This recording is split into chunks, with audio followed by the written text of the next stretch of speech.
The Jungle, Part 2 by Upton Sinclair. Chapter 20. Chapter XX.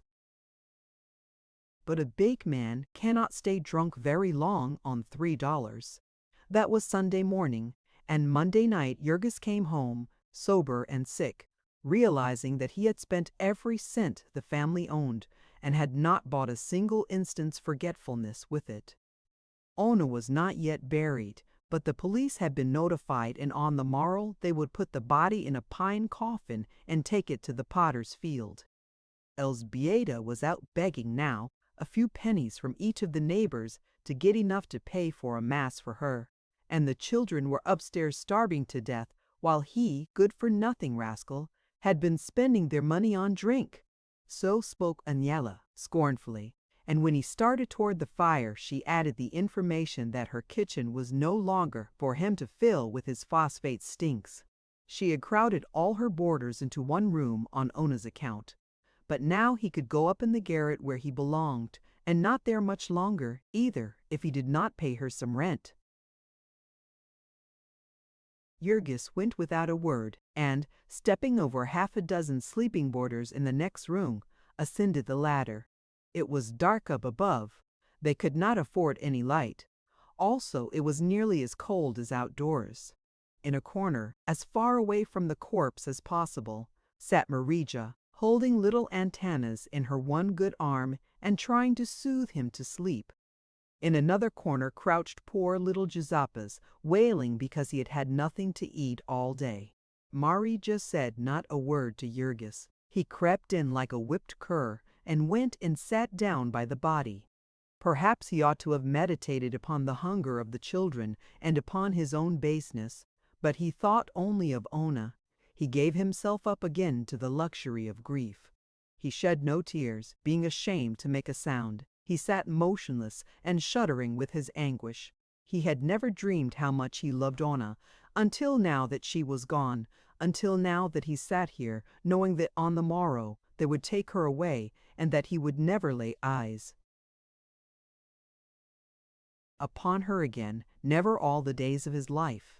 His old love, which had been starved to death, beaten to death, awoke in him again. The floodgates of memory were lifted. He saw all their life together, saw her as he had seen her in Lithuania, the first day at the fair, beautiful as the flowers, singing like a bird. He saw her as he had married her, with all her tenderness, with her heart of wonder. The very words she had spoken seemed to ring now in his ears, the tears she had shed to be wet upon his cheek. The long, cruel battle with misery and hunger had hardened and embittered him, but it had not changed her. She had been the same hungry soul to the end, stretching out her arms to him, pleading with him, begging him for love and tenderness. And she had suffered so cruelly, she had suffered such agonies, such infamies. Ah, God, the memory of them was not to be borne. What a monster of wickedness, of heartlessness he had been. Every angry word that he had ever spoken came back to him and cut him like a knife. Every selfish act that he had done, with what torments he paid for them now. And such devotion and awe as welled up in his soul now that it could never be spoken, now that it was too late, too late. His bosom was choking with it, bursting with it. He crouched here in the darkness beside her, stretching out his arms to her, and she was gone forever. She was dead. He could have screamed aloud with the horror and despair of it. A sweat of agony beaded his forehead, yet he dared not make a sound. He scarcely dared to breathe because of his shame and loathing of himself. Late at night came Elżbieta, having gotten the money for a mass, and paid for it in advance, lest she should be tempted too sorely at home. She brought also a bit of stale rye bread that someone had given her, and with that they quieted the children and got them to sleep. Then she came over to Jurgis and sat down beside him. She said not a word of reproach. She and Marija had chosen that course before.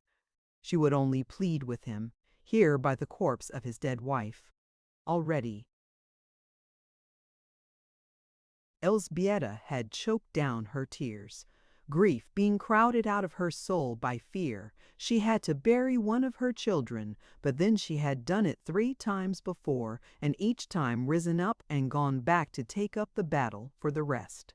Elżbieta was one of the primitive creatures, like the angleworm, which goes on living though cut in half, like a hen, which, deprived of her chickens one by one, will mother the last that is left her. She did this because it was her nature. She asked no questions about the justice of it, nor the worthwhileness of life, in which destruction and death ran riot. And this old common-sense view she labored to impress upon Jurgis, pleading with him with tears in her eyes.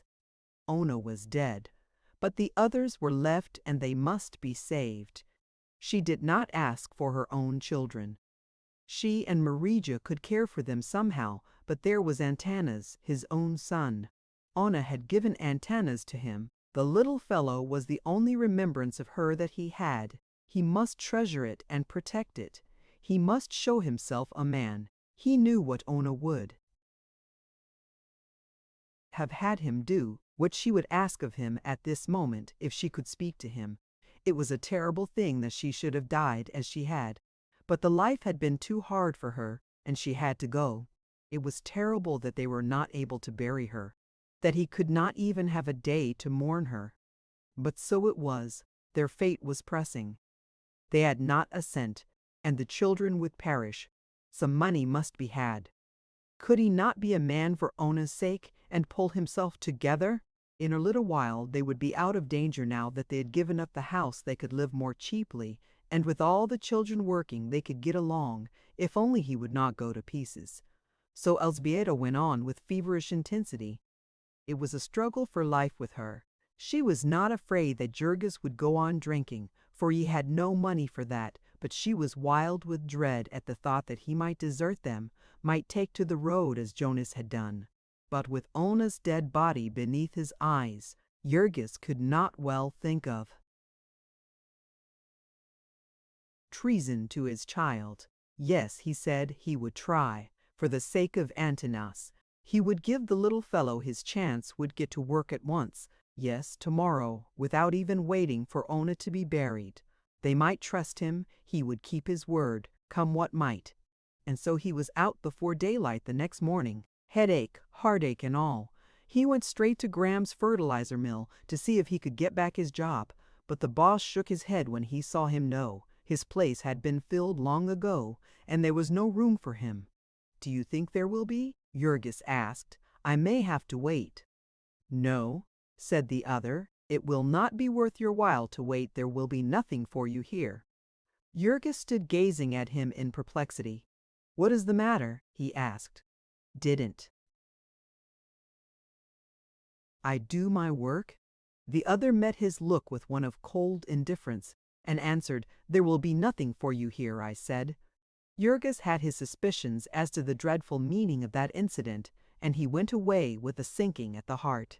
He went and took his stand with the mob of hungry wretches who were standing about in the snow before the time station. Here he stayed breakfastless for 2 hours until the throng was driven away by the clubs of the police. There was no work for him that day. Jurgis had made a good many acquaintances in his long services at the yards. There were saloon keepers who would trust him for a drink and a sandwich, and members of his old union who would lend him a dime at a pinch. It was not a question of life and death for him, therefore. He might hunt all day, and come again on the morrow, and try hanging on thus for weeks, like hundreds and thousands of others. Meantime, Tita Elżbieta would go and beg over in the Hyde Park district, and the children would bring home enough to pacify Anil and keep them all alive. It was at the end of a week of this sort of waiting, roaming about in the bitter winds, or loafing in saloons, that Jurgis stumbled on a chance in one of the cellars of Jones's big packing plant. He saw a foreman passing the open doorway and hailed him for a job. "Push a truck?" inquired the man, and Jurgis answered, "Yes, sir," before the words were well out of his mouth. "What's your name?" demanded the other. "Jurgis Rudkus." "Worked in the yards before?" "Yes." "Whereabouts?" 2 places, Brown's Killing Beds and Durham's Fertilizer Mill. Why did you leave there? The first time I had an accident and the last time I was sent up for a month. I see. Well, I'll give you a trial. Come early tomorrow and ask for Mr. Thomas. So Jurgis rushed home with the wild tidings that he had a job, that the terrible siege was over. The remnants of the family had quite a celebration that night, and in the morning Jurgis was at the place half an hour before the time of opening.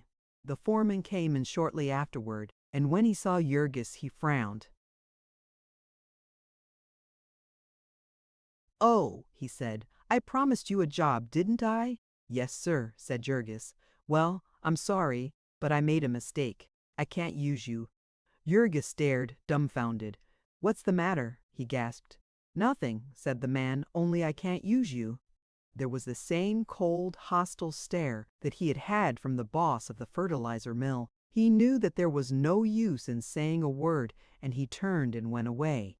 Out in the saloons, the men could tell him all about the meaning of it. They gazed at him with pitying eyes. Poor devil, he was blacklisted. What had he done? They asked, knocked down his boss? Good heavens, then he might have known. Why, he stood as much chance of getting a job in Packingtown as of being chosen mayor of Chicago. Why had he wasted his time hunting? They had him on a secret list in every office, big and little, in the place.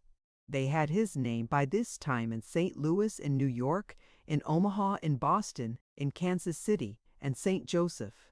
He was condemned and sentenced without trial and without appeal. He could never work for the packers again. He could not even clean cattle pens or drive a truck in any place where they controlled.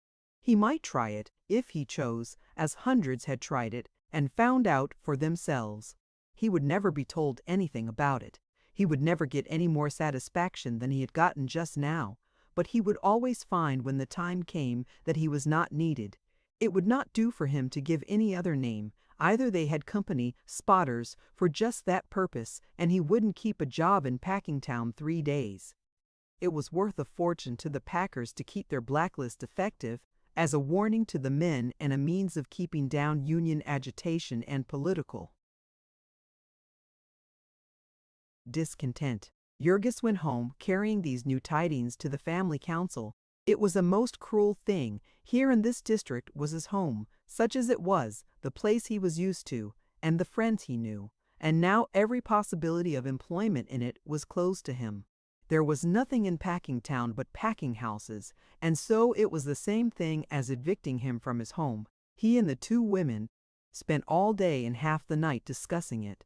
It would be convenient downtown to the children's place of work, but then Marisha was on the road to recovery and had hopes of getting a job in the yards, and though she did not see her old-time lover once a month because of the misery of their state, yet she could not make up her mind to go away and give him up forever. Then, too, Elzbieta had heard something about a chance to scrub floors in Durham's offices and was waiting every day for word. In the end it was decided that Jurgis should go downtown to strike out for himself, and they would decide after he got a job.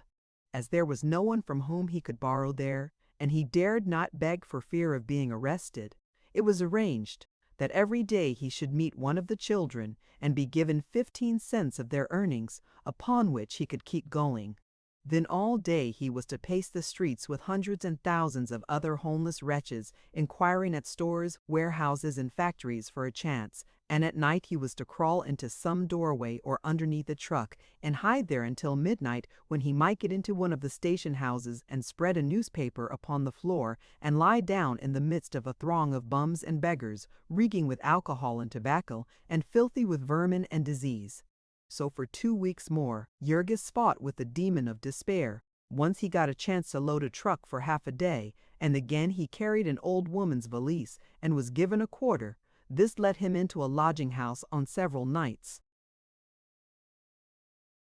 when he might otherwise have frozen to death. And it also gave him a chance now and then to buy a newspaper in the morning and hunt up jobs while his rivals were watching and waiting for a paper to be thrown away.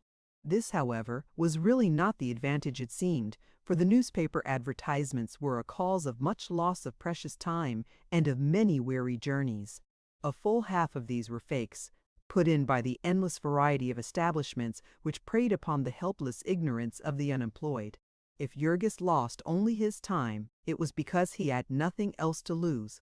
Whenever a smooth-tongued agent would tell him of the wonderful positions he had on hand, he could only shake his head sorrowfully and say that he had not the necessary dollar to deposit. When it was explained to him what big money he and all his family could make by coloring photographs, he could only promise to come in again when he had $2 to invest in the outfit.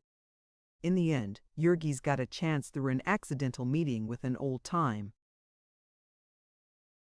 acquaintance of his union days. He met this man on his way to work in the giant factories of the Harvester Trust, and his friend told him to come along and he would speak a good word for him to his boss, whom he knew well. So Jurgis trudged 4 or 5 miles and passed through a waiting throng of unemployed at the gate under the escort of his friend. His knees nearly gave way beneath him when the foreman, after looking him over and questioning him, told him that he could find an opening for him. How much this accident meant to Jurgis he realized only by stages, for he found that the Harvester Works were the sort of place to which philanthropists and reformers pointed with pride. It had some thought for its employees. Its workshops were big and roomy. It provided a restaurant where the workmen could buy good food at cost. It had even a reading room and decent places where its girl hands could rest. Also, the work was free from many of the elements of filth and repulsiveness that prevailed at the stockyards. Day after day, Jurgis discovered these things never expected nor dreamed of by him until this new place came to seem a kind of a heaven to him. It was an enormous establishment covering 160 acres of ground, employing 5,000 people and turning out over 300,000 machines every year, a good part of all the harvesting and mowing machines used in the country. Jurgis saw very little of it. Of course, it was all specialized work, the same as at the stockyards. Each one of the hundreds of parts of a mowing machine was made separately and sometimes handled by hundreds of men. Where Jurgis worked there was a machine which cut and stamped a certain piece of steel about 2 square inches in size. The pieces came tumbling out upon a tray, and all that human hands had to do was to pile them in regular rows and change the trays at intervals. This was done by a single boy who stood with eyes and thought centered upon it, and fingers flying so fast that the sounds of the bits of steel striking upon each other was like the music of an express train, as one hears it in a sleeping car at night. This was piecework, of course, and besides it was made certain that the boy did not idle by setting the machine to match the highest possible speed of human hands. 30,000 of these pieces he handled every day, 9 or 10 million every year. How many in a lifetime it rested with the gods to say. Near by him, men sat bending over whirling grindstones, putting the finishing touches to the steel knives of the reaper, picking them out of a basket with the right hand, pressing first one side and then the other against the stone, and finally dropping them with the left hand into another basket. One of these men told Jurgis that he had sharpened 3,000 pieces of steel a day for 13 years. In the next room were wonderful machines that ate up long steel rods by slow stages, cutting them off, seizing the pieces, stamping heads upon them, grinding them and polishing them, threading them, and finally dropping them into a basket, all ready to bolt the harvesters together. From yet another machine came tens of thousands of steel burrs to fit upon these bolts. In other places, all these various parts were dipped into troughs of paint and hung up to dry, and then slid along on trolleys to a room where men streaked them with red and yellow so that they might look cheerful in the harvest fields. Jurgis's friend worked upstairs in the casting rooms, and his task was to make the molds of a certain part. He shoveled black sand into an iron receptacle and pounded it tight and set it aside to harden. Then it would be taken out and molten iron poured into it. This man, too, was paid by the mold, or rather for perfect castings, nearly half his work going for naught. You might see him, along with dozens of others, toiling like one possessed by a whole community of demons, his arms working like the driving rods of an engine, his long black hair flying wild, his eyes starting out, the sweat rolling in rivers down his face. When he had shoveled the mold full of sand and reached for the pounder to pound it with, it was after the manner of a canoeist running rapids and seizing a pole at sight of a submerged rock. All day long this man would toil thus, his whole being centered upon the purpose of making 23 instead of 22.5 cents an hour, and then his product would be reckoned up by the census taker, and jubilant captains of industry would boast of it in their banquet halls, telling how our workers are nearly twice as efficient as those of any other country. If we are the greatest nation the sun ever shone upon, it would seem to be mainly because we have been able to goad our wage earners to this pitch of frenzy. Though there are a few other things that are great among us, including our drink bill, which is $1.25 billion a year and doubling itself every decade. There was a machine which stamped out the iron plates, and then another which, with a mighty thud, mashed them to the shape of the sitting-down portion of the American farmer. Then they were piled upon a truck, and it was Jurgis's task to wheel them to the room where the machines were assembled. This was child's play for him, and he got $1.75 a day for it. On Saturday, he paid O'Neill the 75 cents a week he owed her for the use of her garret, and also redeemed his overcoat, which Elzbieta had put in pawn when he was in jail. This last was a great blessing. A man cannot go about in midwinter in Chicago with no overcoat and not pay for it, and Jurgis had to walk or ride 5 or 6 miles back and forth to his work. It so happened that half of this was in one direction and half in another, necessitating a change of cars.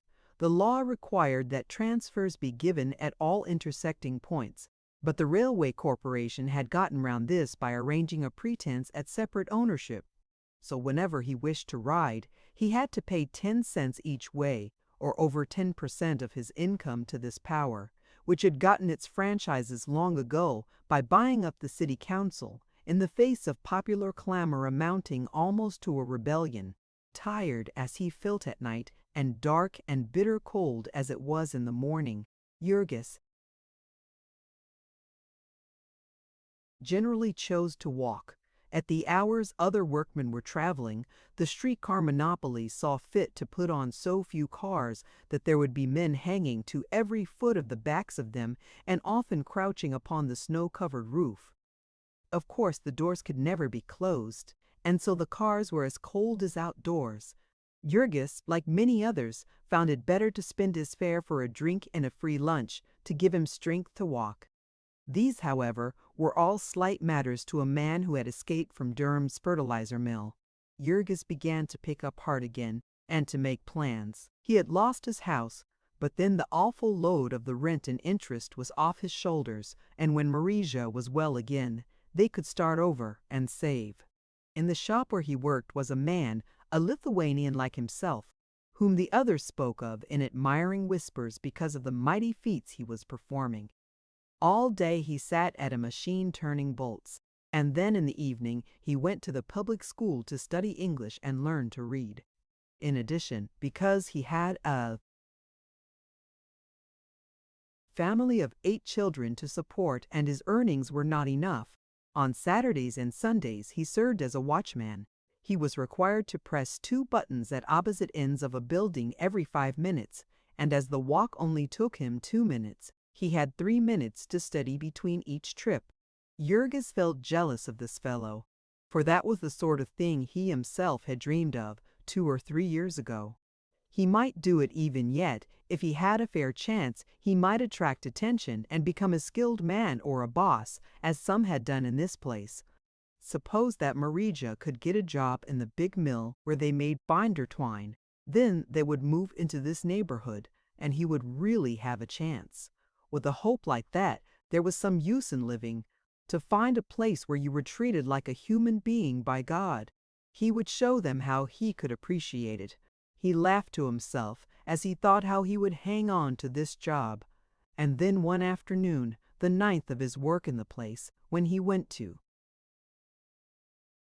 get his overcoat, he saw a group of men crowded before a placard on the door, and when he went over and asked what it was, they told him that beginning with the morrow, his department of the harvester works would be closed until further notice. Chapter 21. Chapter XXI. That was the way they did it. There was not half an hour's warning. The works were closed. It had happened that way before, said the men, and it would happen that way forever. They had made all the harvesting machines that the world needed, and now they had to wait till some wore out. It was nobody's fault that was the way of it, and thousands of men and women were turned out in the dead of winter to live upon their savings if they had any, and otherwise to die.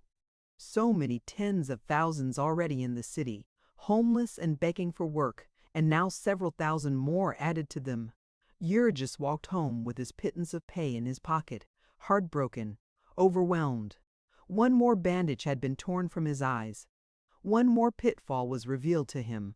Of what help was kindness and decency on the part of employers when they could not keep a job for him, when there were more harvesting machines made than the world was able to buy? What a hellish mockery it was, anyway, that a man should slave to make harvesting machines for the country, only to be turned out to starve for doing his duty too well. It took him 2 days to get over this heart-sickening disappointment. He did not drink anything, because Elzbieta got his money for safekeeping and knew him too well to be in the least frightened by his angry demands. He stayed up in the garret, however, and sulked. What was the use of a man's hunting a job when it was taken from him before he had time to learn the work? But then their money was going again, and little Antonis was hungry and crying with the bitter cold of the garret. Also Madame Haupt, the midwife, was after him for some money, so he went out once more. For another 10 days he roamed the streets and alleys of the huge city, sick and hungry, begging for any work. He tried in stores and offices, in restaurants and hotels, along the docks and in the railroad yards, in warehouses and mills and factories where they made products that went to every corner of the world. There were often 1 or 2 chances, but there were always 100 men for every chance, and his turn would not come. At night, he crept into sheds and cellars and doorways until there came a spell of belated winter weather, with a raging gale and the thermometer 5 degrees below zero at sundown and falling all night. Then Jurgis fought like a wild beast to get into the big Harrison Street police station and slept down in a corridor crowded with 2 other men upon a single step. He had to fight often in these days, to fight for a place near the factory gates, and now and again with gangs on the street. He found, for instance, that the business of carrying satchels for railroad passengers was a preempted one. Whenever he essayed it, 8 or 10 men and boys would fall upon him and force him to run for his life. They always had the policeman squared, and so there was no use in expecting protection. That Jurgis did not starve to death was due solely to the pittance the children brought him, and even this was never certain.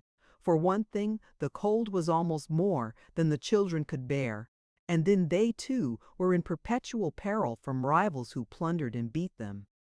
The law was against them too. Little Velimas, who was really 11 but did not look to be 8, was stopped on the streets by a severe old lady in spectacles who told him that he was too young to be working and that if he did not stop selling papers, she would send a truant officer after him.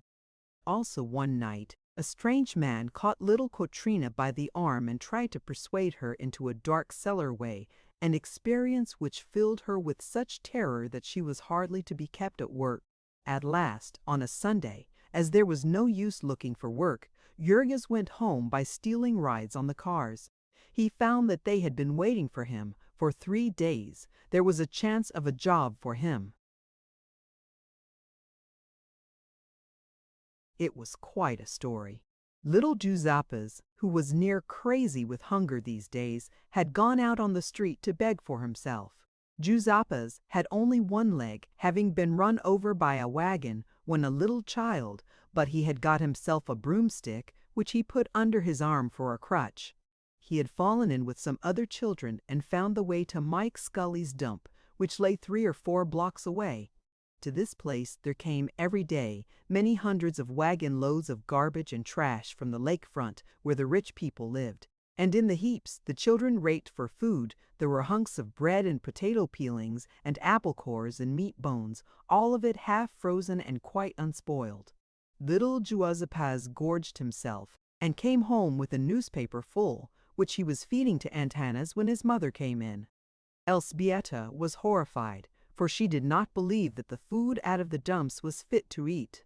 The next day, however, when no harm came of it and Jurgis began to cry with hunger, she gave in and said that he might go again.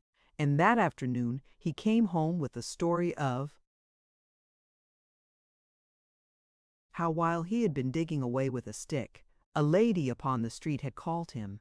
A real fine lady, the little boy explained, a beautiful lady, and she wanted to know all about him, and whether he got the garbage for chickens, and why he walked with a broomstick, and why Ona had died, and how Jurgis had come to go to jail, and what was the matter with Marija, and everything. In the end, she had asked where he lived, and said that she was coming to see him and bring him a new crutch to walk with. She had on a hat with a bird upon it, Jurgis added, and a long fur snake around her neck. She really came the very next morning and climbed the ladder to the garret and stood and stared about her, turning pale at the sight of the bloodstains on the floor where Ona had died. She was a settlement worker, she explained to Elżbieta. She lived around on Ashland Avenue. Elżbieta knew the place. Over a feed store, somebody had wanted her to go there, but she had not cared to, for she thought that it must have something to do with religion, and the priest did. Not like her to have anything to do with strange religions. They were rich people who came to live there to find out about the poor people. But what good they expected it would do them to know, one could not imagine. So spoke Elżbieta naively, and the young lady laughed and was rather at a loss for an answer. She stood and gazed about her and thought of a cynical remark that had been made to her, that she was standing upon the brink of the pit of hell and throwing in snowballs to lower the temperature. Elżbieta was glad to have somebody to listen, and she told all their woes, what had happened to Ona, and the jail, and the loss of their home, and Marija's accident, and how Ona had died, and how Jurgis could get no work. As she listened, the pretty young lady's eyes filled with tears, and in the midst of it she burst into weeping and hid her face on Elżbieta's shoulder, quite regardless of the fact that the woman had on a dirty old wrapper and that the garret was full of fleas. Poor Elżbieta was ashamed of herself for having told so woeful a tale, and the other had to beg and plead with her to get her to go on. The end of it was that the young lady sent them a basket of things to eat and left a letter that Jurgis was to take to a gentleman who was superintendent in one of the mills of the great steel works in South Chicago. He will get Jurgis something to do, the young lady had said, and added, smiling through her tears, if he doesn't, he will never marry me. The steel works were 15 miles away, and as usual it was so contrived that one had to pay 2 fares to get there. Far and wide the sky was flaring with the red glare that leaped from rows of towering chimneys, for it was pitch dark when Jurgis arrived. The vast works, a city in themselves, were surrounded by a stockade, and already a full 100 men were waiting at the gate, where new hands were taken on.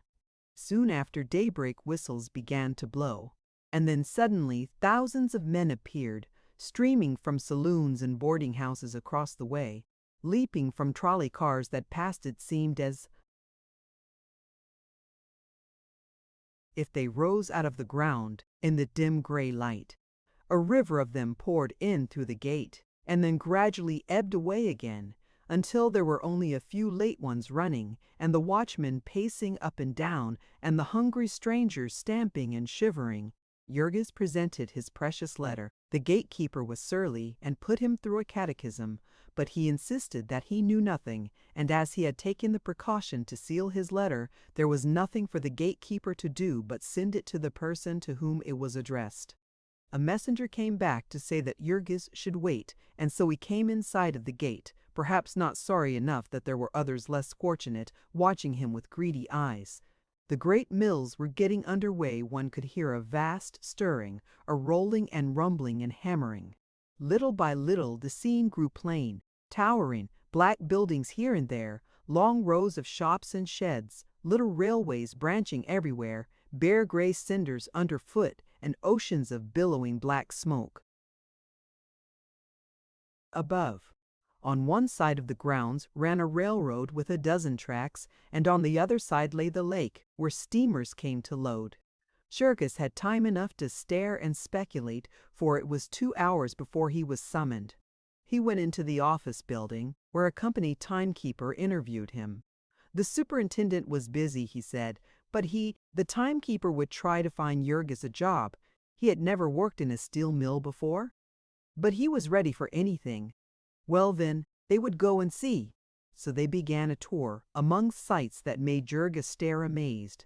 He wondered if ever he could get used to working in a place like this, where the air shook with deafening thunder, and whistles shrieked warnings on all sides of him at once, where miniature steam engines came rushing upon him, and sizzling, quivering, white-hot masses of metal sped past him, and explosions of fire and flaming sparks dazzled him and scorched his face.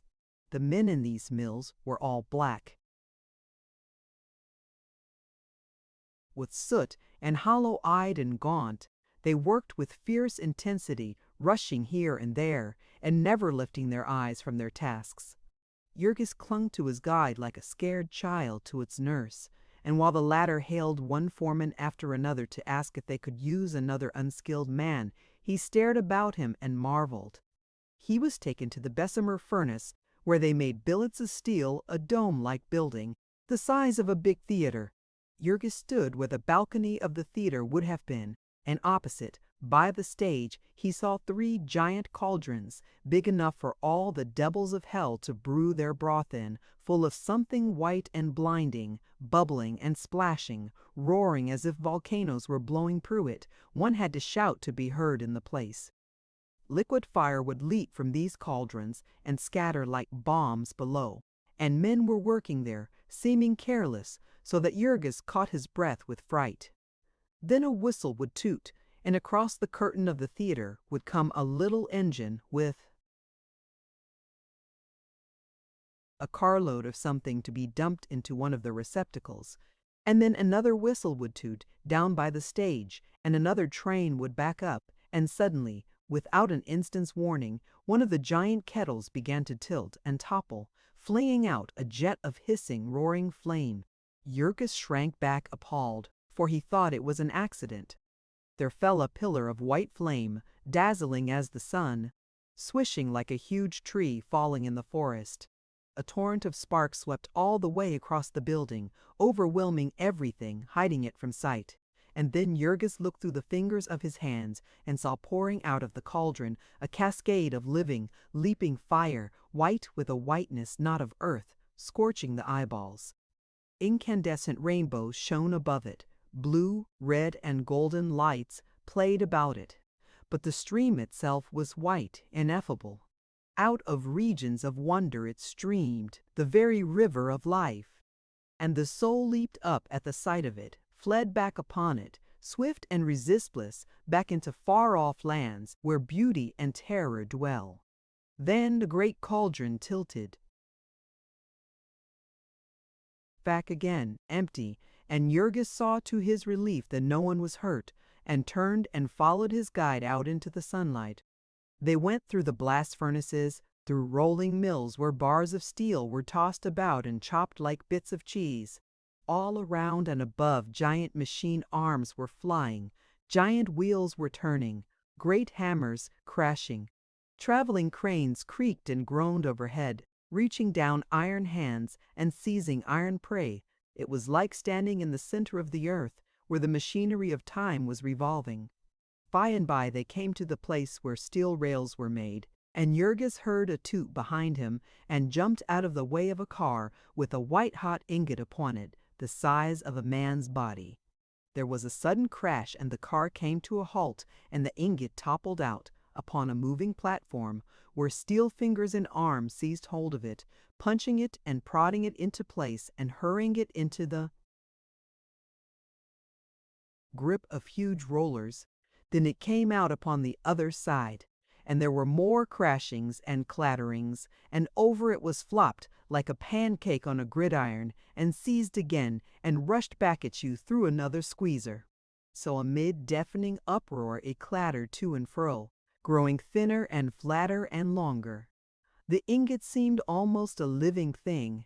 It did not want to run this mad course, but it was in the grip of fate. It was tumbled on, screeching and clanking and shivering in protest.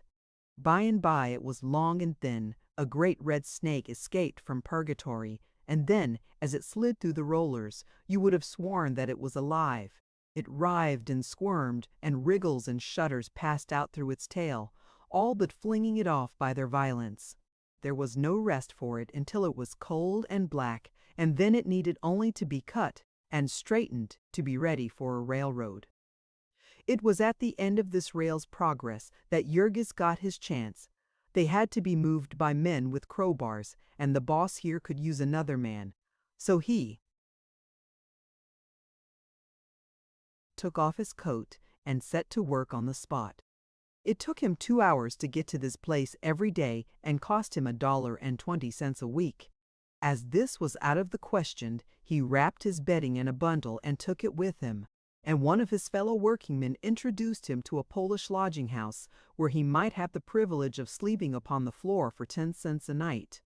He got his meals at free lunch counters, and every Saturday night he went home betting and all and took the greater part of his money to the family.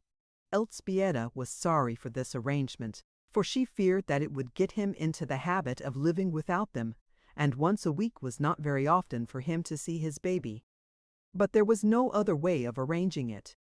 There was no chance for a woman at the steelworks, and Marija was now ready for work again, and lured on from day to day by the hope of finding it at the yards.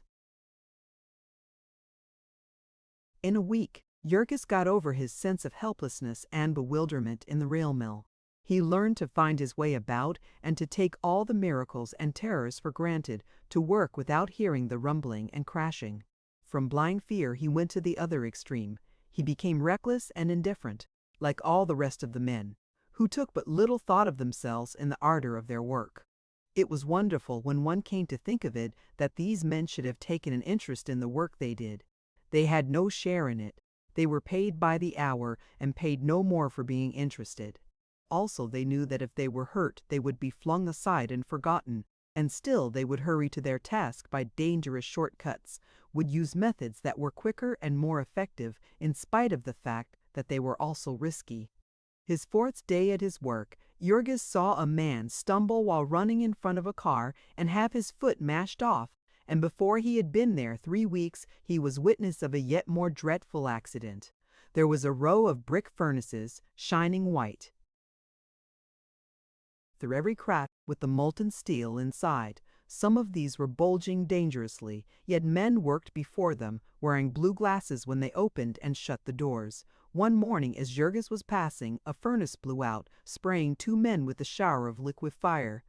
As they lay screaming and rolling upon the ground in agony, Jurgis rushed to help them, and as a result he lost a good part of the skin from the inside of one of his hands. The company doctor bandaged it up, but he got no other thanks from anyone and was laid up for 8 working days without any pay. Most fortunately, at this juncture, Elzbieta got the long-awaited chance to go at 5 o'clock in the morning and help scrub the office floors of one of the packers. Jurgis came home and covered himself with blankets to keep warm, and divided his time between sleeping and playing with little antennas. Juzapas was away raking in the dump a good part of the time, and Elzbieta and Marija were hunting for more work. Antanas was now over 1.5 years old and was a perfect talking machine. He learned so fast that every week when Jurgis came home, it seemed to him as if he had a new child. He would sit down and listen and stare at him, and give vent to delighted exclamations, Palauk, Muma, tu mano scissordel. The little fellow was now really the one delight that Jurgis had in the world, his one hope, his one victory. Thank God Antanas was a boy, and he was as tough as a pine knot and with the appetite of a wolf. Nothing had hurt him, and nothing could hurt him. He had come through all the suffering and deprivation unscathed, only shriller voiced and more determined in his grip upon life. He was a terrible child to manage, was Antanas, but his father did not mind that. He would watch him and smile to himself with satisfaction. The more of a fighter he was, the better he would need to fight before he got through. Jurgis had got the habit of buying the Sunday paper whenever he had the money. A most wonderful paper could be had for only 5 cents, a whole armful, with all the news of the world set forth in big headlines that Jurgis could spell out slowly, with the children to help him at the long words. There was battle and murder and sudden death. It was marvelous how they ever heard about so many entertaining and thrilling happenings. The stories must be all true, for surely no man could have made such things up, and besides, there were pictures of them all as real as life. One of these papers was as good as a circus and nearly as good as a spree, certainly a most wonderful treat for a workingman who was tired out and stupefied and had never had any education, and whose work was one dull, sordid grind, day after day, and year after year, with never a sight of a green field, nor an hour's entertainment, nor anything but liquor to stimulate his imagination. Among other things, these papers had pages full of comical pictures, and these were the main joy in life to little Antanas. He treasured them up, and would drag them out and make his father tell him about them. There were all sorts of animals among them, and Antanas could tell the names of all of them. Lying upon the floor for hours and pointing them out with his chubby little fingers. Whenever the story was plain enough for Jurgis to make out, Antanas would have it repeated to him, and then he would remember it, prattling funny little sentences and mixing it up with other stories in an irresistible fashion. Also, his quaint pronunciation of words was such a delight, and the phrases he would pick up and remember, the most outlandish and impossible things. The first time that the little rascal burst out with "God damn," his father nearly rolled off the chair with glee. But in the end he was sorry for this, for Antanas was soon God damning everything and everybody. And then, when he was able to use his hands, Jurgis took his bedding again and went back to his task of shifting rails.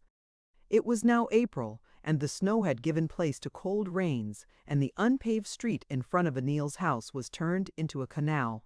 Jurgis would have to wade through it to get home, and if it was late he might easily get stuck to his waist in the mire, but he did not mind this much.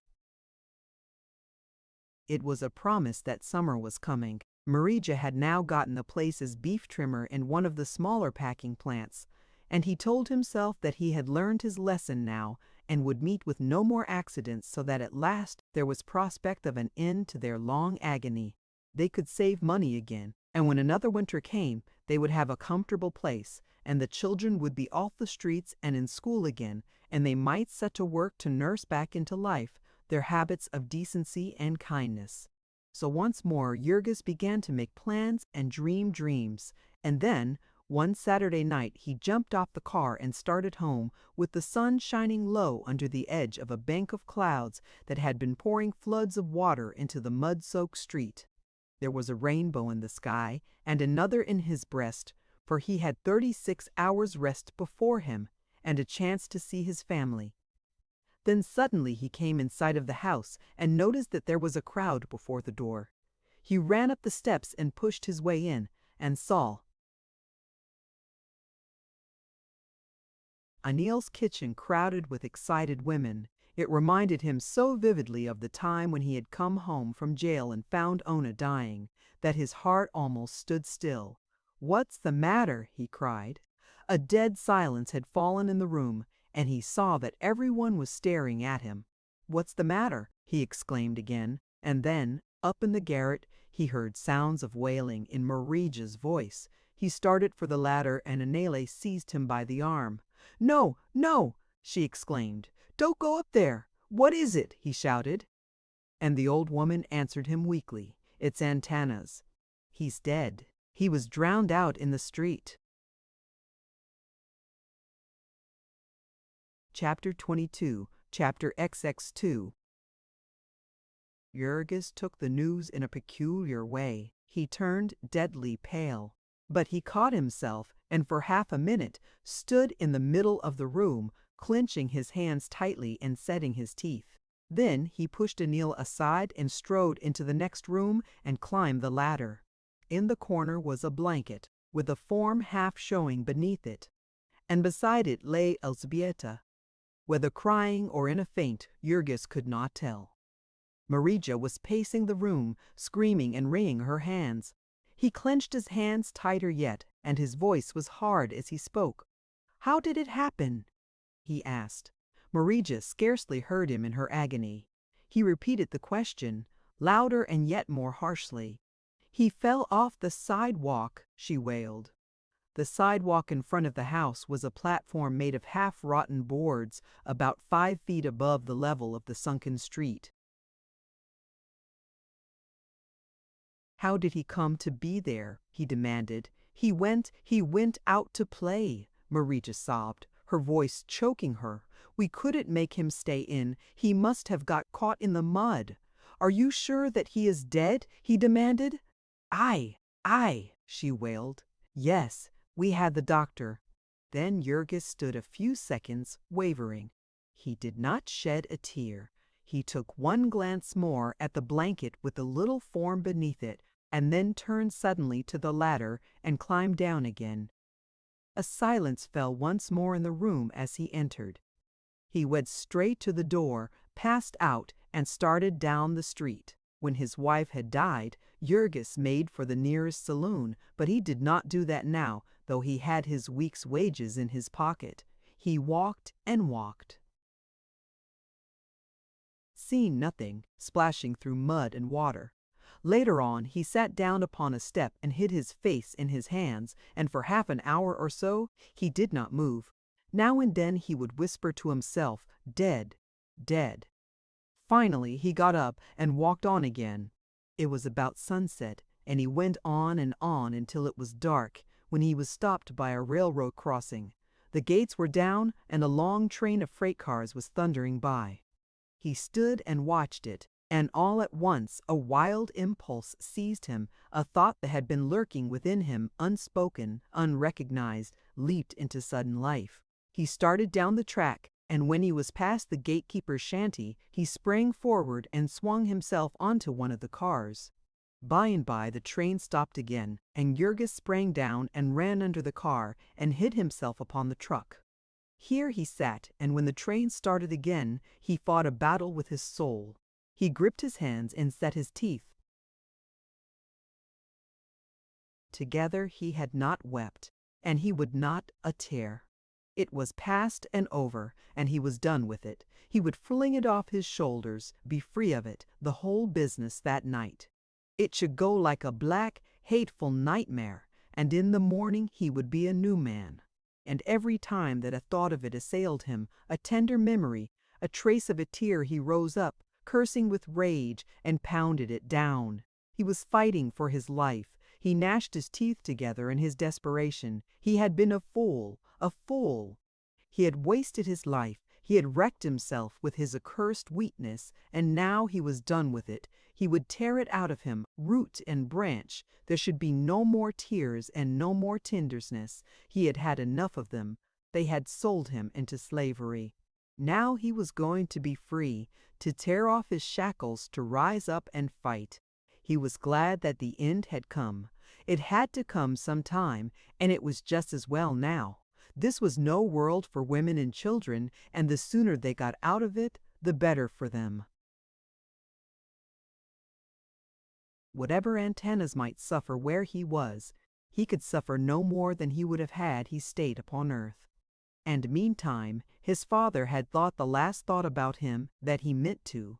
He was going to think of himself, he was going to fight for himself, against the world that had baffled him and tortured him. So he went on, tearing up all the flowers from the garden of his soul and setting his heel upon them. The train thundered deafeningly, and a storm of dust blew in his face. But though it stopped now and then through the night, he clung where he was. He would cling there until he was driven off, for every mile that he got from Packingtown meant another load from his mind.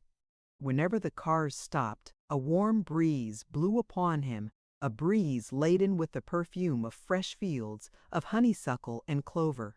He snuffed it, and it made his heart beat wildly. He was out in the country again he was going to live in.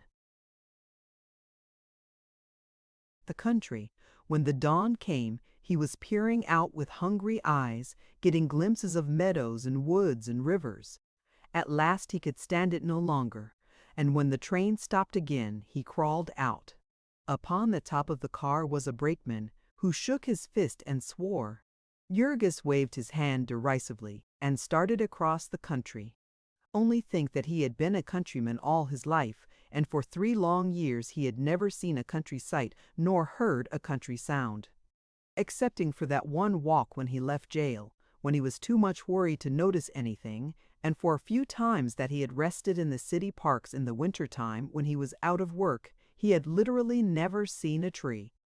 And now he felt like a bird lifted up and borne away upon a gale. He stopped and stared at each new sight of wonder, at a herd of cows and a meadow full of daisies, at hedgerows set thick with June roses, at little birds singing in the trees. Then he came to a farmhouse, and after getting himself a stick for protection, he approached it. The farmer was greasing a wagon in front of the barn, and Jurgis went to him. "I would like to get some breakfast, please," he said. "Do you want to work?" said the farmer. "No," said Jurgis, "I don't." "You want to work?" said the farmer. "No," said Jurgis, "I don't." "Then you can't get anything here," snapped the other. "I meant to pay for it," said Jurgis. "Oh," said the farmer, and then added sarcastically, "We don't serve breakfast after 7 a.m. "I am very hungry," said Jurgis gravely. "I would like to buy some food."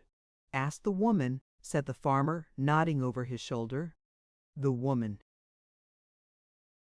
was more tractable, and for a dime Jurgis secured 2 thick sandwiches and a piece of pie and 2 apples. He walked off eating the pie as the least convenient thing to carry. In a few minutes he came to a stream, and he climbed a fence and walked down the bank, along a woodland path. By and by he found a comfortable spot, and there he devoured his meal, slaking his thirst at the stream. Then he lay for hours, just gazing and drinking in joy, until at last he felt sleepy and lay down in the shade of a bush. When he awoke, the sun was shining hot in his face. He sat up and stretched his arms, and then gazed at the water sliding by. There was a deep pool, sheltered and silent, below him, and a sudden wonderful idea rushed upon him. He might have a bath. The water was free, and he might get into it, all the way into it. It would be the first time that he had been all the way into the water since he left Lithuania.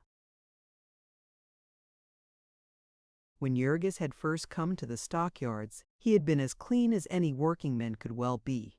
But later on, what with sickness and cold and hunger and discouragement, and the filthiness of his work, and the vermin in his home, he had given up washing in winter, and in summer only as much of him as would go into a basin. He had had a shower bath in jail, but nothing since, and now he would have a swim. The water was warm, and he splashed about like a very boy in his glee. Afterward he sat down in the water near the bank and proceeded to scrub himself soberly and methodically, scouring every inch of him with sand.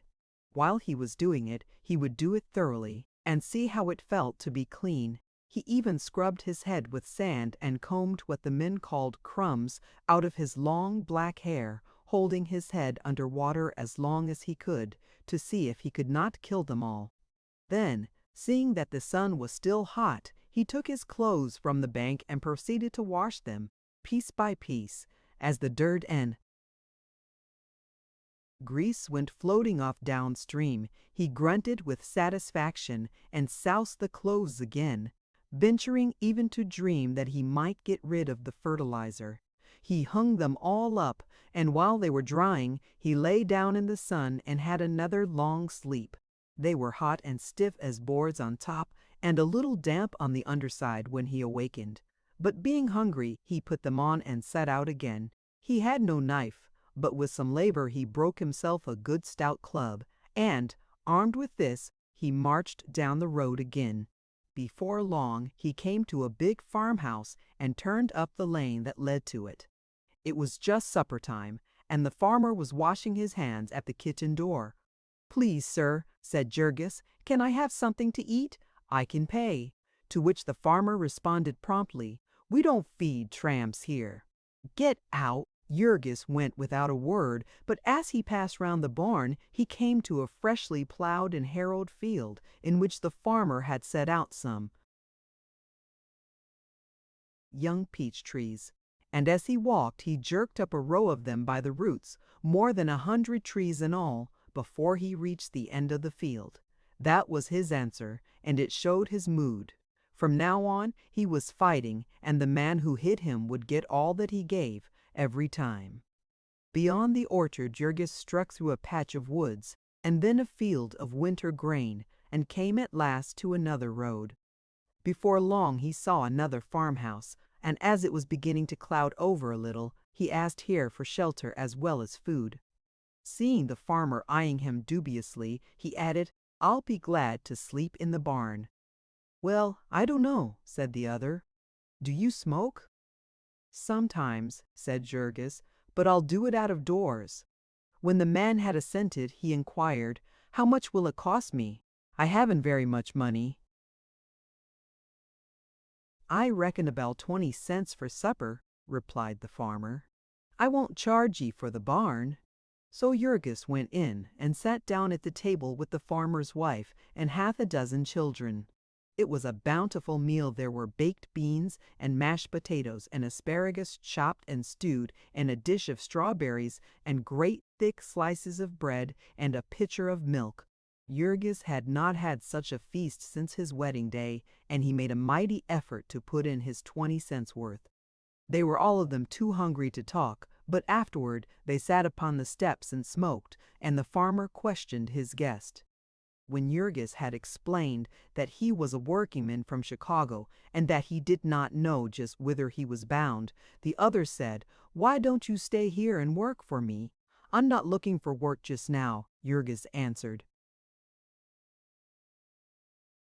"I'll pay ye good," said the other, eyeing his big form, $1 a day, and board ye. Help's terrible scarce round here. Is that winter as well as summer?"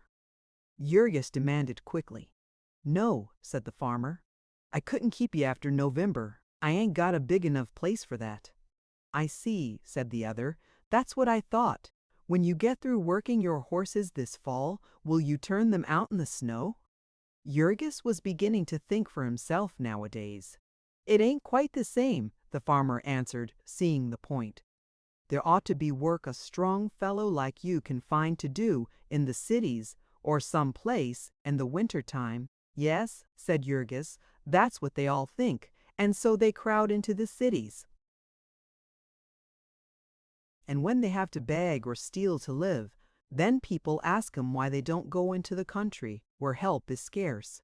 The farmer meditated a while. "How about when your money's gone?" he inquired finally. "You'll have to then, won't you?" "Wait till she's gone," said Jurgis. "Then I'll see. Then I'll see." He had a long sleep in the barn, and then a big breakfast of coffee and bread and oatmeal and stewed cherries, for which the man charged him only 15 cents, perhaps having been influenced by his arguments. Then Jurgis bade farewell and went on his way. Such was the beginning of his life as a tramp. It was seldom he got as fair treatment as from this last farmer, and so as time went on, he learned to shun the houses and to prefer sleeping in the fields. When it rained, he would find a deserted building if he could, and if not, he would wait until after dark, and then, with his stick ready, begin a stealthy approach upon a barn. Generally, he could get in before the dog got scent of him, and then he would hide in the hay and be safe until morning. If not, and the dog attacked him, he would rise up and make a retreat in battle order. Jurgis was not the mighty man he had once been, but his arms were still good, and there were few farm dogs he needed to hit more than once. Before long there came raspberries, and then blackberries, to help him save his money, and there were apples in the orchards and potatoes in the ground. He learned to note the places and fill his pockets after dark. Twice he even managed to capture a chicken and had a feast, once in a deserted barn and the other time in a lonely spot alongside of a stream. When all of these things failed him, he used his money carefully, but without worry, for he saw that he could earn more whenever he chose. Half an hour's chopping wood in his lively fashion was enough to bring him a meal, and when the farmer had seen him working, he would sometimes try to bribe him to stay. But Jurgis was not staying. He was a free man now, a buccaneer. The old wanderlust had got into his blood, the joy of the unbound life, the joy of seeking, of hoping without limit. There were mishaps and discomforts, but at least there was always something new. And only think what it meant to a man who for years had been penned up in one place, seeing nothing but one dreary prospect of shanties and factories, to be suddenly set loose beneath the open sky, to behold new landscapes, new places, and new people every hour. To a man whose whole life had consisted of doing one certain thing all day, until he was so exhausted that he could only lie down and sleep until the next day, and to be now his own master, working as he pleased and when he pleased, and facing a new adventure every hour. Then, too, his health came back to him, all his lost youthful vigor, his joy and power that he had mourned and forgotten. It came with a sudden rush, bewildering him, startling him. It was as if his dead childhood had come back to him, laughing and calling. What with plenty to eat and fresh air and exercise that was taken as it pleased him, he would waken from his sleep and start off not knowing what to do with his energy, stretching his arms, laughing, singing old songs of home that came back to him. Now and then, of course, he could not help but think of little Antanas, whom he should never see again, whose little voice he should never hear, and then he would have to battle with himself. Sometimes at night he would waken dreaming of Ona and stretch out his arms to her and wet the ground with his tears. But in the morning he would get up and shake himself and stride away again to battle with the world. He never asked where he was nor where he was going. The country was big enough, he knew, and there was no danger of his coming to the end of it. And of course he could always have company for the asking everywhere he went. There were men living just as he lived, and whom he was welcome to join. He was a stranger at the business, but they were not clannish, and they taught him all their tricks, what towns and villages it was best to keep away from, and how to read the secret signs upon the fences, and when to beg, and when to steal, and just how to do both. They laughed at his ideas of paying for anything with money or with work, for they got all they wanted without either. Now and then Jurgis camped out with a gang of them in some woodland haunt, and foraged with them in the neighborhood at night, and in among them someone would take a shine to him, and they would go off together and travel for a week, exchanging reminiscences. Of these professional tramps, a great many had, of course, been shiftless and vicious all their lives, but the vast majority of them had been working men, had fought the long fight as Jurgis had, and found that it was a losing fight, and given up. Later on he encountered yet another sort of men, those from whose ranks the tramps were recruited, men who were homeless and wandering but still seeking work, seeking it in the harvest fields. Of these there was an army, the huge surplus labor army of society, called into being under the stern system of nature to do the casual work of the world, the tasks which were transient and irregular, and yet which had to be done. They did not know that they were such, of course. They only knew that they sought the job and that the job was fleeting. In the early summer, they would be in Texas, and as the crops were ready, they would follow north with the season, ending with the fall in Manitoba.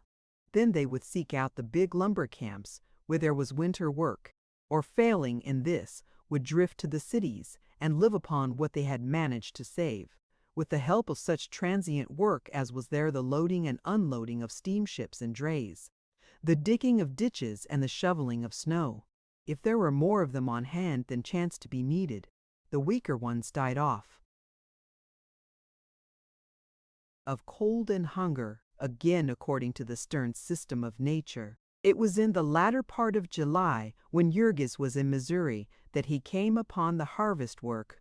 Here were crops that men had worked for 3 or 4 months to prepare, and of which they would lose nearly all, unless they could find others to help them for a week or two.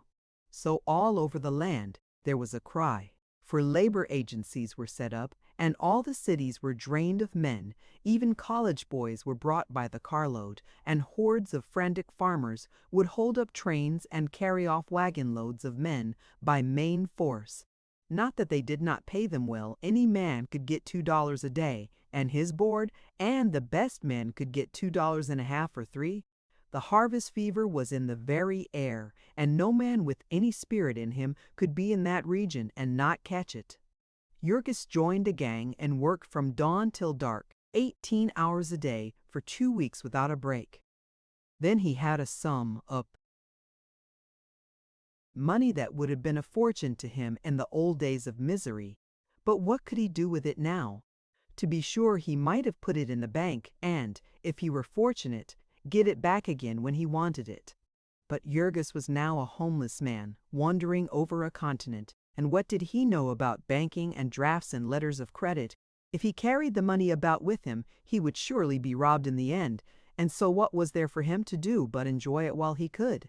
On a Saturday night he drifted into a town with his fellows, and because it was raining and there was no other place provided for him, he went to a saloon, and there were some who treated him and whom he had to treat, and there was laughter and singing and good cheer.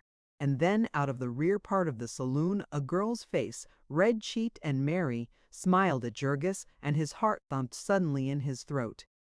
He nodded to her, and she came and sat by him, and they had more drink, and then he went upstairs into a room with her, and the wild beast rose up within him and screamed, as it has screamed in the jungle from the dawn of time. And then, because of his memories and his shame, he was glad when others joined them, men and women, and they had more drink and spent the night in wild rioting and debauchery. In the van of the surplus labor army there followed another, an army of women, they also struggling for life under the stern system of nature. Because there were rich men who sought pleasure, there had been ease and plenty for them so long as they were young and beautiful. And later on, when they were crowded out by others younger and more beautiful, they went out to follow upon the trail of the workingmen. Sometimes they came of themselves, and the saloon keeper shared with them, or sometimes they were handled by agencies, the same as the labor army. They were in the towns in harvest time, near the lumber camps in the winter, in the cities when the men came there. If a regiment were encamped, or a railroad or canal being made, or a great exposition getting ready, the crowd of women were on hand, living in shanties or saloons or tenement rooms sometimes. 8 or 10 of them together.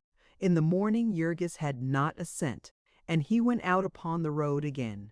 He was sick and disgusted, but after the new plan of his life, he crushed his feelings down. He had made a fool of himself, but he could not help it now. All he could do was to see that it did not happen again. So he tramped on until exercise and fresh air banished his headache, and his strength and joy returned. This happened to him every time, for Jurgis was still a creature of impulse, and his pleasures had not yet become business. It would be a long time before he could be like the majority of these men of the road, who roamed until the hunger for drink and for women mastered them, and then went to work with a purpose in mind, and stopped when they had the price of a spree. On the contrary, Try as he would, Jurgis could not help being made miserable by his conscience. It was the ghost that would not down. It would come upon him in the most unexpected places. Sometimes it fairly drove him to drink.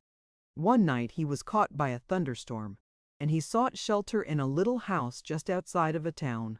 It was a working man's home, and the owner was a Slav like himself, a new immigrant from White Russia. He bade Jurgis welcome in his home language and told him to come to the kitchen fire and dry himself. He had no bed for him, but there was straw in the garret, and he could make out. The man's wife was cooking the supper, and their children were playing about on the floor. Jurgis sat and exchanged thoughts with him about the old country and the places where they had been and the work they had done. Then they ate, and afterward sat and smoked and talked more about America and how they found it. In the middle of a sentence, however, Jurgis stopped, seeing that the woman had brought a big basin of water and was proceeding to undress her youngest baby. The rest had crawled into the closet where they slept, but the baby was to have a bath, the workingman explained. The nights had begun to be chilly, and his mother, ignorant as to the climate in America, had sewed him up for the winter. Then it had turned warm again, and some kind of a rash had broken out on the child.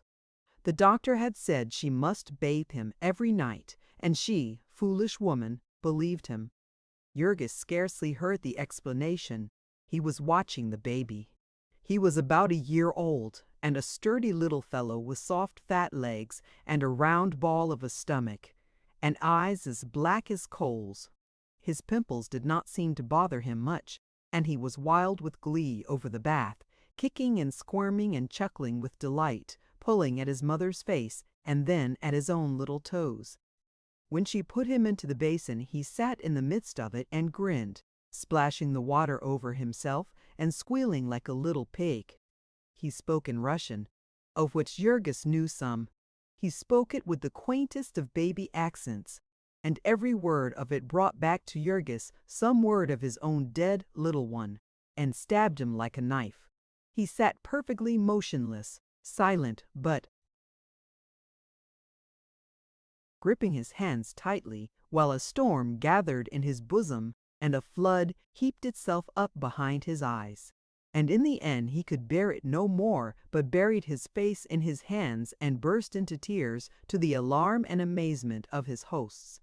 Between the shame of this and his woe, Jurgis could not stand it, and got up and rushed out into the rain. He went on and on down the road, finally coming to a black woods, where he hid and wept as if his heart would break. Ah, what agony was that, what despair, when the tomb of memory was rent open and the ghosts of his old life came forth to scourge him. What terror to see what he had been and now could never be, to see Ona and his child and his own dead self stretching out their arms to him, calling to him across a bottomless abyss, and to know that they were gone from him forever, and he writhing and suffocating in the mire of his own vileness. Chapter 23. Chapter XX3. Early in the fall, Jurgis set out for Chicago again. All the joy went out of tramping as soon as a man could not keep warm in the hay. And, like many thousands of others, he deluded himself with the hope that by coming early he could avoid the rush. He brought $15 with him, hidden away in one of his shoes, a sum which had been saved from the saloon keepers, not so much by his conscience as by the fear which filled him at the thought of being out of work in the city in the winter time. He traveled upon the railroad with several other men, hiding in freight cars at night, and liable to be thrown off at any time, regardless of the speed of the train. When he reached the city he left the rest, for he had money and they did not, and he meant to save himself in this fight. He would bring to it all the skill that practice had brought him, and he would stand whoever fell. On fair nights he would sleep in the park or on a truck or an empty barrel or box, and when it was rainy or cold he would stow himself upon a shelf in a 10-cent lodging house, or pay 3 cents for the privileges of a squatter and a tenement hallway. He would eat at free lunches, 5 cents a meal, and never a cent more so he might keep alive for 2 months and more. And in that time he would surely find a job.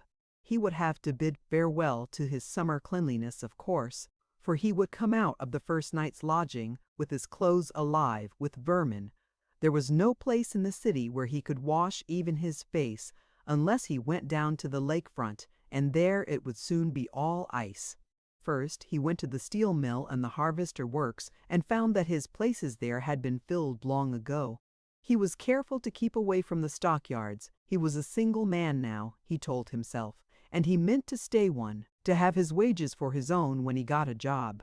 He began the long, weary round of factories and warehouses, tramping all day from one end of the city to the other, finding everywhere from 10 to 100 men ahead of him. He watched the newspapers too, but no longer was he to be taken in by smooth-spoken agents.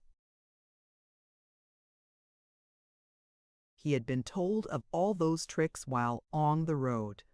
In the end, it was through a newspaper that he got a job after nearly a month of seeking. It was a call for 100 laborers, and though he thought it was a fake, he went because the place was nearby. He found a line of men a block long, but as a wagon chanced to come out of an alley and break the line, he saw his chance and sprang to seize a place. Men threatened him and tried to throw him out, but he cursed and made a disturbance to attract a policeman, upon which they subsided, knowing that if the latter interfered, it would be to fire them all. An hour or two later, he entered a room and confronted a big Irishman behind a desk.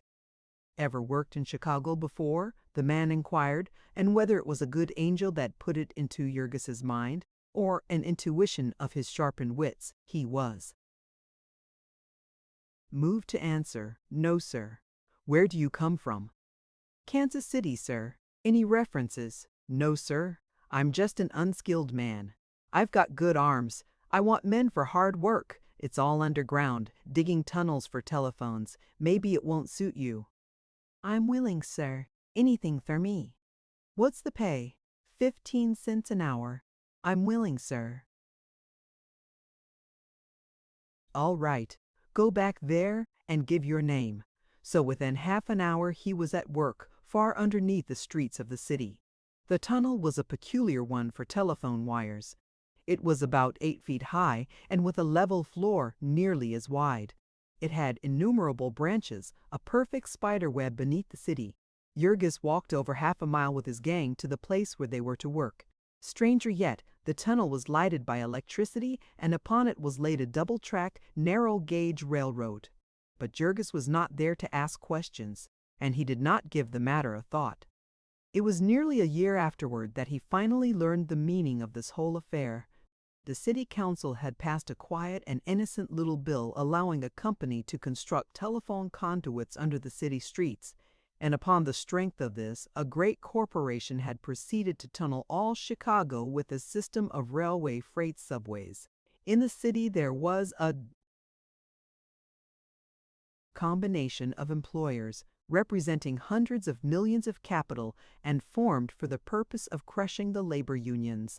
The chief union which troubled it was the Teamsters, and when these freight tunnels were completed, connecting all the big factories and stores with the railroad depots, they would have the Teamsters Union by the throat.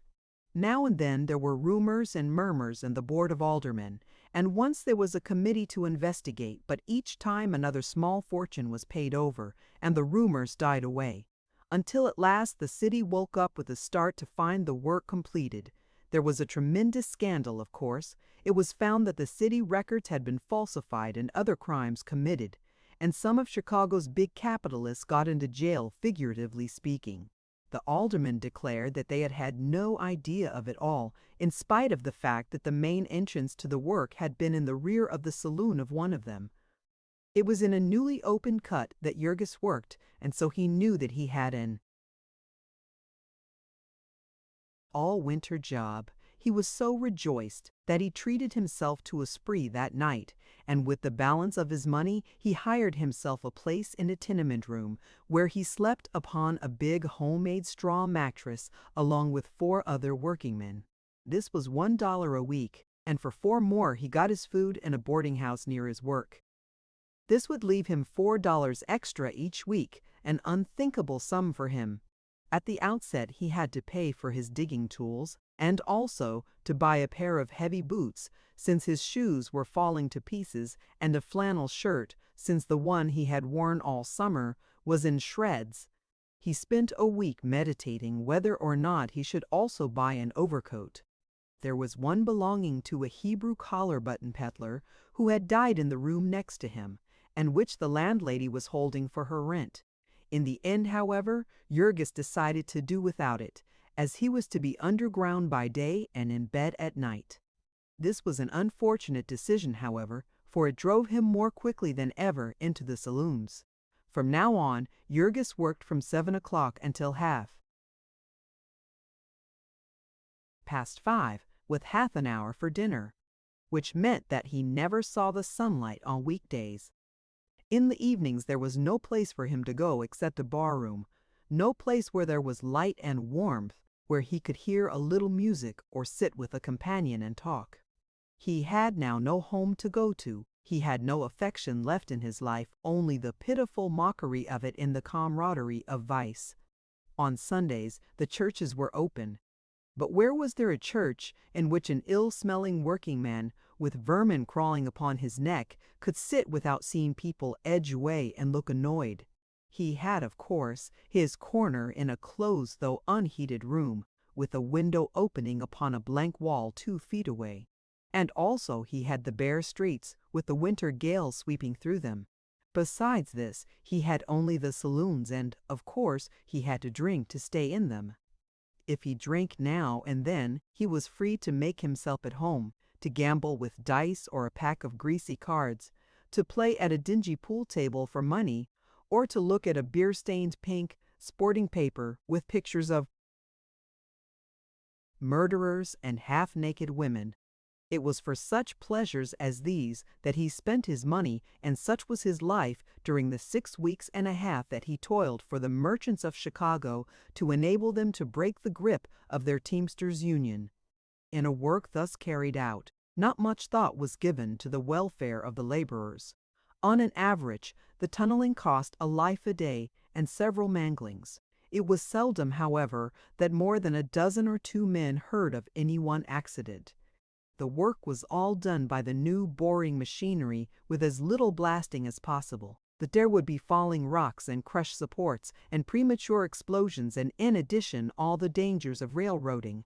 So it was that one night, as Jurgis was on his way out with his gang, an engine and a loaded car dashed round one of the innumerable right-angled branches and struck him upon the shoulder, hurling him against the concrete wall and knocking him senseless. When he opened his eyes again, it was to the clanging of the bell of an ambulance. He was lying in it, covered by a blanket, and it was threading its way slowly through the holiday shopping crowds. They took him to the county hospital, where a young surgeon set his arm. Then he was washed and laid upon a bed in a ward with a score or 2 more of maimed and mangled men. Jurgis spent his Christmas in this hospital, and it was the pleasantest Christmas he had had in America. Every year there were scandals and investigations in this institution, the newspapers charging that doctors were allowed to try fantastic experiments upon the patients. But Jurgis knew nothing of this. His only complaint was that they used to feed him upon tinned meat, which no man who had ever worked in Packingtown would feed to his dog. Jurgis had often wondered just who ate the canned corned beef and roast beef of the stockyards.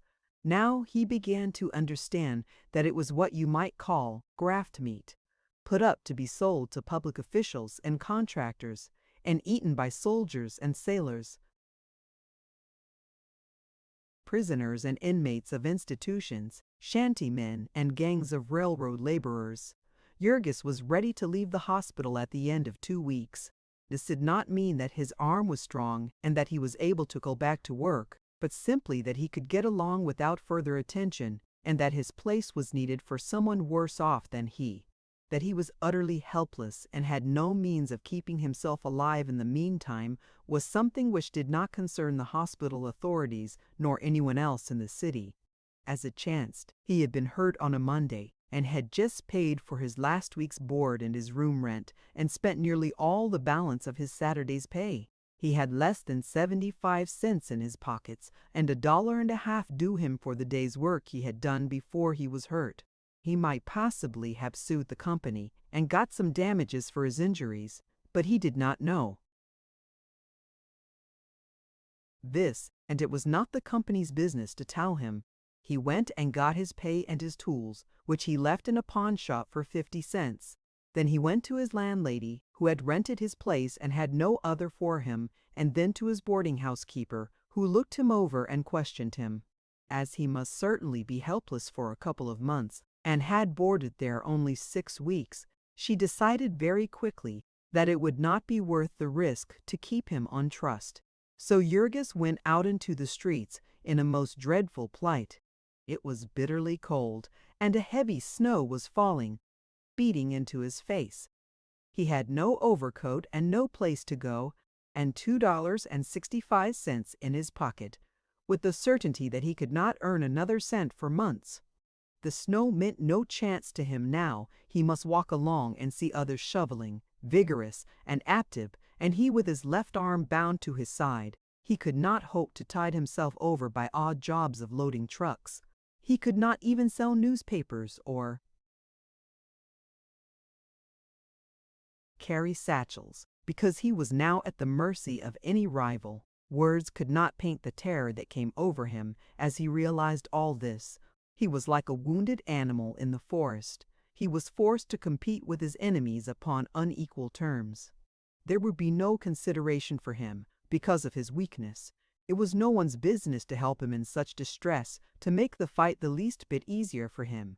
Even if he took to begging, he would be at a disadvantage, for reasons which he was to discover in good time. In the beginning he could not think of anything except getting out of the awful cold. He went into one of the saloons he had been wont to frequent, and bought a drink, and then stood by the fire shivering and waiting to be ordered out. According to an unwritten law, the buying a drink included the privilege of loafing for just so long. Then one had to buy another drink or move on. That Jurgis was an old customer entitled him to a somewhat longer stop, but then he had been away 2 weeks and was evidently on the bum. He might plead and tell his hard luck story, but that would not help him much. A saloon keeper who was to be moved by such means would soon have his place jammed to the doors with hobos on a day like this. So Jurgis went out into another place and paid another nickel. He was so hungry this time that he could not resist the hot beef stew, an indulgence which cut short his stay by a considerable time. When he was again told to move on, he made his way to a tough place in the Lumbay district, where now and then he had gone with a certain rat-eyed Bohemian workingman of his acquaintance, seeking a woman. It was Jurgis's vain hope that here the proprietor would let him remain as a sitter. In low-class places, in the dead of winter, saloon-keepers would often allow 1 or 2 forlorn-looking bums who came in covered with snow or soaked with rain to sit by the fire and look miserable to attract custom. A workingman would come in, feeling cheerful after his day's work was over, and it would trouble him to have to take his glass with such a sight under his nose. And so he would call out, "Hello, bub, what's the matter? You look as if you'd been up against it." And then the other would begin to pour out some tale of misery, and the man would say, "Come have a glass, and maybe that'll brace you up." And so they would drink together, and if the tramp was sufficiently wretched-looking or good enough at the gab, they might have 2, and if they were to discover that they were from the same country, or had lived in the same city, or worked at the same trade, they might sit down at a table and spend an hour or 2 in talk, and before they got through the saloon-keeper would have taken in $1. All of this might seem diabolical, but the saloon-keeper was in no wise to blame for it. He was in the same plight as the manufacturer who has to adulterate and misrepresent his product. If he does not, someone else will, and the saloon keeper, unless he is also an alderman, is apt to be in debt to the big brewers and on the verge of being sold out. The market for sitters was glutted that afternoon, however, and there was no place for Jurgis. In all he had to spend 6 nickels in keeping a shelter over him that frightful day, and then it was just dark, and the station houses would not open until midnight. At the last place, however, there was a bartender who knew him and liked him, and let him doze at one of the tables until the boss came back, and also, as he was going out, the man gave him a tip on the next block. There was a religious revival of some sort, with preaching and singing, and hundreds of hobos would go there for the shelter and warmth. Jurgis went straightway and saw a sign hung out, saying that the door would open at 7:30. Then he walked, or half ran, a block, and hid a while in a doorway and then ran again, and so on until the hour.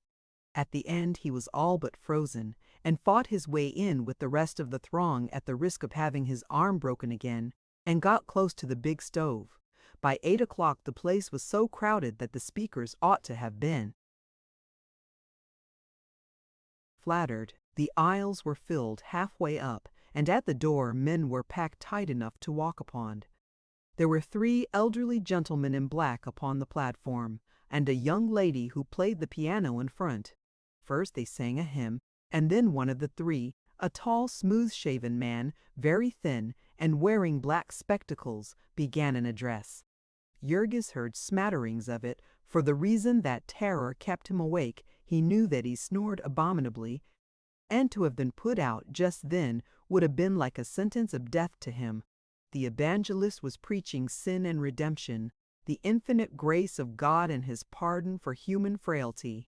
He was very much in earnest, and he meant well, but Jurgis, as he listened, found his soul filled with hatred.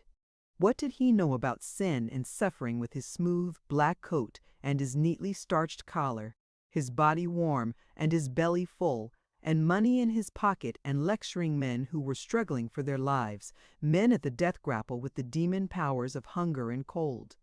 This, of course, was unfair, but Jurgis felt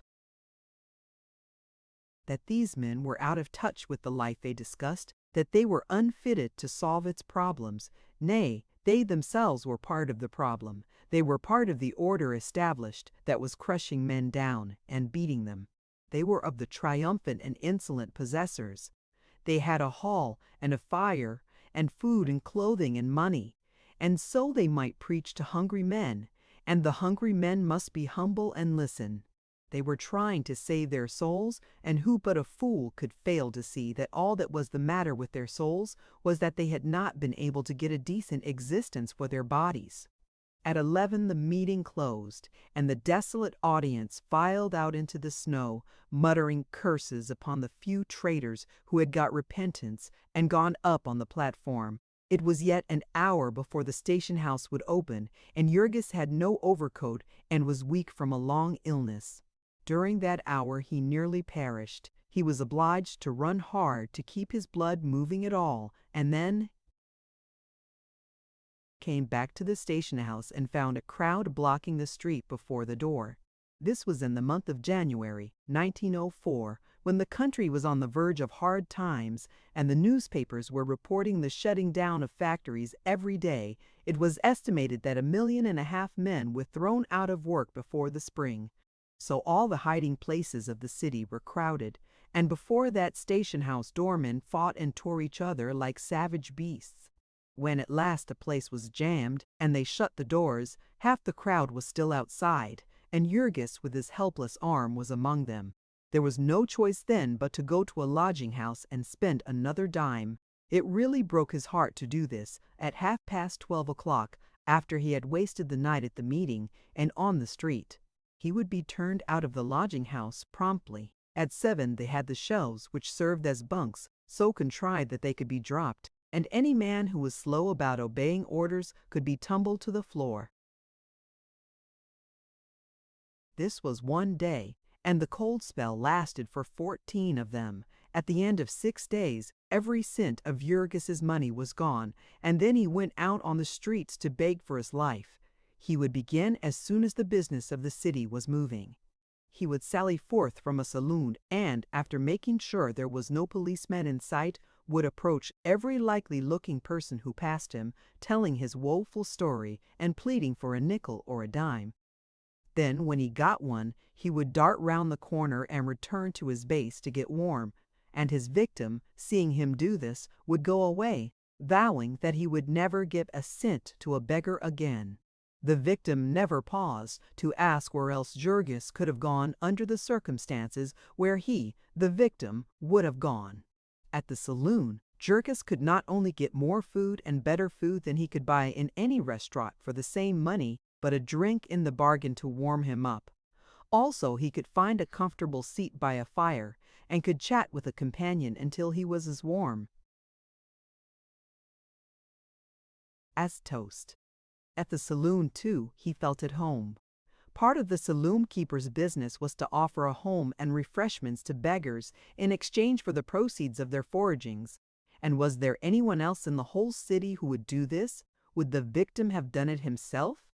Poor Jurgis might have been expected to make a successful beggar. He was just out of the hospital and desperately sick-looking, and with a helpless arm. Also, he had no overcoat and shivered pitifully. But, alas, it was again the case of the honest merchant, who finds that the genuine and unadulterated article is driven to the wall by the artistic counterfeit. Jurgis, as a beggar, was simply a blundering amateur in competition with organized and scientific professionalism. He was just out of the hospital, but the story was worn threadbare, and how could he prove it? He had his arm in a sling, and it was a device a regular beggar's little boy would have scorned. He was pale and shivering, but they were made up with cosmetics and had studied the art of chattering their teeth. As to his being without an overcoat, among them you would meet men you could swear had on nothing but a ragged linen duster and a pair of cotton trousers, so cleverly had they concealed the several suits of all wool underwear beneath. Many of these professional mendicants had comfortable homes and families, and thousands of dollars in the bank. Some of them had retired upon their earnings and gone into the business of fitting out and doctoring others or working children at the trade. There were some who had both their arms bound tightly to their sides and padded stumps in their sleeves, and a sick child hired to carry a cup for them. There were some who had no legs and pushed themselves upon a wheeled platform, some who had been favored with blindness and with some less fortunate had mutilated themselves, or burned themselves, or had brought horrible sores upon themselves with chemicals. You might suddenly encounter upon the street a man holding out to you a finger rotting and discolored with gangrene, or one with livid scarlet wounds half escaped from their filthy bandages. These desperate ones were the dregs of the city's cesspools, wretches who hid at night in the rain-soaked cellars of old ramshackle tenements, in stale beer dives and opium joints, with abandoned women in the last stages of the harlot's progress, women who had been kept by Chinamen and turned away at last to die. Every day the police net would drag hundreds of them off the streets, and in the detention hospital you might see them, herded together in a miniature inferno, with hideous, beastly faces, bloated and leprous with disease, laughing, shouting, screaming in all stages of drunkenness, barking like dogs, gibbering like apes, raving and tearing themselves in delirium. Chapter 24, Chapter XXV. In the face of all his handicaps, Jurgis was obliged to make the price of a lodging and of a drink every hour or two, under penalty of freezing to death. Day after day he roamed about in the Arctic cold, his soul filled full of bitterness and despair. He saw the world of civilization then more plainly than ever he had seen it before, a world in which nothing counted but brutal might, an order devised by those who possessed it for the subjugation of those who did not. He was one of the latter, and all outdoors, all life, was to him one colossal prison, which he paced like a pent-up tiger, trying one bar after another and finding them all beyond his power. He had lost in the fierce battle of greed, and so was doomed to be exterminated. and all society was busy to see that he did not escape the sentence. Everywhere that he turned were prison bars and hostile eyes following him. The well-fed, sleek policemen, from whose glances he shrank and who seemed to grip their clubs more tightly when they saw him. The saloon keepers, who never ceased to watch him while he was in their places, who were jealous of every moment he lingered after he had paid his money. The hurrying throngs upon the streets, who were deaf to his entreaties, oblivious of his very existence and savage and contemptuous when he forced himself upon them. They had their own affairs, and there was no place for him among them. There was no place for him anywhere. Every direction he turned his gaze. This fact was forced upon him. Everything was built to express it to him. The residences with their heavy walls and bolted doors, and basement windows barred with iron, the great warehouses filled with the products of the whole world and guarded by iron shutters and heavy gates, the banks with their unthinkable billions of wealth, all buried in safes and vaults of steel. And then one day there befell Jurgis the one adventure of his life. It was late at night, and he had failed to get the price of a lodging. Snow was falling, and he had been out so long that he was covered with it and was chilled to the bone. He was working among the theater crowds, flitting here and there, taking large chances with the police, and his desperation half hoping to be arrested. When he saw a blue coat start toward him, however, his heart failed him, and he dashed down a side street and fled a couple of blocks. When he stopped again, he saw a man coming toward him and placed himself in his path. "Please, sir," he began in the usual formula, "will you give me the price of a lodging? I've had a broken arm, and I can't work, and I've not a cent in my pocket. I'm an honest working man, sir, and I never begged before." "It's not my fault, sir." Jurgis usually went on until he was interrupted, but this man did not interrupt, and so at last he came to a breathless stop. The other had halted, and Jurgis suddenly noticed that he stood a little unsteadily. "Was that you say?" he queried suddenly, in a thick voice. Jurgis began again, speaking more slowly and distinctly, before he was half through. The other put out his hand and rested it upon his shoulder. "Poor old chappie," he said. "Been up against it, hey?" Then he lurched toward Jurgis, and the hand upon his shoulder became an arm about his neck. "Up against it myself, old sport," he said. "She's a hard old world." They were close to a lamp-post, and Jurgis got a glimpse of the other. He was a young fellow not much over 18, with a handsome boyish face. He wore a silk hat and a rich soft overcoat with a fur collar, and he smiled at Jurgis with benignant sympathy. "I'm hard up too, my goo friend," he said. "I've got cruel parents, or I'd set you up. What's the matter with yer?" "I've been in the hospital." "Hospital!" exclaimed the young fellow, still smiling sweetly. "That's too bad. Same's my Aunt Polly. Heck, my Aunt Polly's in the hospital. Too, old Auntie's been having twins. What's the matter with you?" "I've got a broken arm," Jurgis began. "So," said the other sympathetically, "that ain't so bad, you get over that. I wish somebody'd break my arm, old chappie damfidant. Then they'd treat me better, hick hole me up, old spart. Was it you wham do?" "I'm hungry, sir," said Jurgis. "Hungry? Why don't you have some supper?" "I've got no money, sir. No money." "Ho, let's be chums. Oly boy jest like me." "No money, either a'most busted. Why don't you go home then, same's me?" "I haven't any home," said Jurgis. "No home? Stranger in the city, hey? Good God, that's bad. Better come home wiz me, yes. By Harry, that's the trick. You'll come home and have some supper, hick, wiz me. Awful lonesome, nobody home. Governor gone abroad. Bubby on's honeymoon. Polly having twins, every damn soul gone away. Nuff to drive a feller to drink, I say. Only ole a ham standing by, passing plates damn it can eat like that, no sir. The club for me every time, my boy, I say. But then they won't let me sleep their guv'nor's orders. By Harry home every night, sir. Ever hear anything like that? Every morning do?" I asked him. No, sir, every night or no allowance at all, sir. That's my governor, nice as nails by Harry. Told ol' Ham to watch me too. Servant spying on me, wuzzery think that, my friend. A nice, quiet, good-hearted young feller like me and his daddy can't go to Europe, hup, and leave him in peace. Ain't that a shame, sir? And I gotter go home every evening and miss all the fun, by Harry. That's what's the matter now, that's why I'm here. Had to come away and leave. Kitty Hick left her crying too, would you think of? That old sport. Lemme go, kittens, says I. Come early and often I go where duty Hick calls me. Farewell, farewell, my own true love, farewell. Farewell, my own true love. Fareway hell, my own true love.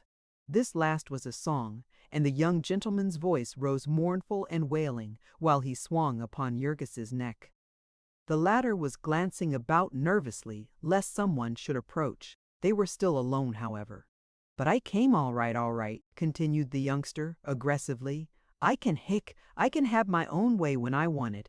By Harry, Freddie Jones is a hard man to handle when he gets going.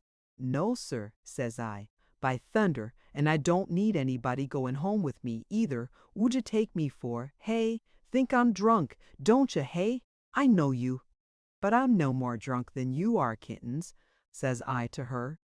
And then says she, "Fast true, Freddie dear, she's a smart one, is Kitty, but I'm staying in the flat, and you're going out into the cold, cold night. Put it in a palm." Lovely Kitty, says I. No joking, Freddie, my boy, says she.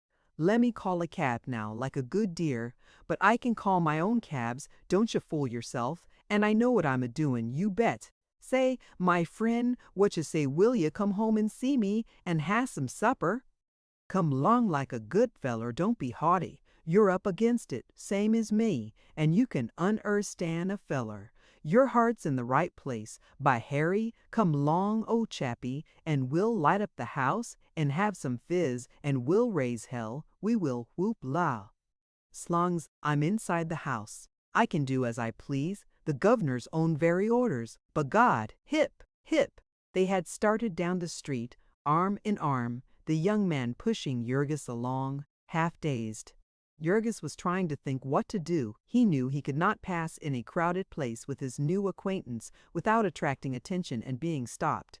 It was only because of the falling snow that people who passed here did not notice anything wrong. Suddenly, therefore, Jurgis stopped. "Is it very far?" he inquired. "Not very," said the other. "Tired, are you, though? Well, we'll ride, what you say? Good. Call a cab." And then, gripping Jurgis tight with one hand, the young fellow began searching his pockets with the other. "You call, old sport, and I'll pay," he suggested. "How's that, hey?" And he pulled out from somewhere a big roll of bills. It was more money than Jurgis had ever seen in his life before, and he stared at it with startled eyes. "Looks like a lot, hey?" said Master Freddie, fumbling with it. "Fool you, though, oldie chappie. They're all little ones. I'll be busted in 1 week more, sure thing. Word of honor. And not a cent more till the first hick governor's orders, hick not a cent, by Harry. 'Nough to set a feller crazy, it is. I sent him a cable this afternoon, that's one reason. More why I'm going home. Hanging on the verge of starvation, I says, for the honor of the family hick send me some bread. Hunger will compel me to join you, Freddie. That's what I wired him by Harry, and I mean it, I'll run away from school. B'God, if he don't send me some." After this fashion, the young gentleman continued to prattle on, and meantime, Jurgis was trembling with excitement. He might grab that wad of bills and be out of sight in the darkness before the other could collect his wits. Should he do it? What better had he to hope for if he waited longer? But Jurgis had never committed a crime in his life, and now he hesitated half a second too long. Freddie got one bill loose and then stuffed the rest back into his trousers pocket. "Here, old man," he said. "You take it." He held it out, fluttering. They were in front of a saloon, and by the light of the window Jurgis saw that it was $100 bill. "You take it," the other repeated. pay the cabby and keep the change. I've got no head for business. Governor says so, hisself, and the governor knows the governor's got a head for business, you bet. All right, governor, I told him, you run the show, and I'll take the tickets. And so he set Aunt Polly to watch me and now Polly's off in the hospital having twins and me out raising Cain. Hello there, hey, call him. A cab was driving by, and Jurgis sprang and called, and it swung round to the curb. Master Freddy clambered in with some difficulty, and Jurgis had started to follow, when the driver shouted, "Hi there, get out you!" Jurgis hesitated and was half obeying, but his companion broke out, "What's the matter with you, hey?" And the cabby subsided, and Jurgis climbed in. Then Freddy gave a number on the Lake Shore Drive, and the carriage started away. The youngster leaned back and snuggled up to Jurgis, murmuring contentedly. In half a minute he was sound asleep. Jurgis sat shivering, speculating as to whether he might not still be able to get hold of the roll of bills. He was afraid to try to go through his companion's pockets, however, and besides, the cabby might be on the watch. He had the 100 safe, and he would have to be content with that. At the end of half an hour or so, the cab stopped. They were out on the waterfront, and from the east a freezing gale was blowing off the ice-bound lake. "Here we are," called the cabby, and Jurgis awakened his companion. Master Freddy sat up with a start. "Hello," he said. "Where are we? Wusses, who are you, hey? Oh, yes, sure enough. Moses, forgot you hickle choppy. Home, are we? Let's see. Berab, Iri's cold. Yes, come long, we're home. It ever so humble." Before them there loomed an enormous granite pile, set far back from the street and occupying a whole block. By the light of the driveway lamps, Jurgis could see that it had towers and huge gables like a medieval castle. He thought that the young fellow must have made a mistake. It was inconceivable to him that any person could have a home like a hotel or the city hall. But he followed in silence, and they went up the long flight of steps, arm in arm. "There's a button here, old sport," said Master Freddy. "Hold my arm while I find her. Steady. Now, oh yes, here she is, saved." A bell rang, and in a few seconds the door was opened. A man in blue livery stood holding it and gazing before him, silent as a statue. They stood for a moment blinking in the light. Then Jurgis felt his companion pulling, and he stepped in, and the blue automaton closed the door. Jurgis's heart was beating wildly. It was a bold thing for him to do into what strange, unearthly place he was venturing. He had no idea. Aladdin entering his cave could not have been more excited. The place where he stood was dimly lighted, but he could see a vast hall with pillars fading into the darkness above, and a great staircase opening at the far end of it. The floor was of tessellated marble, smooth as glass, and from the walls strange shapes loomed out, woven into huge portieres in rich, harmonious colors, or gleaming from paintings, wonderful and mysterious looking in the half-light, purple and red and golden, like sunset glimmers in a shadowy forest. The man in livery had moved silently toward them. Master Freddy took off his hat and handed it to him, and then, letting go of Jurgis's arm, tried to get out of his overcoat. After 2 or 3 attempts, he accomplished this, with the lackey's help, and meantime a second man had approached, a tall and portly personage, solemn as an executioner. He bore straight down upon Jurgis, who shrank away. Nervously, he seized him by the arm without a word and started toward the door with him. Then suddenly came Master Freddy's voice, "Hamilton, my friend will remain with me." The man paused and half released to Jurgis. "Come long, our chappie," said the other, and Jurgis started toward him. "Master Frederick," exclaimed the man, "see that the cabby is paid," was the other's response, and he linked his arm in Jurgis's. Jurgis was about to say, "I have the money for him," but he restrained himself. The stout man in uniform signaled to the other, who went out to the cab, while he followed Jurgis and his young master. They went down the great hall and then turned. Before them were two huge doors. "Hamilton," said Master Freddy. "Well, sir?" said the other. "What's the matter with the dining room doors?" "Nothing is the matter, sir." "Then why don't you open 'em?" The man rolled them back. Another vista lost itself in the darkness. "Lights," commanded Master Freddy, and the butler pressed a button, and a flood of brilliant incandescence streamed from above, half blinding Jurgis. He stared, and little by little he made out the great apartment with a domed ceiling from which the light poured, and walls that were one enormous painting, nymphs and dryads dancing in a flower-strewn glade, Diana with her hounds and horses, dashing headlong through a mountain streamlet, a group of maidens bathing in a forest. Pool all life-size, and so real that Jurgis thought that it was some work of enchantment, that he was in a dream palace. Then his eye passed to the long table in the center of the hall, a table black as ebony and gleaming with wrought silver and gold.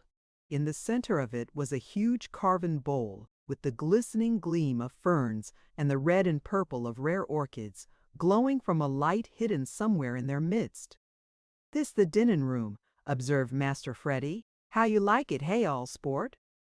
He always insisted on having an answer to his remarks, leaning over Jurgis and smiling into his face.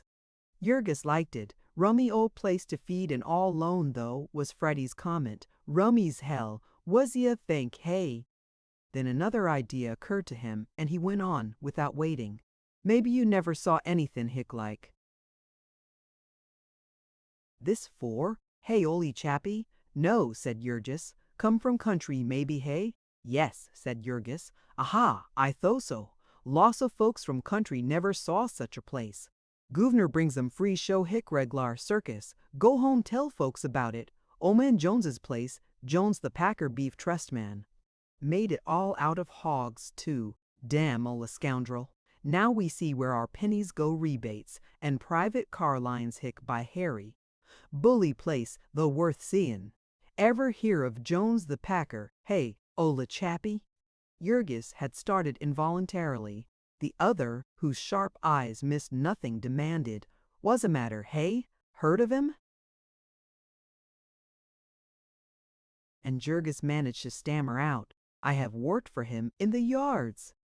"What?" cried Master Freddy with a yell. "You, in the yards? Ho, ho, why say, that's good. Shake hands on it, ole men by Harry. Governor ought to be here, glad to see you." Great friends with the min, Gouverneur, labor and capital, community, effin' thirsts, and all that hick. Funny things happen in this world, don't they, ole man? Hamilton, lemme introduce you friend the family ole friend the Gouverneur's works in the yards. Come to spend the night wiz me, Hamilton, have a hot time. Me friend Mr. Who's your name, ole choppy? Tell us your name. Rudkus Jurgis, Rudkus. My friend, Mr. Rednose, Hamilton, shake hands." The stately butler bowed his head, but made not a sound, and suddenly Master Freddy pointed an eager finger at him. "I know what's the matter wiz you."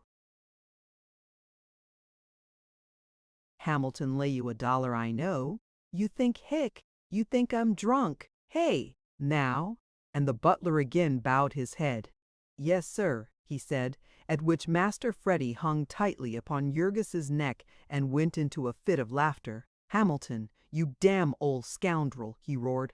"I'll scharge you for impudence, you see. If I don't. Ho, ho, ho. I'm drunk. Ho, ho." The two waited until his fit had spent itself, to see what new whim would seize him. "What you wanna do?" he queried suddenly. "Wanna see the place, old chappy? Wamma play the Gouverneur show you round?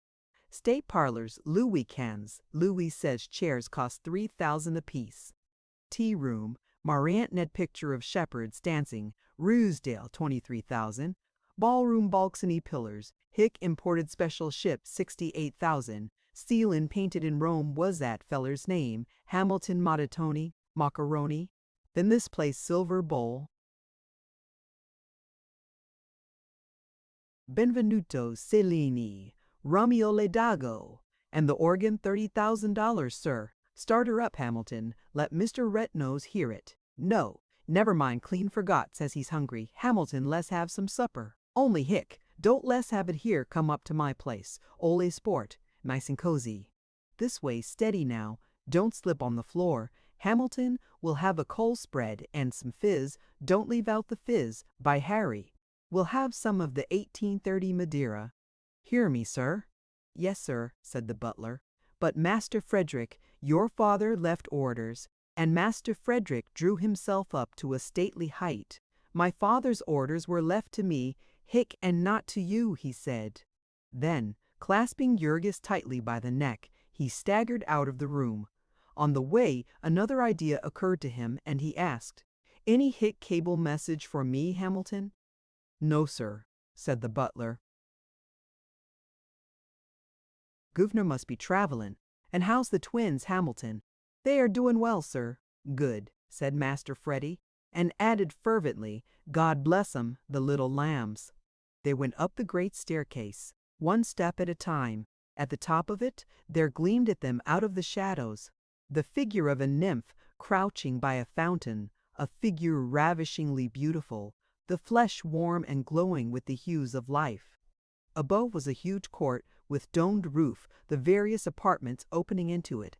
The butler had paused below but a few minutes to give orders and then followed them. Now he pressed a button and the hall blazed with light. He opened a door before them and then pressed another button as they staggered into the apartment. It was fitted up as a study. In the center was a mahogany table, covered with books and smokers' implements. The walls were decorated with college trophies and colors, flags, posters, photographs, and knickknacks, tennis rackets, canoe paddles, golf clubs, and polo sticks. An enormous moose head, with horns 6 feet across, faced a buffalo head on the opposite wall, while bear and tiger skins covered the polished floor. There were lounging chairs and sofas, window seats covered with soft cushions of fantastic designs. There was one corner fitted in Persian fashion, with a huge canopy and a jeweled lamp beneath. Beyond, a door opened upon a bedroom, and beyond that was a swimming pool of the purest marble that had cost about $40,000. Master Freddy stood for a moment or two gazing about him. Then out of the next room a dog emerged, a monstrous bulldog, the most hideous object that Jurgis had ever laid eyes upon. He yawned, opening a mouth like a dragon's, and he came toward the young man, wagging his tail. "Hello, Dewey," cried his master. "Been having a snooze, old boy?" Well, well, hello there, was a matter. The dog was snarling at Jurgis. "Why, Dewey, this, my friend, Mr. Red-Nose, old friend, the governor's. Mr. Red-Nose, Admiral Dewey. Shake hands, hick. Ain't he a daisy, though? Blue ribbon at the New York show, 8,500 at a clip. How's that? Hey?" The speaker sank into one of the big armchairs, and Admiral Dewey crouched beneath it. He did not snarl again, but he never took his eyes off Jurgis. He was perfectly sober, was the Admiral. The butler had closed the door, and he stood by it, watching Jurgis every second. Now there came footsteps outside, and, as he opened the door, a man in livery entered, carrying a folding table, and behind him 2 men with covered trays. They stood like statues while the first spread the table and set out the contents of the trays upon it. There were cold pates and thin slices of meat, tiny. Bread and butter sandwiches with the crust cut off, a bowl of sliced peaches and cream in January, little fancy cakes, pink and green and yellow and white, and half a dozen ice-cold bottles of wine. "That's the stuff for you," cried Master Freddy exultantly as he spied them. "Come 'long, old chappie, move up." And he seated himself at the table. The waiter pulled a cork, and he took the bottle and poured 3 glasses of its contents in succession down his throat. Then he gave a long-drawn sigh and cried again to Jurgis to seat himself. The butler held the chair at the opposite side of the table, and Jurgis thought it was to keep him out of it. But finally he understood that it was the other's intention to put it under him, and so he sat down, cautiously and mistrustingly. Master Freddy perceived that the attendants embarrassed him, and he remarked with a nod to them, "You may go." They went, all save the butler. "You may go too, Hamilton," he said. Master Frederick, the man, began. "Go!" cried the youngster angrily. "Damn you, don't you hear me?" The man went out and closed the door.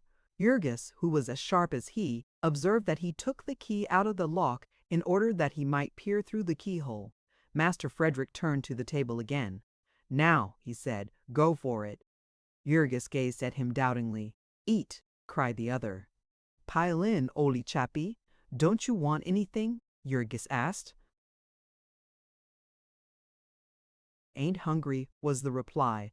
"Only thirsty. Kitty and me had some candy you go on." So Jurgis began without further parley. He ate as with 2 shovels, his fork in one hand and his knife in the other. When he once got started, his wolf hunger got the better of him, and he did not stop for breath until he had cleared every plate. "Gee whiz," said the other, who had been watching him in wonder. Then he held Jurgis the bottle. "LSC you drink now," he said, and Jurgis took the bottle and turned it up to his mouth, and a wonderfully unearthly liquid ecstasy poured down his throat, tickling every nerve of him, thrilling him with joy. He drank the very last drop of it, and then he gave vent to a long-drawn, "Ha! Good stuff, hey?" said Freddy sympathetically. He had leaned back in the big chair, putting his arm behind his head and gazing at Jurgis. And Jurgis gazed back at him. He was clad in spotless evening dress, was Freddy, and looked very handsome. He was a beautiful boy, with light golden hair and the head of an Antinous. He smiled at Jurgis confidingly, and then started talking again, with his blissful insouciance. This time he talked for 10 minutes at a stretch, and in the course of the speech he told Jurgis all of his family history. His big brother Charlie was in love with the guileless maiden who played the part of Little Bright Eyes in The Caliph of Kamskatska. He had been on the verge of marrying her once, only the governor had sworn to disinherit him and had presented him with a sum that would stagger the imagination and that had staggered the virtue of Little Bright Eyes. Now Charlie had got leave from college and had gone away in his automobile on the next best thing to a honeymoon. The governor had made threats to disinherit another of his children also, Sister Gwendolen, who had married an Italian marquis with a string of titles and a dueling record. They lived in his chateau, or rather had until he had taken to firing the breakfast dishes at her. Then she had cabled for help, and the old gentleman had gone over to find out what were his grace's terms. So they had left Freddy all alone, and he with less than $2,000 in his pocket. Freddy was up in arms and meant serious business, as they would find in the end if there was no other way of bringing them to terms. He would have his kittens wire that she was about to marry him and see what happened then. So the cheerful youngster rattled on until he was tired out. He smiled his sweetest smile at Jurgis, and then he closed his eyes sleepily. Then he opened them again and smiled once more, and finally closed them and forgot to open them. For several minutes Jurgis sat perfectly motionless, watching him and reveling in the strange sensation of the champagne. Once he stirred, and the dog growled. After that he sat almost holding his breath, until after a while the door of the room opened softly, and the butler came in. He walked toward Jurgis upon tiptoe, scowling at him, and Jurgis rose up and retreated, scowling back. So until he was against the wall, and then the butler came close and pointed toward the door. "Get out of here," he whispered. Jurgis hesitated, giving a glance at Freddy, who was snoring softly. "If you do, you son of a," hissed the butler, "I'll mash in your face for you before you get out of here." And Jurgis wavered but an instant more. He saw Avril Dewey coming up behind the man and growling softly, to back up his threats. Then he surrendered and started toward the door. They went out without a sound and down the great echoing staircase and through the dark hall. At the front door he paused, and the butler strode close to him. "Hold up your hands," he snarled. Jurgis took a step back, clenching his one well fist. "What for?" he cried, and then understanding that the fellow proposed to search him, he answered, "I'll see you in hell first." "Do you want to go to jail?" demanded the butler menacingly. "I'll have the police have 'em," roared Jurgis with fierce passion. "But you won't put your hands on me till you do. I haven't touched anything in your damned house, and I'll not have you touch me." So the butler, who was terrified lest his young master should waken, stepped suddenly to the door and opened it. "Get out of here," he said, and then as Jurgis passed through the opening, he gave him a ferocious kick that sent him down the great stone steps at a run and landed him sprawling in the snow at the bottom. Chapter 25. Chapter XXV. Jurgis got up, wild with rage, but the door was shut, and the great castle was dark and impregnable. Then the icy teeth of the blast bit into him, and he turned and went away at a run. When he stopped again, it was because he was coming to frequented streets and did not wish to attract attention. In spite of that last humiliation, his heart was thumping fast with triumph. He had come out ahead on that deal. He put his hand into his trousers pocket every now and then to make sure that the precious $100 bill was still there. Yet he was in a plight, a curious and even dreadful plight, when he came to realize it. He had not a single cent but that one bill. And he had to find some shelter that night. He had to change it. Jurgis spent half an hour walking and debating the problem. There was no one he could go to for help. He had to manage it all alone. To get it changed in a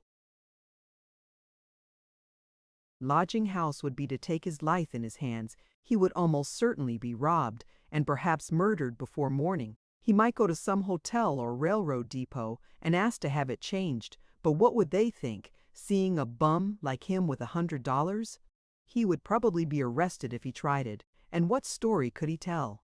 On the morrow, Freddie Jones would discover his loss, and there would be a hunt for him, and he would lose his money. The only other plan he could think of was to try in a saloon. He might pay them to change it if it could not be done otherwise. He began peering into places as he walked.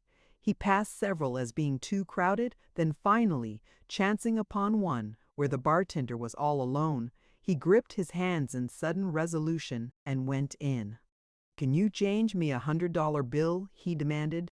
The bartender was a big, husky fellow with the jaw of a prize fighter and a 3 week stubble of hair upon it. He stared at Jurgis. "What's that you say?" he demanded. "I said, could you change me $100 bill?" "Where'd you get it?" he inquired incredulously. "Never mind," said Jurgis. "I've got it, and I want it changed. I'll pay you if you'll do it." The other stared at him hard. "Lemme see it," he said.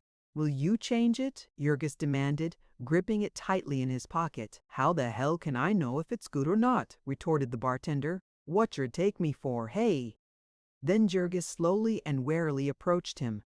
He took out the bill, and Jurgis slowly and warily approached him. He took out the bill and fumbled it for a moment, while the man stared at him with hostile eyes across the counter. Then finally he handed it over. The other took it and began to examine it. He smoothed it between his fingers and held it up to the light. He turned it over and upside down and edgeways. It was new and rather stiff, and that made him dubious. Jurgis was watching him like a cat all the time. "Humph," he said finally, and gazed at the stranger, sizing him up a ragged, ill-smelling tramp with no overcoat and one arm in a sling and $100 bill. "Wanna buy anything?" he demanded. "Yes," said Jurgis. "I'll take a glass of beer." "All right," said the other. "I'll change it."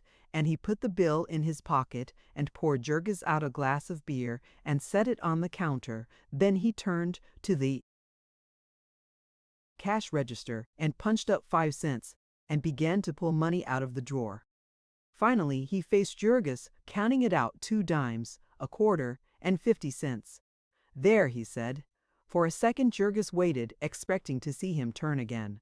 "My $99," he said. "What $99?" demanded the bartender. "My change," he cried. "The rest of my 100.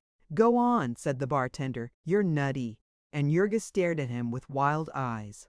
For an instant horror reigned in him, black, paralyzing, awful horror, clutching him at the heart. And then came rage in surging, blinding floods. He screamed aloud and seized the glass and hurled it at the other's head. The man ducked and it missed him by half an inch. He rose again and faced Jurgis, who was vaulting over the bar with his one well arm, and dealt him a smashing blow in the face, hurling him backward upon the floor. Then, as Jurgis scrambled to his feet again and started round the counter after him, he shouted at the top of his voice, "Help! Help!" Jurgis seized a bottle off the counter as he ran, and as the bartender made a leap, he hurled the missile at him with all his force. It just grazed his head and shivered into 1,000 pieces against the post of the door. Then Jurgis started back, rushing at the man again in the middle of the room. This time, in his blind frenzy, he came without a bottle, and that was all the bartender wanted. He met him halfway and floored him with a sledgehammer drive between the eyes. An instant later the screen doors flew open, and 2 men rushed in just as Jurgis was getting to his feet again, foaming at the mouth with rage and trying to tear his broken arm out of its bandages. "Look out!" shouted the bartender. "He's got a knife." Then, seeing that the 2 were disposed to join the fray, he made another rush at Jurgis and knocked aside his feeble defense and sent him tumbling again, and the 3 flung themselves upon him, rolling and kicking about the place. A second later a policeman dashed in, and the bartender yelled once more, "Look out for his knife." Jurgis had fought himself half to his knees when the policeman made a leap at him and cracked him across the face with his club. Though the blow staggered him, the wild beast frenzy still blazed in him, and he got to his feet, lunging into the air. Then again the club descended full upon his head, and he dropped like a log to the floor. The policeman crouched over him, clutching his stick, waiting for him to try to rise again, and meantime the barkeeper got up and put his hand to his head. "Christ!" he said. "I thought I was done for that time. Did he cut me?" "Don't see anything, Jake," said the policeman. "What's the matter with him?" "Just crazy drunk," said the other. "A lame duck, too, but he most got me under the bar." "Youse had better call the wagon, Billy." "No," said the officer. "He's got no more fight in him, I guess, and he's only got a block to go." He twisted his hand in Jurgis's collar and jerked at him. "Get up here, you," he commanded. But Jurgis did not move, and the bartender went behind the bar, and after stowing the $100 bill away in a safe hiding place, came and poured a glass of water over Jurgis. Then, as the latter began to moan feebly, the policeman got him to his feet and dragged him out of the place. The station house was just around the corner, and so in a few minutes Jurgis was in a cell. He spent half the night lying unconscious, and the balance moaning in torment, with a blinding headache and a racking thirst. Now and then he cried aloud for a drink of water, but there was no one to hear him. There were others in that same station house with split heads and a fever. There were hundreds of them in the great city, and tens of thousands of them in the great land, and there was no one to hear any of them. In the morning, Jurgis was given a cup of water and a piece of bread, and then hustled into a patrol wagon and driven to the nearest police court. He sat in the pen with a score of others until his turn came. The bartender, who proved to be a well-known bruiser, was called to the stand. He took the oath and told his story. The prisoner had come into his saloon after midnight, fighting drunk, and had ordered a glass of beer and tendered a $1 bill in payment. He had been given 95 cents change and had demanded $99 more, and before the plaintiff could even answer had hurled the glass at him and then attacked him with a bottle of bitters and nearly wrecked the place. Then the prisoner was sworn a forlorn object, haggard and unshorn, with an arm done up in a filthy bandage, a cheek and head cut and bloody, and one eye purplish black and entirely closed. "What have you to say for yourself?" queried the magistrate. "Your Honor," said Jurgis, "I went into his place and asked the man if he could change me $100 bill, and he said he would if I bought a drink. I gave him the bill and then he wouldn't give me the change." The magistrate was staring at him in perplexity. "You gave him $100 bill?" he exclaimed. "Yes, Your Honor," said Jurgis. "Where did you get it?" "A man gave it to me, Your Honor." "A man? What man and what for?" "A young man I met upon the street, Your Honor. I had been begging." There was a titter in the courtroom. The officer who was holding Jurgis put up his hand to hide a smile, and the magistrate smiled without trying to hide it. "It's true, Your Honor," cried Jurgis passionately. "You had been drinking as well as begging last night, had you not?" inquired the magistrate. "No, Your Honor," protested Jurgis. You had not had anything to drink." "Why, yes, Your Honor, I had." "What did you have?" "I had a bottle of something, I don't know what it was. Something that burned." There was again a laugh round the courtroom, stopping suddenly as the magistrate looked up and frowned. "Have you ever been arrested before?" he asked abruptly. The question took Jurgis aback. He stammered. "Tell me the truth now," commanded the other sternly. "Yes, Your Honor," said Jurgis. "How often?" "Only once, Your Honor," said Jurgis. "How often?" "What for?" "For knocking down my boss, Your Honor. I was working in the stockyards and he—" "I see," said His Honor. "I guess that will do. You ought to stop drinking if you can't control yourself. 10 days and costs. Next case." Jurgis gave vent to a cry of dismay, cut off suddenly by the policeman, who seized him by the collar. He was jerked out of the way into a room with the convicted prisoners, where he sat and wept like a child in his impotent rage. It seemed monstrous to him that policemen and judges should esteem his word as nothing in comparison with the bartender's. Poor Jurgis could not know that the owner of the saloon paid $5 each week to the policeman alone for Sunday privileges and general favors, nor that the pugilist bartender was one of the most trusted henchmen of the Democratic leader of the district, and had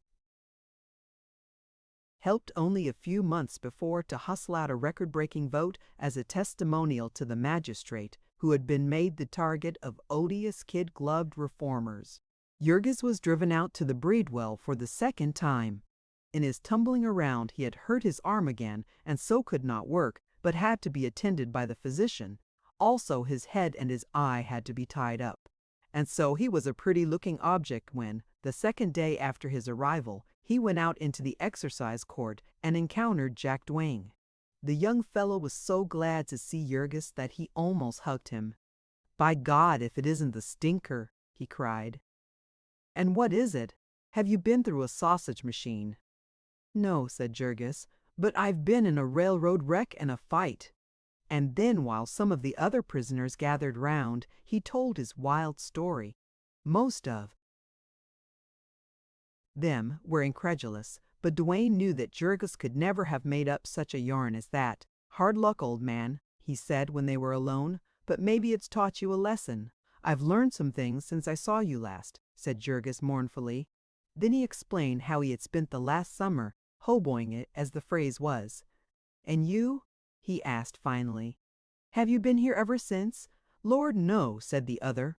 "I only came in the day before yesterday. It's the second time they've set me up on the trumped-up charge. I'd had hard luck, and can't pay them what they want." "Why don't you quit Chicago with me, Jurgis?" "I've no place to go," said Jurgis, sadly. "Neither have I," replied the other, laughing lightly. "But we'll wait till we get out and see." In the Breedwell, Jurgis met few who had been there the last time, but he met scores of others, old and young, of exactly the same sort. It was like breakers upon a beach. There was new water, but the wave looked just the same. He strolled about and talked with them, and the biggest of them told tales of their prowess, while those who were weaker, or younger and inexperienced, gathered round and listened in admiring silence. The last time he was there, Jurgis had thought of little but his family, But now he was free to listen to these men and to realize that he was one of them, that their point of view was his point of view, and that the way they kept themselves alive in the world was the way he meant to do it in the future. And so, when he was turned out of prison again without a penny in his pocket, he went straight to Jack Duane. He went full of humility and gratitude, for Duane was a gentleman and a man with a profession, and it was remarkable that he should be willing to throw in his lot with a humble workingman, one who had even been a beggar and a tramp. Jurgis could not see what help he could be to him, but he did not understand that a man like himself, who could be trusted to stand by anyone who was kind to him, was as rare among criminals as among any other class of men. The address Jurgis had was a garret room in the ghetto district, the home of a pretty little French girl, Duane's mistress, who sewed all day and eked out her living by prostitution.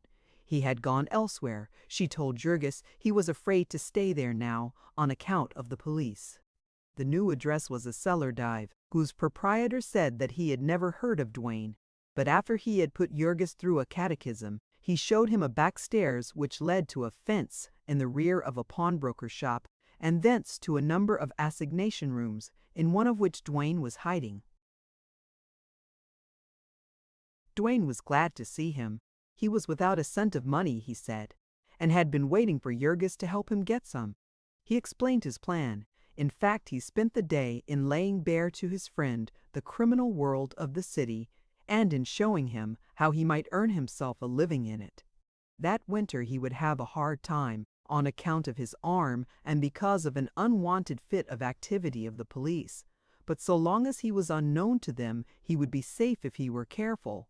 Here at Papa Hansen's, so they called the old man who kept the dive he might rest at ease, for Papa Hansen was square, would stand by him so long as he paid, and gave him an hour's notice if there were to be a police raid. Also Rosensteg, the pawnbroker, would buy anything he had for a third of its value and guarantee to keep it hidden for a year. There was an oil stove in the little cupboard of a room, and they had some supper. And then about 11 o'clock at night they sallied forth together by a rear entrance to the place, Duane armed with a slingshot. They came to a President's district, and he sprang up a lamp-post and blew out the light, and then the two dodged into the shelter of an area step and hid in silence. Pretty soon a man came by, a workingman, and they let him go. Then after a long interval came the heavy tread of a policeman, and they held their breath till he was gone. Though half frozen, they waited a full quarter of an hour after that, and then again came footsteps, walking briskly. Duane nudged Jurgis, and the instant the man had passed they rose up. Duane stole out as silently as a shadow, and the second later Jurgis heard a thud and a stifled cry. He was only a couple of feet behind, and he leaped to stop the man's mouth while Duane held him fast by the arms as they had agreed. But the man was limp and showed a tendency to fall, and so Jurgis had only to hold him by the collar, while the other, with swift fingers, went through his pockets, ripping open, first his overcoat, and then his coat, and then his vest, searching inside and outside, and transferring the contents into his own pockets. At last, after feeling of the man's fingers and in his necktie, Duane whispered, "That's all," and they dragged him to the area and dropped him in. Then Jurgis went one way and his friend the other, walking briskly. The latter arrived first, and Jurgis found him examining the swag. There was a gold watch, for one thing, with a chain and locket. There was a silver pencil, and the matchbox, and a handful of small change, and finally a card case. This last Duane opened feverishly. There were letters and checks, and 2 theater tickets, and at last, in the back part, a wad of bills. He counted them. There was a 20, 5 tens, 4 fives, and 3 ones. Duane drew a long breath. "That lets us out," he said. After further examination, they burned the card case and its contents, all but the bills, and likewise the picture of a little girl in the locket. Then Duane took the watch and trinkets downstairs and came back with $16. The old scoundrel said the case was filled. He said, It's a lie, but he knows I want the money. They divided up the spoils, and Jurgis got as his share $55 and some change. He protested that it was too much, but the other had agreed to divide even.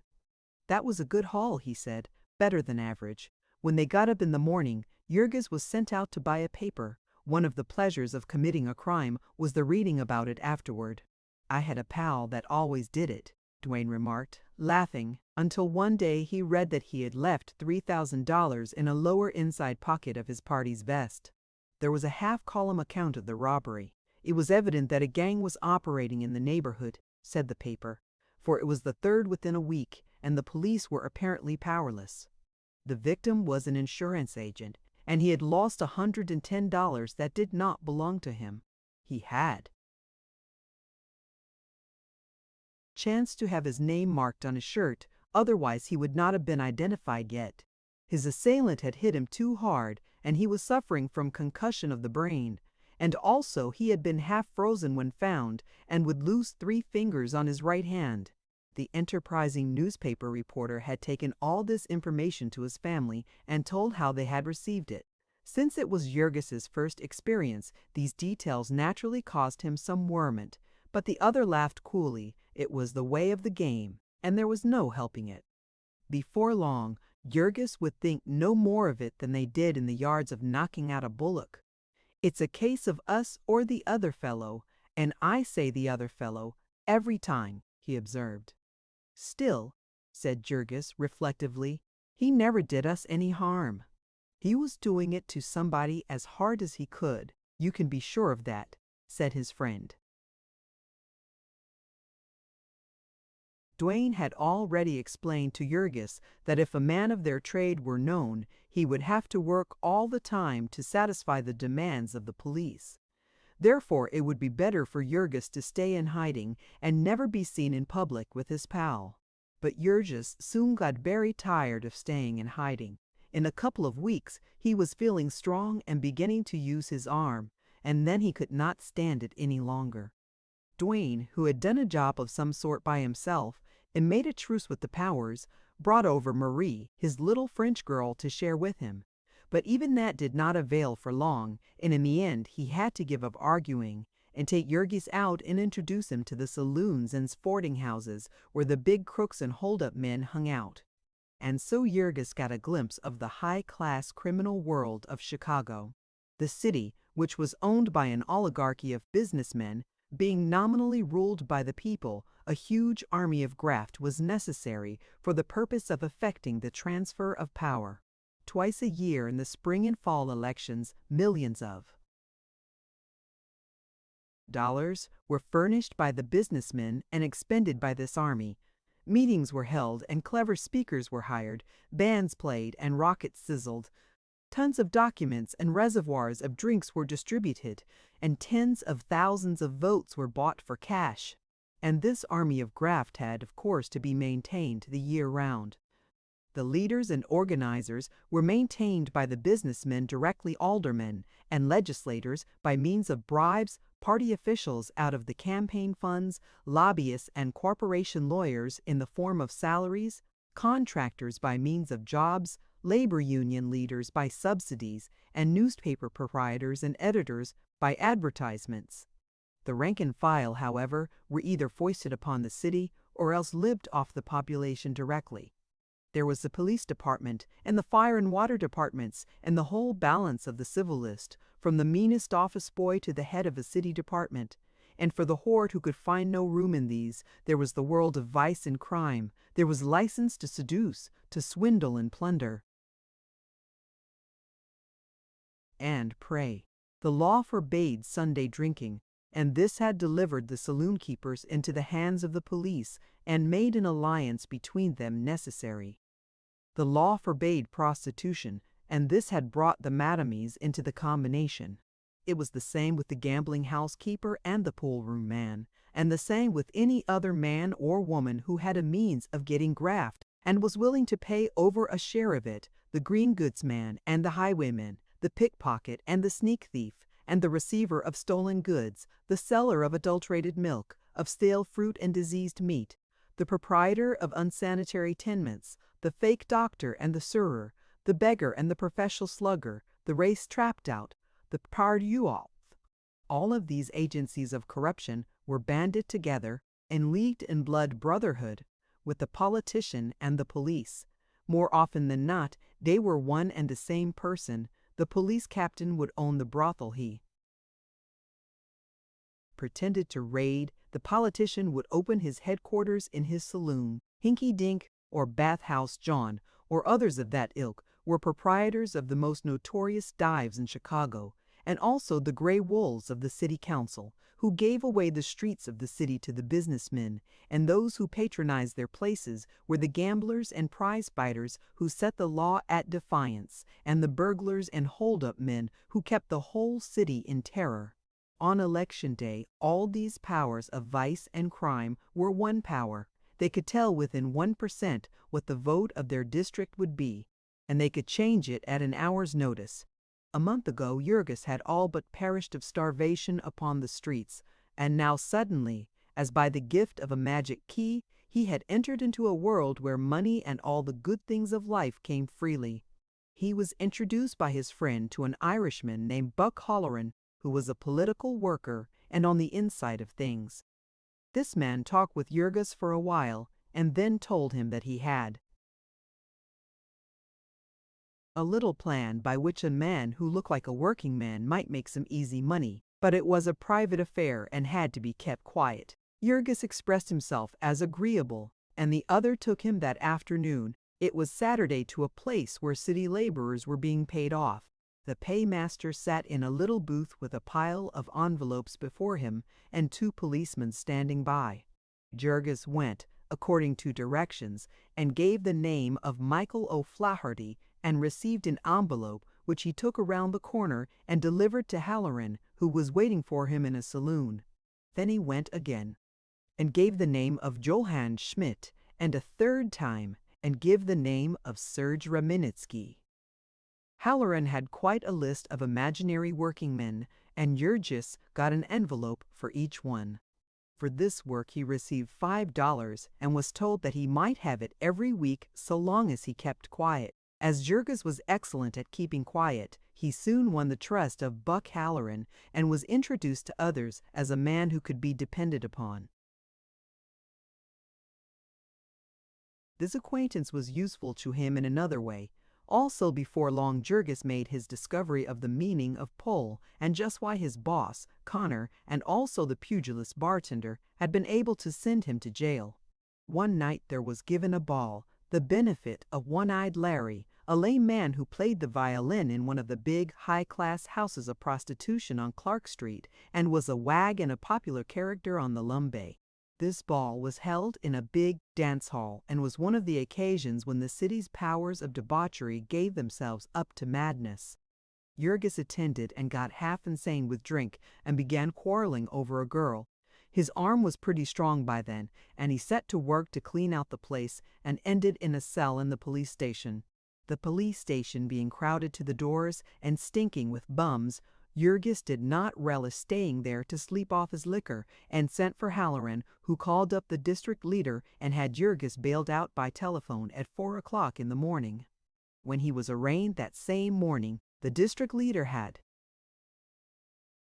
already seen the clerk of the court and explained that Jurgis Rudkus was a decent fellow who had been indiscreet, and so Jurgis was fined $10, and the fine was suspended, which meant that he did not have to pay for it and never would have to pay it unless somebody chose to bring it up against him in the future. Among the people Jurgis lived with now, money was valued according to an entirely different standard from that of the people of Packingtown. Yet, strange as it may seem, he did a great deal less drinking than he had as a working man. He had not the same provocations of exhaustion and hopelessness. He had now something to work for, to struggle for. He soon found that if he kept his wits about him, he would come upon new opportunities, and being naturally an active man, he not only kept sober himself, but helped to steady his friend, who was a good deal fonder of both wine and women than he. One thing led to another. In the saloon where Jurgis met Buck Halloran, he was sitting late one night with Duane, when a country customer, a buyer for an out-of-town merchant, came in, a little more than half piped. There was no one else in the place but the bartender, and as the man went out again, Jurgis and Duane followed him. He went round the corner, and in a dark place made by a combination of the elevated railroad and an unrented building, Jurgis leaped forward and shoved a revolver under his nose, while Duane, with his hat pulled over his eyes, went through the man's pockets with lightning fingers. They got his watch and his wad, and were round the corner again and into the saloon before he could shout more than once. The bartender, to whom they had tipped the wink, had the cellar door open for them, and they vanished, making their way by a secret entrance to a brothel next door. From the roof of this there was access to 3 similar places beyond. By means of these passages, the customers of any one place could be gotten out of the way, in case a falling out with the police chanced to lead to a raid, and also it was necessary to have a way of getting a girl out of reach in case of an emergency. Thousands of them came to Chicago answering advertisements for servants and factory hands, and found themselves trapped by fake employment agencies and locked up in a bawdy house. It was generally enough to take all their clothes away from them, but sometimes they would have to be doped and kept prisoners for weeks. And meantime, their parents might be telegraphing the police, and even coming on to see why nothing was done. Occasionally there was no way of satisfying them but to let them search the place to which the girl had been traced. For his help in this little job, the bartender received 20 out of the $130-odd that the pair secured, and naturally this put them on friendly terms with him, and a few days later he introduced them to a little sheeny named Goldberger, one of the runners of the sporting house where they had been hidden. After a few drinks, Goldberger began, with some hesitation, to narrate how he had had a quarrel over his best girl with a professional carriage harp who had hit him in the jaw. The fellow was a stranger in Chicago, and if he was found some night with his head cracked, there would be no one to care very much. Jurgis, who by this time would cheerfully have cracked the heads of all the gamblers in Chicago, inquired what would be coming to him, at which the Jew became still more confidential and said that he had some tips on the New Orleans races, which he got direct from the police captain of the district, whom he had got out of a bad scrape and who stood in with a big syndicate of horse owners. Duane took all this in at once, but Jurgis had to have the whole racetrack situation explained to him before he realized the importance of such an opportunity. There was the gigantic racing trust. It owned the legislatures in every state in which it did business. It even owned some of the big newspapers and made public opinion. There was no power in the land that could oppose it unless, perhaps, it were the Pool Room Trust. It built magnificent racing parks all over the country, and by means of enormous purses it lured the people to come, and then it organized a gigantic shell game, whereby it plundered them of hundreds of millions of dollars every year. Horse racing had once been a sport, but nowadays it was a business. A horse could be doped and doctored, undertrained or overtrained. It could be made to fall at any moment, or its gait could be broken by lashing it with the whip, which all the spectators would take to be a desperate effort to keep it in the lead. There were scores of such tricks, and sometimes it was the owners who played them and made fortunes. Sometimes it was the jockeys and trainers, sometimes it was outsiders who bribed them, but most of the time it was the chiefs of the trust. Now, for instance, they were having winter racing in New Orleans, and a syndicate was laying out each day's program in advance, and its agents in all the northern cities were milking the pool rooms. The word came by long-distance telephone in a cipher code, just a little while before each race, and any man who could get the secret had as good as a fortune. If Jurgis did not believe it, he could try it, said the little Jew. Let them meet at a certain house on the morrow and make a test. Jurgis was willing, and so was Duane, and so they went to one of the high-class pool rooms where brokers and merchants gambled with society women in a private room, and they put up $10 each upon a horse called Black Beldame, a 6-to-1 shot, and won. For a secret like that, they would have done a good many sluggings, but the next day Goldberger informed them that the offending gambler had got wind of what was coming to him and had skipped the town. There were ups and downs of the business, but there was always a living inside of a jail, if not out of it. Early in April, the city elections were due, and that meant prosperity for all the powers of graft.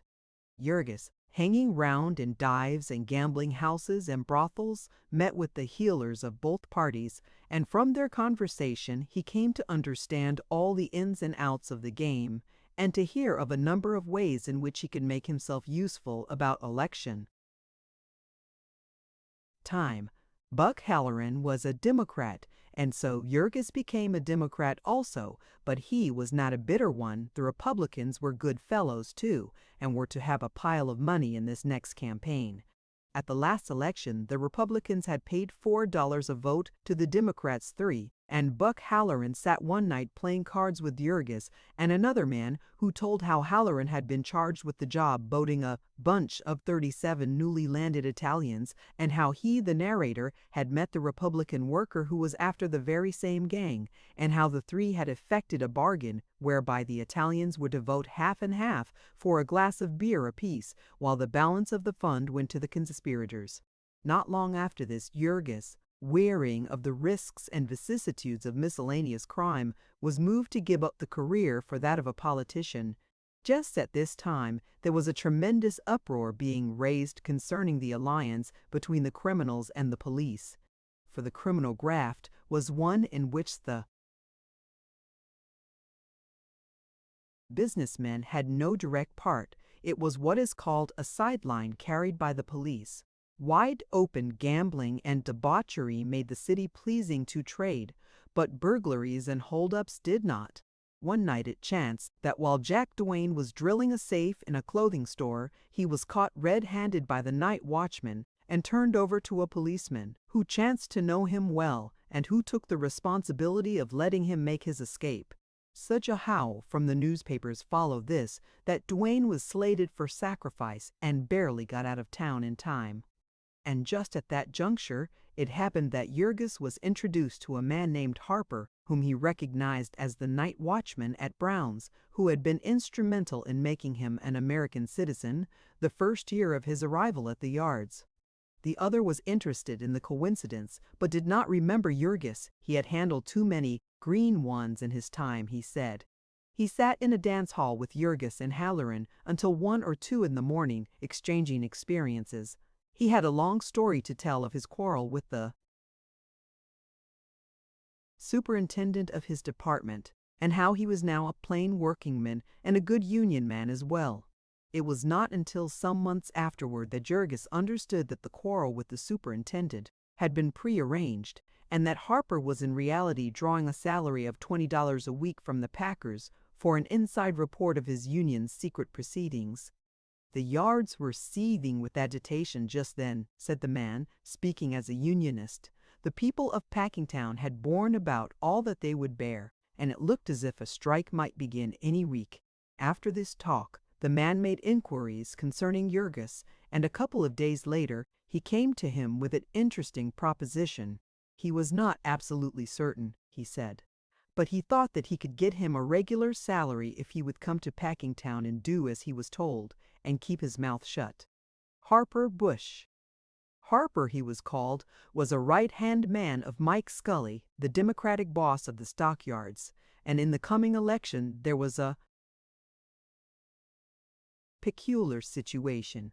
There had come to Scully a proposition to nominate a certain rich brewer who lived upon a swell boulevard that skirted the district and who coveted the big badge and the honorable of an alderman. The brewer was a Jew and had no brains, but he was harmless and would put up a rare campaign fund. Scully had accepted the offer and then gone to the Republicans with a proposition. He was not sure that he could manage the Sheeny, and he did not mean to take any chances with his district. Let the Republicans nominate a certain obscure but amiable friend of Scully's, who was now setting 10 pins in the cellar of an Ashland Avenue saloon, and he, Scully, would elect him with the Sheeny's money, and the Republicans might have the glory, which was more than they would get otherwise. In return for this, the Republicans would agree to put up no candidate the following year, when Scully himself came up for re-election as the other alderman from the ward. To this the Republicans had assented at once, but the hell of it was so. Harper explained that the Republicans were all of them fools. A man had to be a fool to be a Republican in the stockyards where Scully was king, and they didn't know how to work. And of course, it would not do for the Democratic workers, the noble Redskins of the Warwhoops League, to support the Republican openly. The difficulty would not have been so great except for another fact. There had been a curious development in stockyards politics in the last year or two, a new party having leaped into being. They were the Socialists. And it was a devil of a mess, said Bush, Harper. The one image which the word socialist brought to Jurgis was of poor little Timosius Kuslaika, who had called himself one, and would go out with a couple of other men and a soapbox and shout himself hoarse on a street corner Saturday nights. Timosius had tried to explain to Jurgis what it was all about, but Jurgis, who was not of an imaginative turn, had never quite got it straight. At present he was content with his companion's explanation that the socialists were the enemies of American institutions, could not be bought, and would not combine or make any sort of a dicker. Mike Scully was very much worried over the opportunity which his last deal gave to them. The stockyards Democrats were furious at the idea of a rich capitalist for their candidate, and while they were changing, they might possibly conclude that a socialist firebrand was preferable to a Republican bum. And so right here was a chance for Jurgis to make himself a place in the world, explained Bush Harper. He had been a union man, and he was known in the yards as a working man. He must have hundreds of acquaintances, and as he had never talked politics with them, he might come out as a Republican now, without exciting the least suspicion. There were barrels of money for the use of those who could deliver the goods, and Jurgis might count upon Mike Scully, who had never yet gone back on a friend. Just what could he do? Jurgis asked in some perplexity, and the other explained in detail. To begin with, he would have to go to the yards and work, and he mightn't relish that, but he would have what he earned, as well as the rest that came to him. He would get active in the union again, and perhaps try to get an office as he, Harper, had. He would tell all his friends the good points of Doyle, the Republican nominee, and the bad ones of the Sheeny, and then Scully would furnish a meeting place, and he would start the Young Men's Republican Association, or something of that sort, and have the rich brewer's best beer by the hogshead, and fireworks and speeches, just like the Warwhoop League. Surely Jurgis must know hundreds of men who would like that sort of fun, and there would be the regular Republican leaders and workers to help him out, and they would deliver a big enough majority on election day. When he had heard all this explanation to the end, Jurgis demanded, "But how can I get a job in Packingtown? I'm blacklisted." At which Bush Harper laughed. "I'll attend to that all right," he said. And the other replied, "It's a go then. I'm your man." So Jurgis went out to the stockyards again and was introduced to the political lord of the district, the boss of Chicago's mayor. It was Scully who owned the brickyards and the dump and the ice pond, though Jurgis did not know it. It was Scully who was to blame for the unpaved street in which Jurgis's child had been drowned.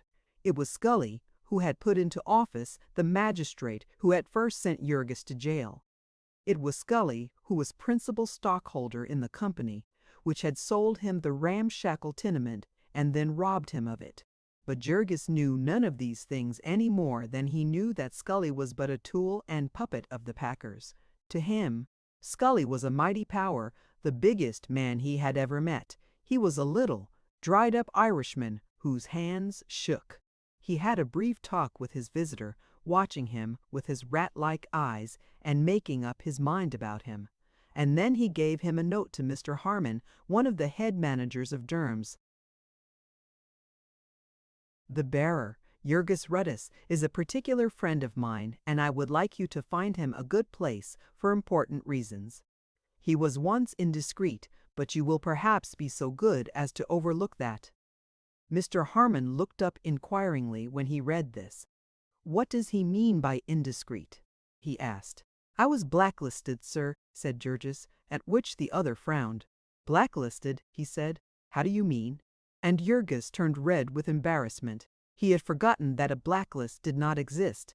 That is, I had difficulty in getting a place," he stammered. "What was the matter?" "I got into a quarrel with a foreman, not my own boss, sir, and struck him." "I see," said the other, and meditated for a few moments. "What do you wish to do?" he asked. "Anything, sir," said Jurgis. "Only I had a broken arm this winter, and so I have to be careful."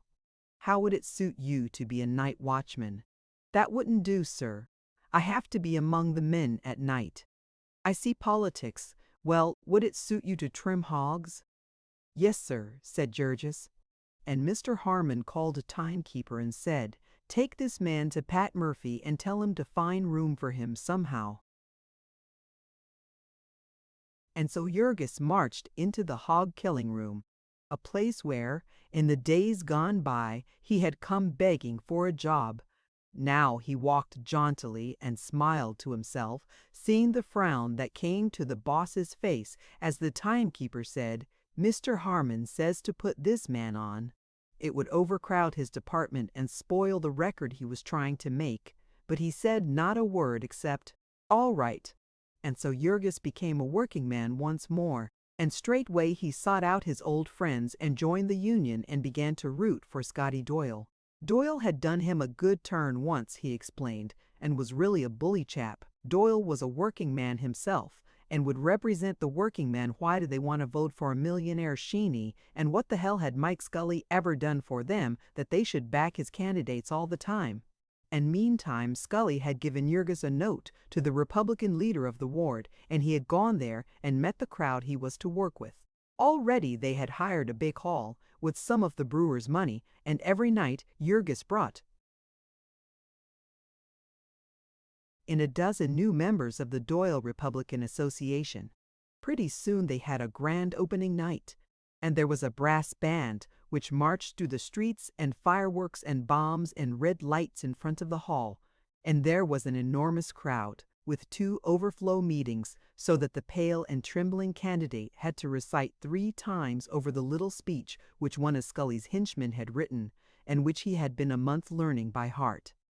Best of all, the famous and eloquent Senator Sparshanks, presidential candidate, rode out in an automobile to discuss the sacred privileges of American citizenship and protection and prosperity for the American workingman.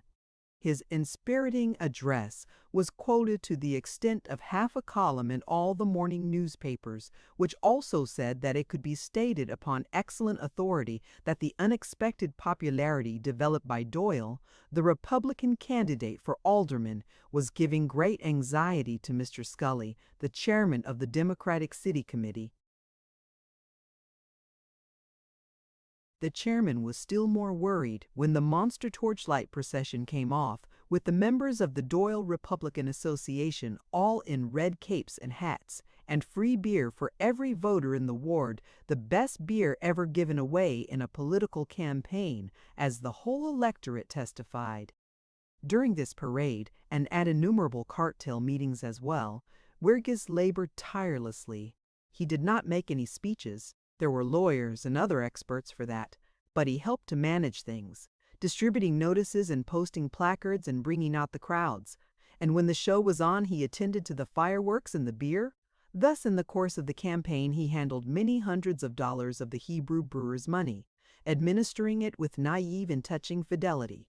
Toward the end, however, he learned that he was regarded with hatred by the rest of the boys, because he compelled them either to biddy but to pour, showing the barikari kedev.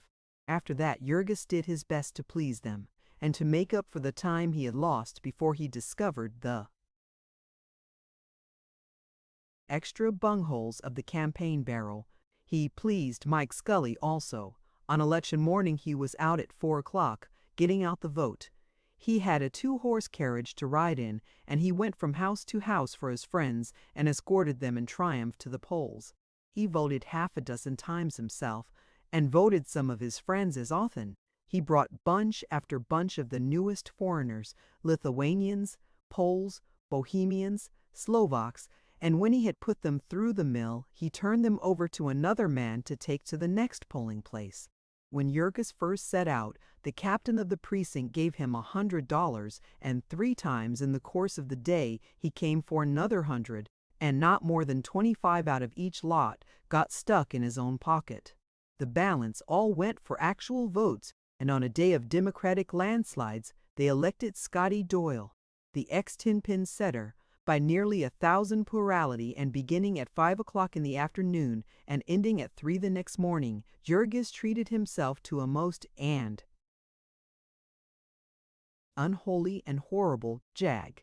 Nearly everyone else in Packingtown did the same, however, for there was universal exultation over this triumph of popular government, this crushing defeat of an arrogant plutocrat by the power of the common people.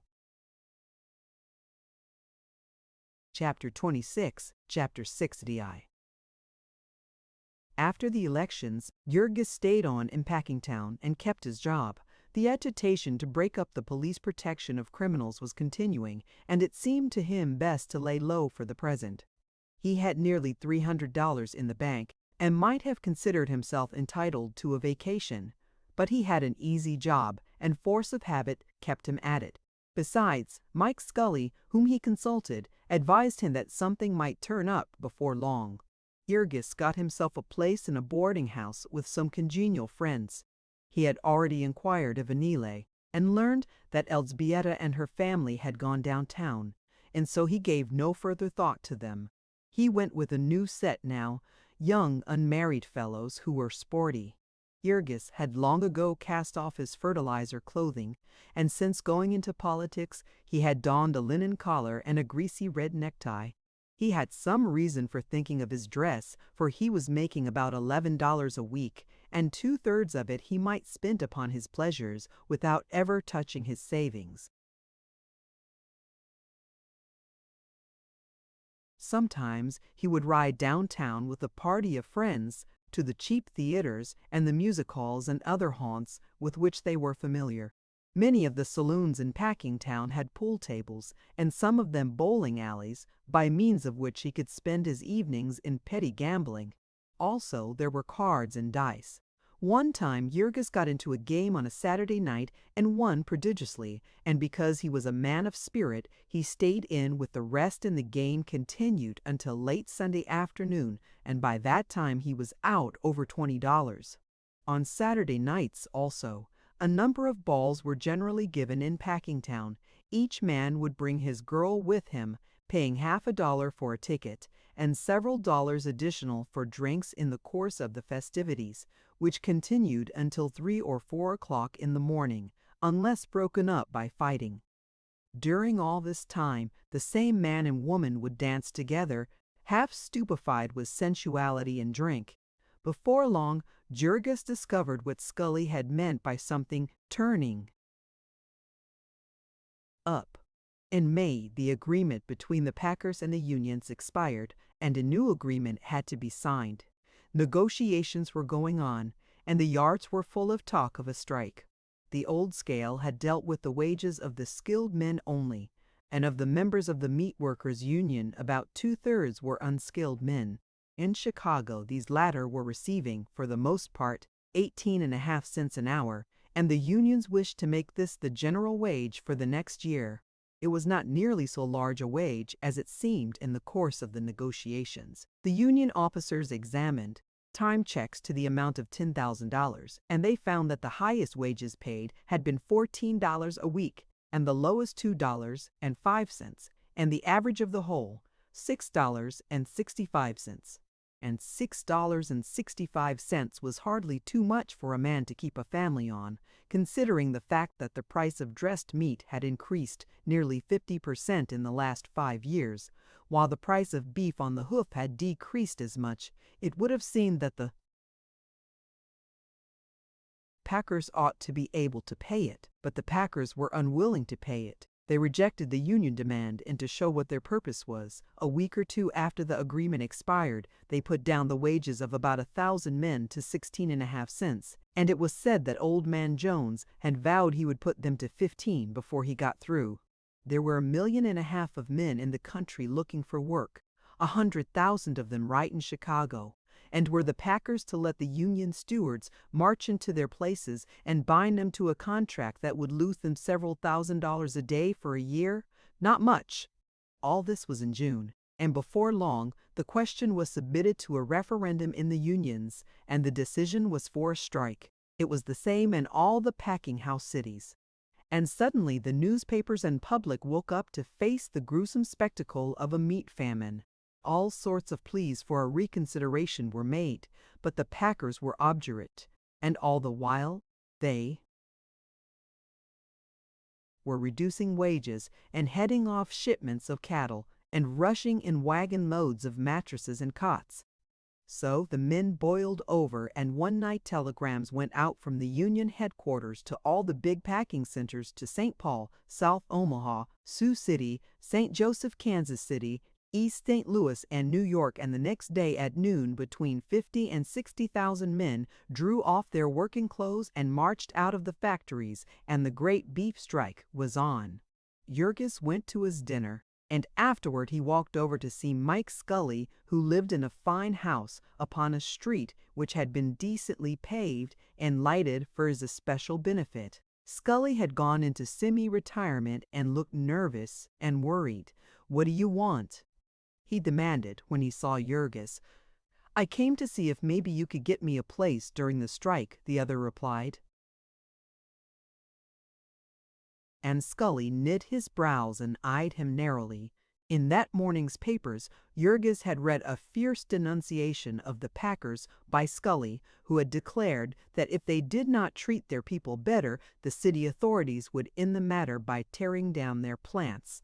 Now, therefore, Jurgis was not a little taken aback when the other demanded suddenly, "See here, Rudkus, why don't you stick by your job?"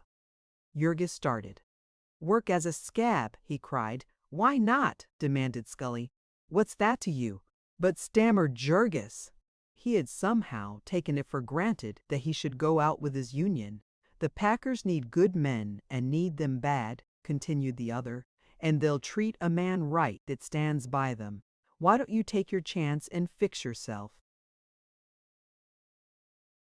"But," said Jurgis, "how could I ever be of any use to you in politics?" "You couldn't be it anyhow," said Scully abruptly. "Why not?" asked Jurgis.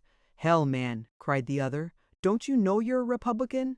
And do you think I'm always going to elect Republicans? My brewer has found out already how we served him, and there is the deuce to pay." Jurgis looked dumbfounded. He had never thought of that aspect of it before. "I could be a Democrat," he said. "Yes," responded the other, "but not right away. A man can't change his politics every day. And besides, I don't need you. There'd be nothing for you to do. And it's a long time to election day anyhow. And what are you going to do meantime?" "I thought I could count on you," began Jurgis. "Yes," responded Scully, "so you could. I never yet went back on a friend. But is it fair to leave the job I got you and come to me for another?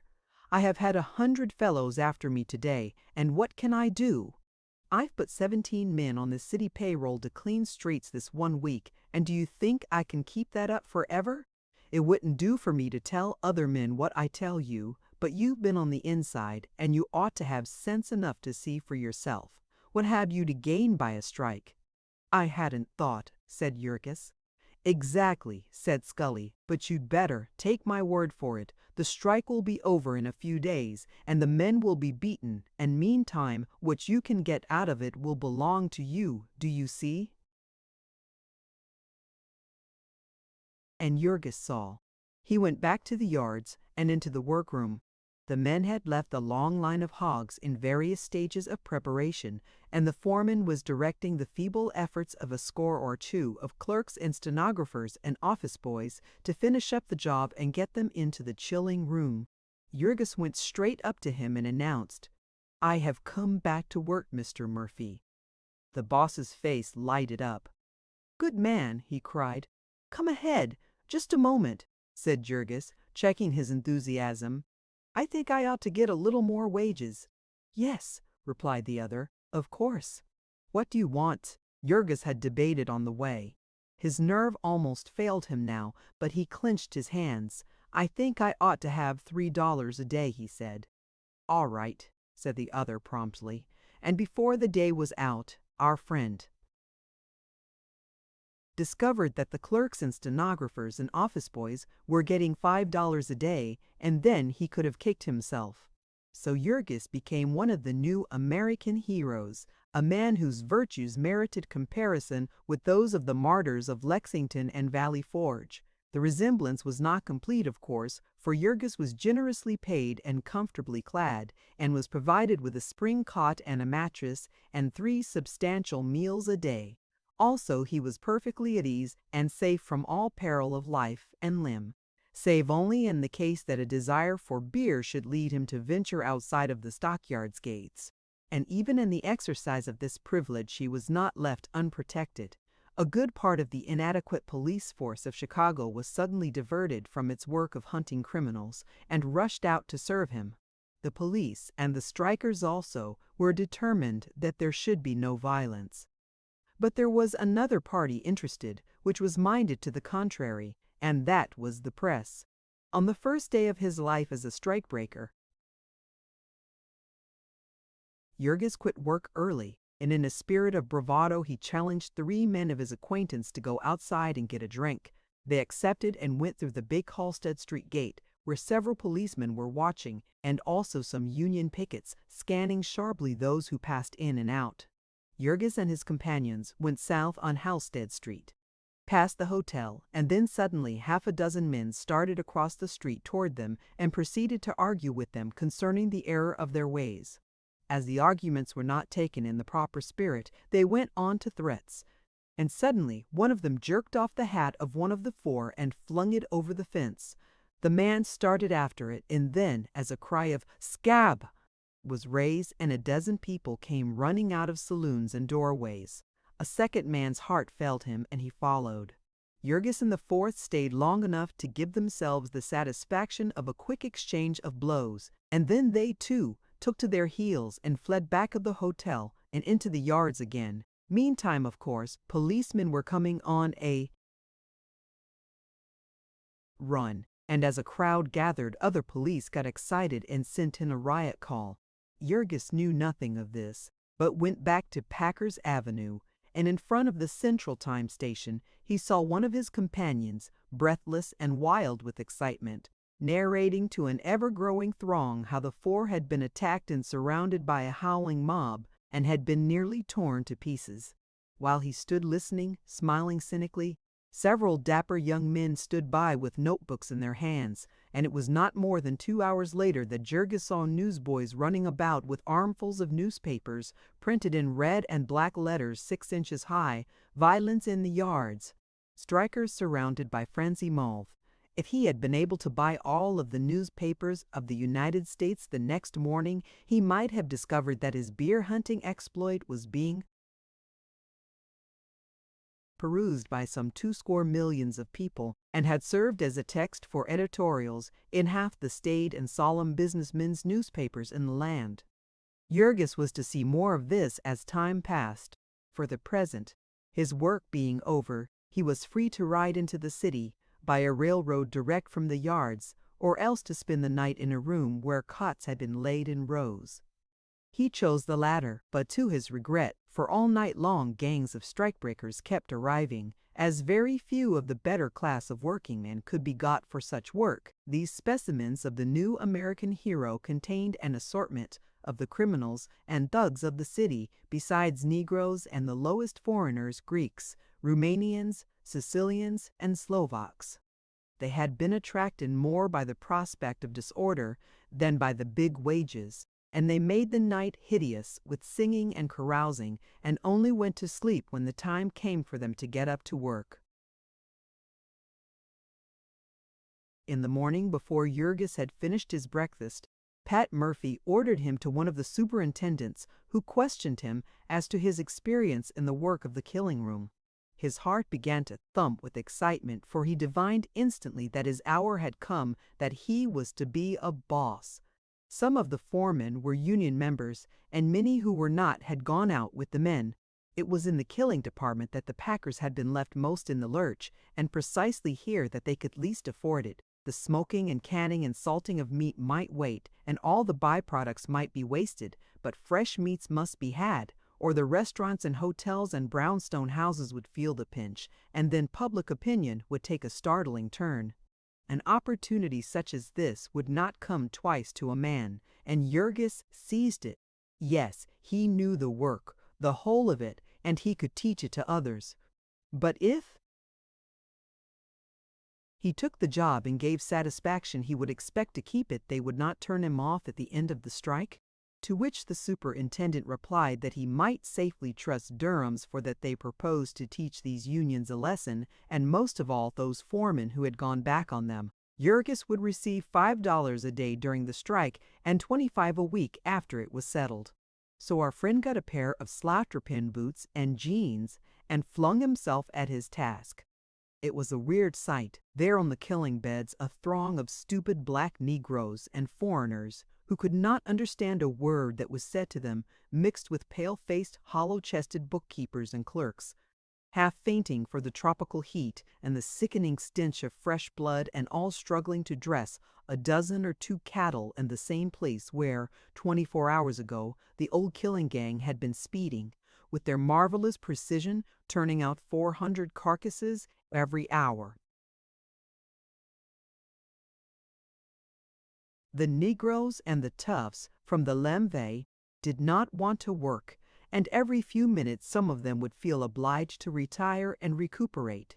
In a couple of days Durham and Company had electric fans up to cool off the rooms for them, and even couches for them to rest on, and meantime they could go out and find a shady corner and take a snooze. And as there was no place for anyone in particular, and no system, it might be hours before their boss discovered them. As for the poor office employees, they did their best, moved to it by terror. 30 of them had been fired in a bunch that first morning for refusing to serve. Besides the number of it was such a force as this that Jurgis had to organize. He did his best, flying here and there, placing them in rows and showing them the tricks. He had never given an order in his life before, but he had taken enough of them to know, and he soon fell into the spirit of it, and roared and stormed like any old stager. He had not the most tractable pupils, however. "See hyar, boss," a big black buck would begin. "If you doin' like de way does dis job, you can get somebody else to do it." Then a crowd would gather and listen, muttering threats. After the first meal nearly all the steel knives had been missing, and now every Negro had one, ground to a fine point, hidden in his boots. There was no bringing order out of such a chaos, Jurgis soon discovered, and he fell in with the spirit of the thing. There was no reason why he should wear himself out with shouting. If hides and guts were slashed and rendered useless, there was no way of tracing it to anyone.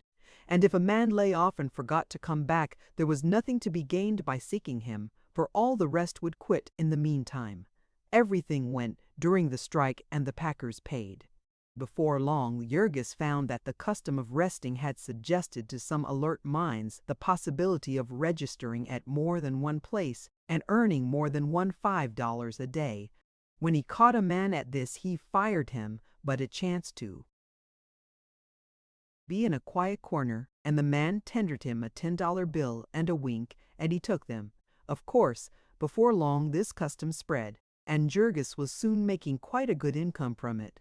In the face of handicaps such as these, the packers counted themselves lucky if they could kill off the cattle that had been crippled in transit, and the hogs that had developed disease.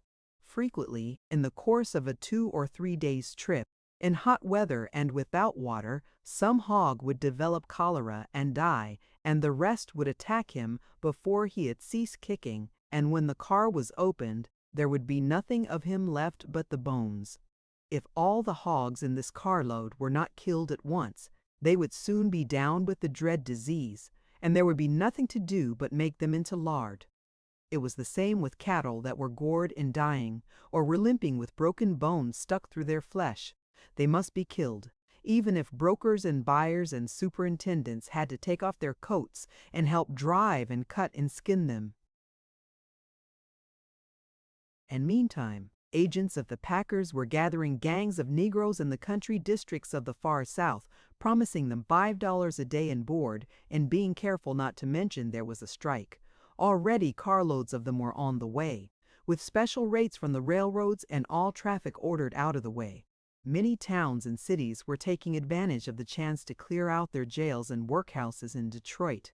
The magistrates would release every man who agreed to leave town within 24 hours, and agents of the packers were in the courtrooms to ship them right.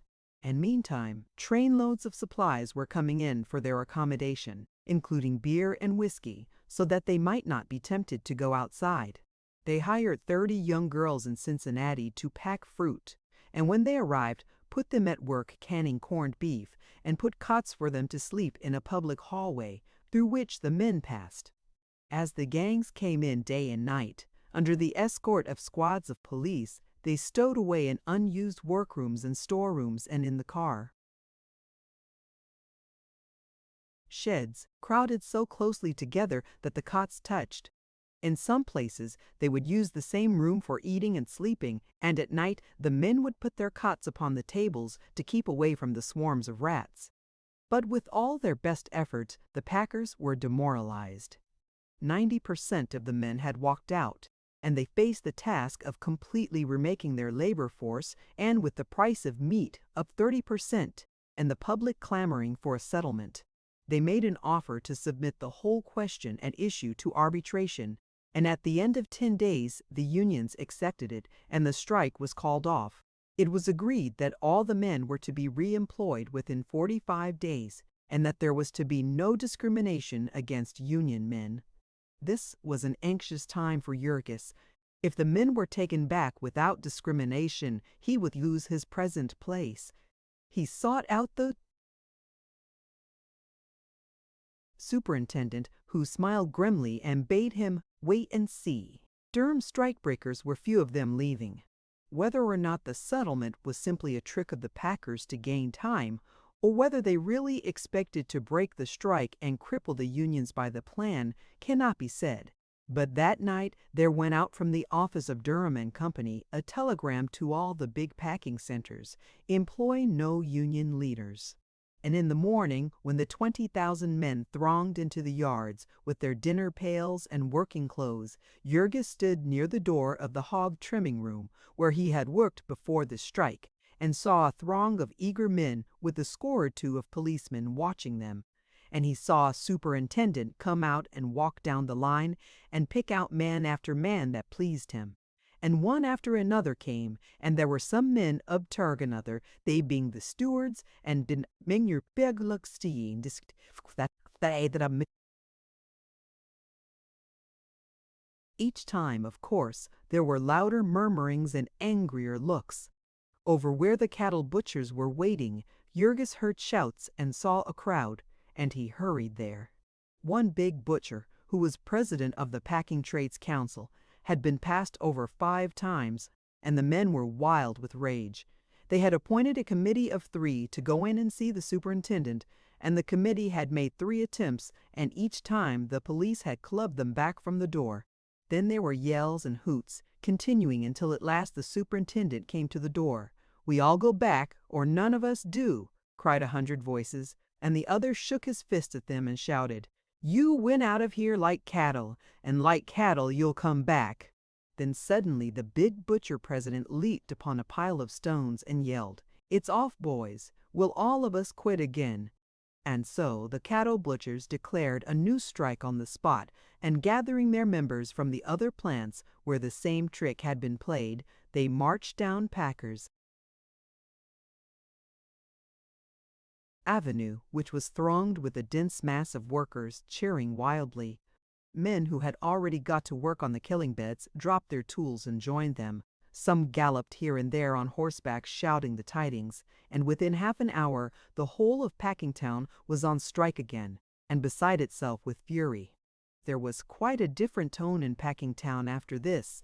The place was a seething cauldron of passion, and the scab who ventured into it fared badly. There were one or two of these incidents each day, the newspapers detailing them and always blaming them upon the unions. Yet 10 years before, when there were no unions in Packingtown, there was a strike, and national troops had to be called, and there were pitched battles fought at night by the light of blazing freight trains. Packingtown was always a center of violence. In Whiskey Point, where there were 100 saloons and one glue factory, there was always fighting, and always more of it in hot weather. Anyone who had taken the trouble to consult the station house blotter would have found that there was less violence that summer than ever before, and this while 20,000 men were out of work and with nothing to do all day but brood upon bitter wrongs. There was no one to picture the battle the Union leaders were fighting to hold this huge army in rank, to keep it from straggling and pillaging, to cheer and encourage and guide 100,000 people, of a dozen different tongues, through 6 long weeks of hunger and despair. Meantime, the packers had set themselves definitely to the task of making a new labor force. 1,000 or 2 of strikebreakers were brought in every night and distributed among the various plants. Some of them were experienced workers, butchers, salesmen, and managers from the Packers branch stores, and a few union men who had deserted from other cities.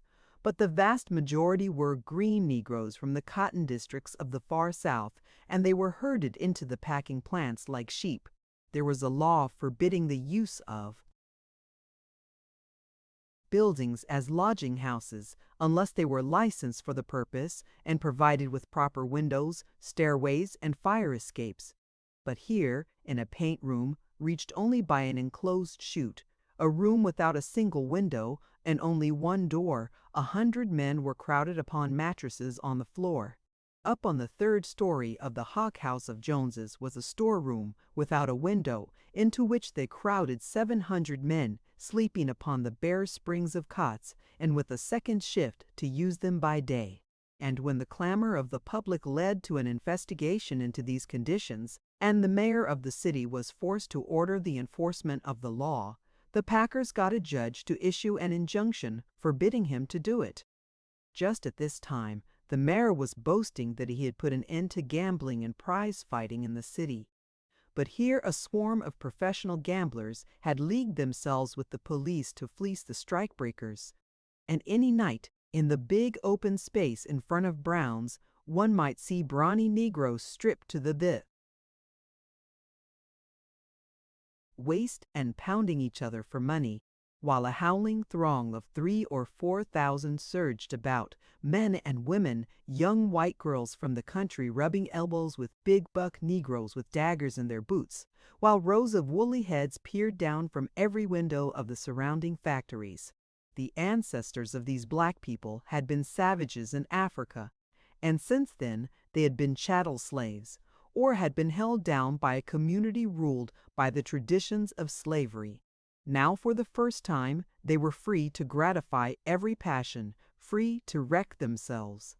They were wanted to break a strike, and when it was broken, they would be shipped away, and their present masters would never see them again. And so whiskey and women were brought in by the carload and sold to them, and hell was let loose in the yards. Every night there were stabbings and shootings. It was said that the packers had blank permits, which enabled them to ship dead bodies from the city without troubling the authorities. They lodged men and women on the same floor, and with the night there began a saturnalia of debauchery scenes such as never before had been witnessed in America. And as the women were the dregs from the brothels of Chicago, and the men were for the most part ignorant country Negroes, the nameless diseases of vice were soon rife. And this where food was being handled which was sent out to every corner of the civilized world. The Union stockyards were never a pleasant place, but now they were not only a collection of slaughterhouses, but also the camping place of an army of 15,000 or 20,000 human beasts. All day long the blazing midsummer sun beat down upon that square mile of abominations, upon tens of thousands of cattle crowded into pens whose wooden floors stank and steamed contagion, upon bare, blistering, cinder-strewn railroad tracks and huge blocks of dingy meat factories, whose labyrinthine passages defied a breath of fresh air to penetrate them, and there were not merely rivers of hot blood, and carloads of moist flesh, and rendering vats and soap-caulked glue factories, and when tanks that smelt like the craters of hell. There were also tons of garbage festering in the sun, and the greasy laundry of the workers hung out to dry, and dining rooms littered with food and black with flies, and toilet rooms that were open sewers. And then at night, when this throng poured out into the streets to play fighting, gambling, drinking and carousing, cursing and screaming, laughing and singing, playing banjos and dancing, they were worked in the yards all the 7 days of the week, and they had their prize fights and crap games on Sunday nights as well. But then around the corner one might see a bonfire blazing, and an old gray-headed negress, lean and witch-like, her hair flying wild and her eyes blazing, yelling and chanting of the fires of perdition and the blood of the Lamb, while men and women lay down upon the ground and screamed in convulsions of terror and remorse. Such were the stockyards during the strike, while the unions watched in sullen despair, and the country clamored like a greedy child for its food, and the packers went grimly on their way. Each day they added new workers, and could be more stern with the old ones, could put them on piecework and dismiss them if they did not keep up the pace. Jurgis was now one of their agents in this process, and he could feel the change day by day, like the slow starting up of a huge machine. He had gotten used to being a master of men, and because of the stifling heat and the stench and the fact that he was a scab and knew it and despised himself, he was drinking and developing a villainous temper, and he stormed and cursed and raged at his men and drove them until they were ready to drop with exhaustion. Then one day late in August, a superintendent ran into the place and shouted to Jurgis and his gang to drop their work and come. They followed him outside to where, in the midst of a dense throng, they saw several 2-horse trucks waiting and 3 patrol wagon loads of police. Jurgis and his men sprang upon one of the trucks, and the driver yelled to the crowd, and they went thundering away at a gallop. Some steers had just escaped from the yards, and the strikers had got hold of them, and there would be the chance of a scrap. They went out at the Ashland Avenue gate and over in the direction of the dump. There was a yell as soon as they were sighted, men and women rushing out of houses and saloons as they galloped by. There were 8 or 10 policemen on the truck, however, and there was no disturbance until they came to a place where the street was blocked with a dense throng. Those on the flying truck yelled a warning, and the crowd scattered pell-mell, disclosing one of the steers lying in its blood. There were a good many cattle butchers about just then, with nothing much to do, and hungry children at home, and so someone had knocked out the steer, and as a first-class man can kill and dress one in a couple of minutes, there were a good many steaks and roasts already missing. This called for punishment, of course, and the police proceeded to administer it by leaping from the truck and cracking at every head they saw. There were yells of rage and pain, and the terrified people fled into houses and stores or scattered helter-skelter down the street. Jurgis and his gang joined in the sport, every man singling out his victim and striving to bring him to bay and punch him. If he fled into a house, his pursuer would smash in the flimsy door and follow him up the stairs, hitting everyone who came within reach and finally dragging his squealing quarry from under a bed or a pile of old clothes in a closet. Jurgis and 2 policemen chased some men into a bar room. One of them took shelter behind the bar, where a policeman cornered him and proceeded to whack him over the back and shoulders until he lay down and gave a chance at his head. The others leaped a fence in the rear, balking the second policeman, who was fat, and as he came back furious and cursing, a big Polish woman, the owner of the saloon, rushed in, screaming, and received a poke in the stomach that doubled her up on the floor. Meantime Jurgis, who was of a practical temper, was helping. himself at the bar, and the first policeman who had laid out his man joined him, handing out several more bottles and filling his pockets besides, and then, as he started to leave, cleaning off all the balance with a sweep of his club. The din of the glass crashing to the floor brought the fat Polish woman to her feet again, but another policeman came up behind her and put his knee into her back and his hands over her eyes, and then called to his companion, who went back and broke open the cash drawer and filled his pockets with the contents. Then the three went outside, and the man who was holding the woman gave her a shove and dashed out himself. The gang having already got the carcass onto the truck, the party set out at a trot, followed by screams and curses and a shower of bricks and stones from unseen enemies. These bricks and stones would figure in the accounts of the riot, which would be sent out to a few thousand newspapers within an hour or two. But the episode of the cash drawer would never be mentioned again, save only in the heartbreaking legends of Packingtown. It was late in the afternoon when they got back, and they dressed out the remainder of the steer and a couple of others that had been killed, and then knocked off for the day. Jurgis went downtown to supper with 3 friends who had been on the other trucks, and they exchanged reminiscences on the way. Afterward, they drifted into a roulette parlor, and Jurgis, who was never lucky at gambling, dropped about $15. To console himself, he had to drink a good deal, and he went back to Packingtown about 2 o'clock in the morning, very much the worse for his excursion, and, it must be confessed, entirely deserving the calamity that was in store for him. As he was going to the place where he slept, he met a painted-cheeked woman in a greasy kimono, and she put her arm about his waist to steady him. They turned into a dark room they were passing, but scarcely had they taken 2 steps before suddenly a door swung open, and a man entered carrying a lantern. "Who's there?" he called sharply, and Jurgis started to mutter some reply, but at the same instant the man raised his light, which flashed in his face so that it was possible to recognize him. Jurgis stood stricken dumb, and his heart gave a leap like a mad thing. The man was Connor, the boss of the loading gang.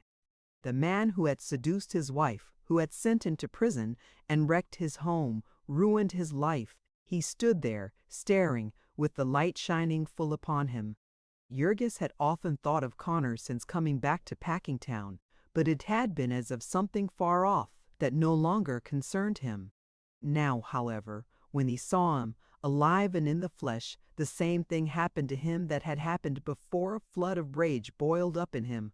A blind frenzy seized him, and he flung himself at the man and smote him between the eyes, and then, as he fell, seized him by the throat and began to pound his head upon the stones.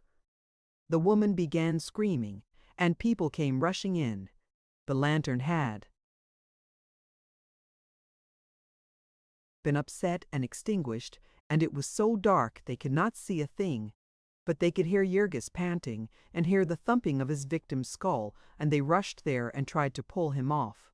Precisely as before, Jurgis came away with a piece of his enemy's flesh between his teeth, and, as before, he went on fighting with those who had interfered with him until a policeman had come and beaten him into insensibility, and so Jurgis spent the balance of the night in the stockyard station house. This time, however, he had money in his pocket, and when he came to his senses he could get something to drink and also a messenger to take word of his plight to Bush Harper. Harper did not appear, however, until after the prisoner, feeling very weak and ill, had been haled into court and remanded at $500 bail to await the result of his victim's injuries. Jurgis was wild about this because a different magistrate had chanced to be on the bench, and he had stated that he had never been arrested before, and also that he had been attacked first, and if only someone had been there to speak a good word for him, he could have been let off at once. But Harper explained that he had been downtown and had not got the message. "What's happened to you?" he asked. "I've been doing a fellow up," said Jurgis, "and I've got to get $500 bail. I can arrange that all right, said the other, though it may cost you a few dollars, of course. But what was the trouble? It was a man that did me a mean trick once, answered Jurgis. Who is he? He's a foreman in Brown's, or used to be. His name's Connor. And the other gave a start. Connor, he cried. Not Phil Connor. Yes, said Jurgis, that's the fellow. Why? Good God, exclaimed the other. Then you're in for it, old man. I can't help you. Not help me. Why not? Why, he's one of Scully's biggest men. He's a member of the War Whoop League, and they talked of sending him to the legislature. Phil Connor. Great heavens. Jurgis sat dumb with dismay. Why, he can send you to Joliet if he wants to, declared the other. Can't I have Scully get me off before he finds out about it? Asked Jurgis. At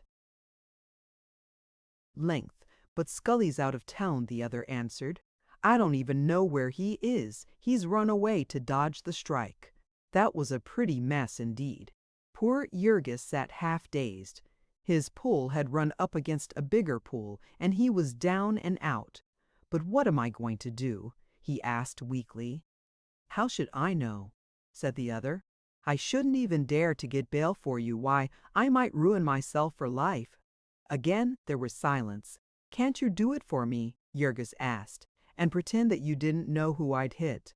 But what good would that do you when you came to stand trial? Asked Harper. Then he sat buried in thought for a minute or two. There's nothing. Unless it's this, he said. I could have your bail reduced, and then if you had the money you could pay it and skip. How much will it be? Jurgis asked, after he had had this explained more in detail. I don't know, said the other. How much do you own? I'd got about $300, was the answer. Well, was Harper's reply, I'm not sure, but I'll try and get you off for that. I'll take the risk for friendship's sake, for I'd hate to see you sent to state's prison for a year or two. And so finally, Jurgis ripped out his bank book, which was sewed up in his trousers, and signed an order which Bush, Harper wrote, for all the money to be paid out. Then the latter went and got it and hurried to the court and explained to the magistrate that Jurgis was a decent fellow and a friend of Scully's, who had been attacked by a strikebreaker. So the bail was reduced to $300, and Harper went on it himself. He did not tell this to Jurgis, however, nor did he tell him that when the time for trial came, it would be an easy matter for him to avoid the forfeiting of the bail, and pocket the $300 as his reward for the risk of offending Mike Scully. All that he told Jurgis was that he was now free and that the best thing he could do was to clear out as quickly as possible. And so Jurgis, overwhelmed with gratitude and relief, took the $1.14 that was left him out of all his bank account and put it with the $2.25 that was left from his last night's celebration, and boarded a streetcar and got off at the other end of Chicago. Chapter 27. Chapter XX Vire. Poor Jurgis was now an outcast and a tramp once more. He was crippled. He was as literally crippled as any wild animal which has lost its claws or been torn out of its shell. He had been shorn, at one cut, of all those mysterious weapons whereby he had been able to make a living easily and to escape the consequences of his actions. He could no longer command a job when he wanted it. He could no longer steal with impunity. He must take his chances with the common herd. Nay, worse, he dared not mingle with the herd. He must hide himself, for he was one marked out for destruction. His old companions would betray him, for the sake of the influence they would gain thereby, and he would be made to suffer, not merely for the offense he had committed, but for others which would be laid at his door, just as had been done for some poor devil on the occasion of that assault upon the country customer by him and Duane. And also, he labored under another handicap now. He had acquired new standards of living which were not easily to be altered. When he had been out of work before, he had been content if he could sleep in a doorway or under a truck out of the rain, and if he could get 15 cents a day for saloon lunches. But now he desired all sorts of other things and suffered because he had to do without them. He must have a drink now and then, a drink for its own sake and apart from the food that came with it. The craving for it was strong enough to master every other consideration he would have it, though it were his last nickel, and he had to starve the balance of the day in consequence. Jurgis became once more a besieger of factory gates, but never since he had been in Chicago had he stood less chance of getting a job than just then. For one thing, there was the economic crisis, the million or two of men who had been out of work in the spring and summer and were not yet all back by any means. And then there was the strike, with 70,000 men and women all over the country idle for a couple of months. 20,000 in Chicago, and many of them now seeking work throughout the city. It did not remedy matters that a few days later the strike was given up and about half the strikers went back to work. For everyone taken on, there was a scab who gave up and fled. The 10 or 15,000 green Negroes, foreigners, and criminals were now being turned loose to shift for themselves. Everywhere Jurgis went, he kept meeting them, and he was in an agony of fear lest someone of them should know that he was wanted. He would have left Chicago only by the time he had realized his danger. He was almost penniless, and it would be better to go to jail than to be caught out in the country in the winter time. At the end of about 10 days, Jurgis had only a few pennies left, and he had not yet found a job, not even a day's work at anything, not a chance to carry a satchel. Once again, as when he had come out of the hospital, he was bound hand and foot and facing the grisly phantom of starvation. Raw, naked terror possessed him, a maddening passion that would never leave him and that wore him down more quickly than the actual want of food. He was going to die of hunger. The fiend reached out its scaly arms for him. It touched him, its breath came into his face, and he would cry out for the awfulness of it. He would wake up in the night, shuddering and bathed in perspiration, and start up and flee. He would walk, begging for work, until he was exhausted. He could not remain still. He would wander on, gaunt and haggard, gazing about him with restless eyes. Everywhere he went, from one end of the vast city to the other, there were hundreds of others like him. Everywhere was the sight of plenty, and the merciless hand of authority waving them away. There is one kind of prison where the man is behind bars, and everything that he desires is outside. And there is another kind where the things are behind the bars, and the man is outside. When he was down to his last quarter, Jurgis learned that before the bake shops closed at night, they sold out what was left at half price, and after that he would go and get 2 loaves of stale bread for a nickel and break them up and stuff his pockets with them, munching a bit from time to time. He would not spend a penny saved for this, and after 2 or 3 days more, he even became sparing of the bread, and would stop and peer into the ash barrels as he walked along the streets, and now and then rake out a bit of something, shake it free from dust, and count himself just so many minutes further from the end. So for several days he had been going about, ravenous all the time, and growing weaker and weaker, and then one morning he had a hideous experience that almost broke his heart. He was passing down a street lined with warehouses, and a boss offered him a job, and then, after he had started to work, turned him off because he was not strong enough.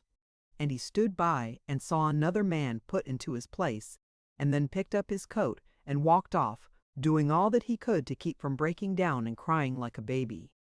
He was lost. He was doomed. There was no hope for him. But then, with a sudden rush, his fear gave place to rage. He fell to cursing.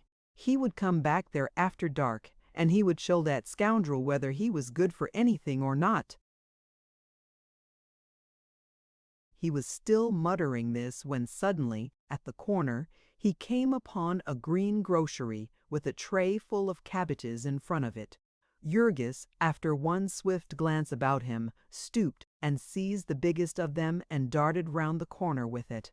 There was a hue and cry, and a score of men and boys started in chase of him. But he came to an alley, and then to another branching off from it and leading him into another street, where he fell into a walk, and slipped his cabbage under his coat, and went off unsuspected in the crowd.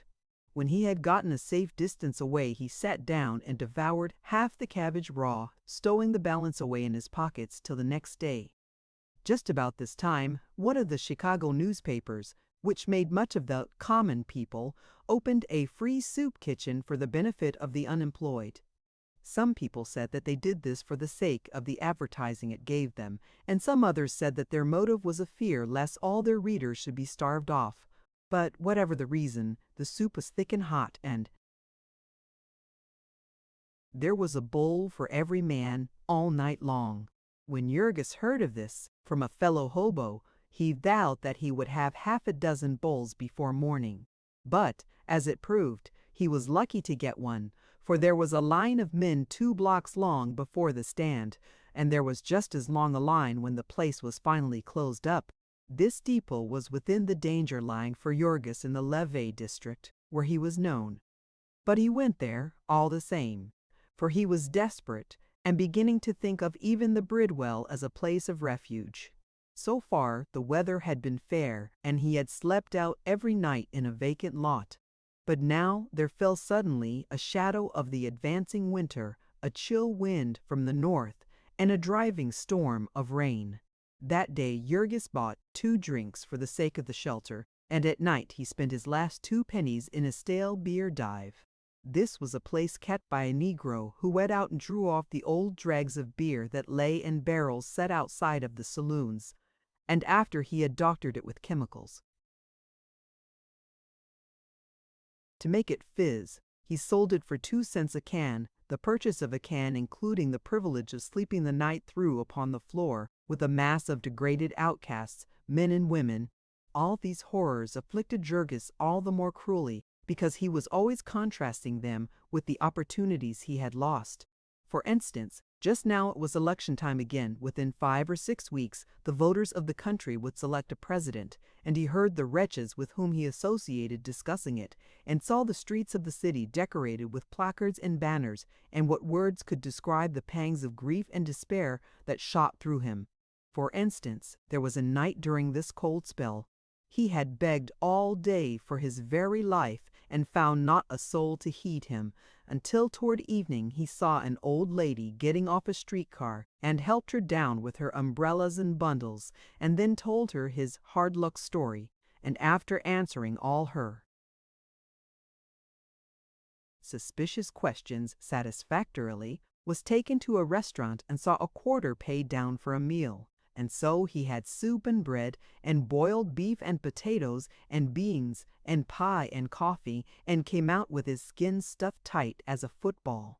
And then through the rain and the darkness, far down the street he saw red lights flaring and heard the thumping of a bass drum, and his heart gave a leap, and he made for the place on the run, knowing without the asking that it meant a political meeting. The campaign had so far been characterized by what the newspapers termed apathy. For some reason, the people refused to get excited over the struggle, and it was almost impossible to get them to come to meetings or to make any noise when they did come. Those which had been held in Chicago so far had proven most dismal failures, and tonight, the speaker being no less a personage than a candidate for the vice presidency of the nation, the political managers had been trembling with anxiety. But a merciful providence had sent this storm of cold rain, and now all it was necessary to do was to set off a few fireworks and thump a while on a drum, and all the homeless wretches from a mile around would pour in and fill the hall. And then on the morrow the newspapers would have a chance to report the tremendous ovation, and to add that it had been no silk-stocking audience either, proving clearly that the high tariff sentiments of the distinguished candidate were pleasing to the wage earners of the nation. So Jurgis found himself in a large hall, elaborately decorated with flags and bunting, and after the chairman had made his little speech, and the orator of the evening rose up, amid an uproar from the band, only fancy the emotions of Jurgis upon making the discovery that the personage was none other than the famous and eloquent Senator Spyshanks, who had addressed the Doyle Republican Association at the stockyards and helped to elect Mike Scully's tin-pin setter to the Chicago Board of Valdim. In truth, the sight of the senator almost brought the tears into Jurgis's eyes. What agony it was to him to look back upon those golden hours, when he too had a place beneath the shadow of the plum tree, when he too had been of the elect, through whom the country is governed, when he had had a bung in the campaign barrel for his own. And this was another election in which the Republicans had all the money, and but for that one hideous accident, he might have had a share of it instead of being where he was. The eloquent senator was explaining the system of protection, an ingenious device whereby the working man permitted the manufacturer to charge him higher prices in order that he might receive higher wages, thus taking his money out of his pocket with one hand and putting a part of it back with the other. To the senator, this unique arrangement had somehow become identified with the higher verities of the universe. It was because of it that Columbia was the gem of the ocean, and all her future triumphs, her power and good repute among the nations, depended upon the zeal and fidelity with which each citizen held up the hands of those who were toiling to maintain it. The name of this heroic company was the Grand Old Party, and here the band began to play, and Jurgis sat up with a violent start. Singular as it may seem, Jurgis was making a desperate effort to understand what the senator was saying, to comprehend the extent of American prosperity, the enormous expansion of American commerce, and the Republic's future in the Pacific and in South America, and wherever else the oppressed were groaning. The reason for it was that he wanted to keep awake. He knew that if he allowed himself to fall asleep, he would begin to snore loudly, and so he must listen, he must be interested. But he had eaten such a big dinner, and he was so exhausted, and the hall was so warm, and his seat was so comfortable. The senator's gaunt form began to grow dim and hazy, to tower before him and dance about, with figures of exports and imports. Once his neighbor gave him a savage poke in the dim ribs, and he sat up with a start and tried to look innocent, but then he was at it again, and men began to stare at him with annoyance and to call out in vexation. Finally, one of them called a policeman, who came and grabbed Jurgis by the collar and jerked him to his feet, bewildered and terrified. Some of the audience turned to see the commotion, and Senator Spareshanks faltered in his speech. But a voice shouted cheerily, "We're just firing a bum. Go ahead, old sport." And so the crowd roared, and the senator smiled genially and went on. And in a few seconds poor Jurgis found himself landed out in the rain, with a kick and a string of curses. He got into the shelter of a doorway and took stock of himself. He was not hurt, and he was not arrested more than he had any right to expect. He swore at himself and his luck for a while, and then turned his thoughts to practical matters. He had no money and no place to sleep. He must begin begging again. He went out, hunching his shoulders together and shivering at the touch of the icy rain. Coming down the street toward him was a lady, well-dressed and protected by an umbrella, and he turned and walked beside her. "Please, ma'am," he began, "could you lend me the price of a night's lodging? I'm a poor working man." Then suddenly he stopped short. By the light of a street lamp he had caught sight of the lady's face. He knew her. It was Elena Tschaditet, who had been the belle of his wedding feast. Elena Tschaditet, who had looked so beautiful and danced with such a queenly air, with Jurgis Rudkus the teamster. Jurgis had only seen her once or twice afterward, for Jurgis had thrown her over for another girl, and Elena had gone away from Packingtown, no one knew where. And now he met her here. She was as much surprised as he was. "Jurgis Rudkus!" she gasped. "And what in the world is the matter with you?" I've had hard luck," he stammered. "I'm out of work, and I've no home, and no money." "And you, Elena, are you married?" "No," she answered. "I'm not married, but I've got a good place." They stood staring at each other for a few moments longer. Finally, Alina spoke again. "Jurgis," she said, "I'd help you if I could, upon my word I would, but it happens that I've come out without my purse, and I honestly haven't a penny with me. I can do something better for you, though I can tell you how to get help. I can tell you where Marija is." Jurgis gave a start. "Marija!" he exclaimed. "Yes," said Alana, "and she'll help you. She's got a place, and she's doing well. She'll be glad to see you." It was not much more than a year since Jurgis had left Packing Town, feeling like one escaped from jail, and it had been from Marija and Elzbieta that he was escaping. But now, at the mere mention of them, his whole being cried out with joy. He wanted to see them. He wanted to go home. They would help him. They would be kind to him. In a flash, he had thought over the situation. He had a good excuse for running away his grief at the death of his son, and also he had a good excuse for not returning the fact that they had left Packing Town. "All right," he said, "I'll go." So she gave him a number on Clark Street, adding, "There's no need to give you my address, because Marija knows it." And Jurgis set out without further ado. He found a large brownstone house of aristocratic appearance and rang the basement bell. A young colored girl came to the door, opening it about an inch and gazing at him suspiciously. "What do you want?" she demanded. "Does Marija Berksinskas live here?" he inquired. "I don't know," said the girl. "What you want with her?" "I want to see her," said he. "She's a relative of mine." The girl hesitated a moment. Then she opened the door and said, "Come in." Jurgis came and stood in the hall, and she continued, "I'll go see. What's your name?" "Tell her it's Jurgis," he answered, and the girl went upstairs. She came back at the end of a minute or two and replied, "Dey ain't no sich person here." Jurgis's heart went down into his boots. "I was told this was where she lived," he cried. But the girl only shook her head. "De lady says dey ain't no sich person here," she said, and he stood for a moment, hesitating, helpless with dismay. Then he turned to go to the door.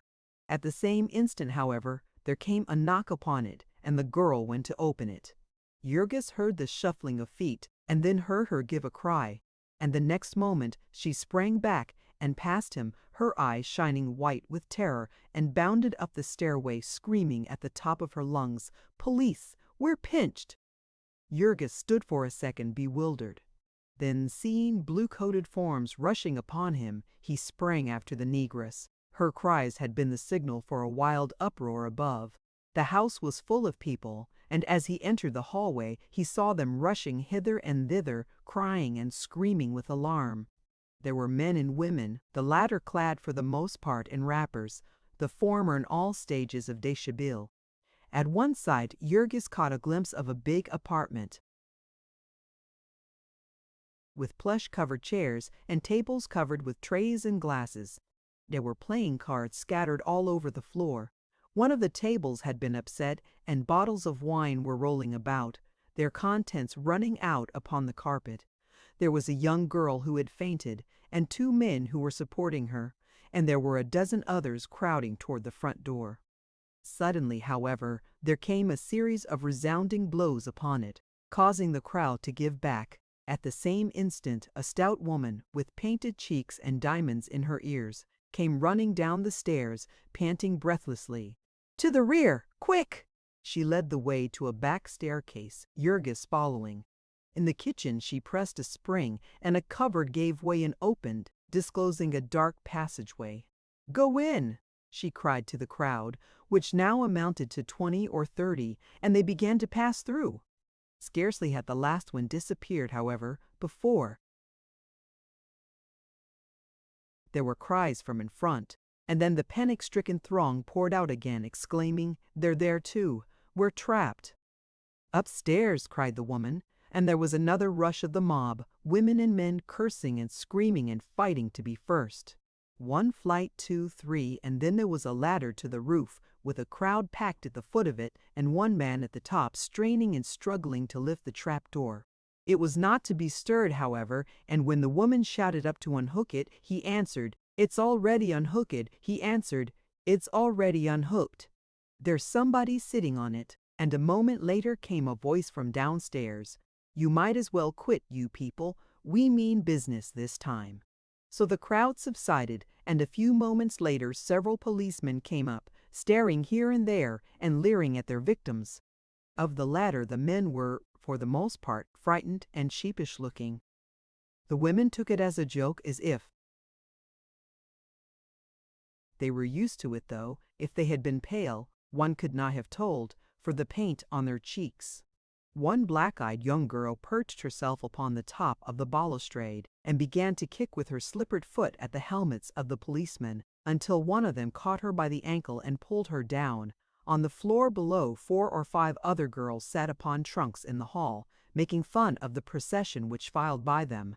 They were noisy and hilarious, and had evidently been drinking. One of them, who wore a bright red kimono, shouted and screamed in a voice that drowned out all the other sounds in the hall, and Jurgis took a glance at her and then gave a start and a cry, "Marija!"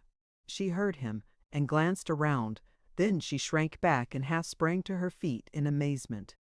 "Jurgis!" she gasped. For a second or two they stood staring at each other. "How did you come here?" Marija exclaimed. "I came to see you," he answered. "When?"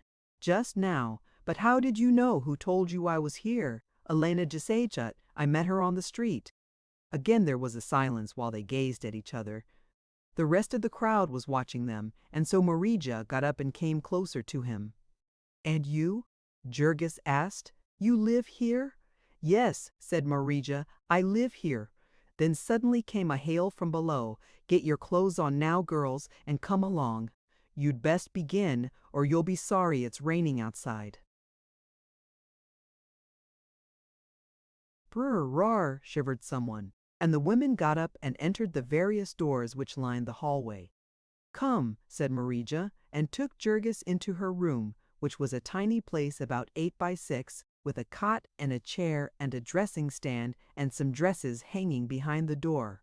There were clothes scattered about on the floor, and hopeless confusion everywhere, boxes of rouge and bottles of perfume mixed with hats and soiled dishes on the dresser, and a pair of slippers and a clock and a whiskey bottle on a chair. Marija had nothing on but a kimono and a pair of stockings, yet she proceeded to dress before Jurgis, and, without even taking the trouble to close the door, he had by this time divined what sort of a place he was in, and he had seen a great deal of the world since he had left home, and was not easy to shock. And yet it gave him a painful start that Marija should do this. They had always been decent people at home, and it seemed to him that the memory of old times ought to have ruled her, but then he laughed at himself for a fool. What was he to be pretending to decency? "How long have you been living here?" he asked. "Nearly a year," she answered. "Why did you come?" "I had to live," she said, "and I couldn't see the children starve." He paused for a moment, watching her. "You were out of work?" he asked finally. "I got sick," she replied, "and after that I had no money, and then Stanislovas died." "Stanislovas dead?" "Yes," said Marija. "I forgot. You didn't know about it. How did he die?" "Rats killed him," she answered. Jurgis gave a gasp. "Rats killed him?" "Yes," said the other. She was bending over, lacing her shoes as she spoke. "He was working in an oil factory at least. He was hired by the men to get their beer. He used to carry cans on a long pole, and he'd drink a little out of each can, and one day he drank too much and fell asleep in a corner and got locked up in the place all night. When they found him, the rats had killed him and eaten him nearly all up." Jurgis sat, frozen with horror. Marija went on lacing up her shoes. There was a long silence. Suddenly a big policeman came to the door. "Hurry up there," he said. "As quick as I can," said Marija, and she stood up and began putting on her corsets with feverish haste. "Are the rest of the people alive?" asked Jurgis, finally. "Yes," she said. Where are they? Live not far from here. They're all right now. They are working? Inquired. Elżbieta is, said Marija, when she can. I take care of them most of the time. I'm making plenty of money now. Jurgis was silent for a moment. Do they know you live here how you live? He asked. Elżbieta knows, answered Marija. I couldn't lie to her. And maybe the children have found out by this time.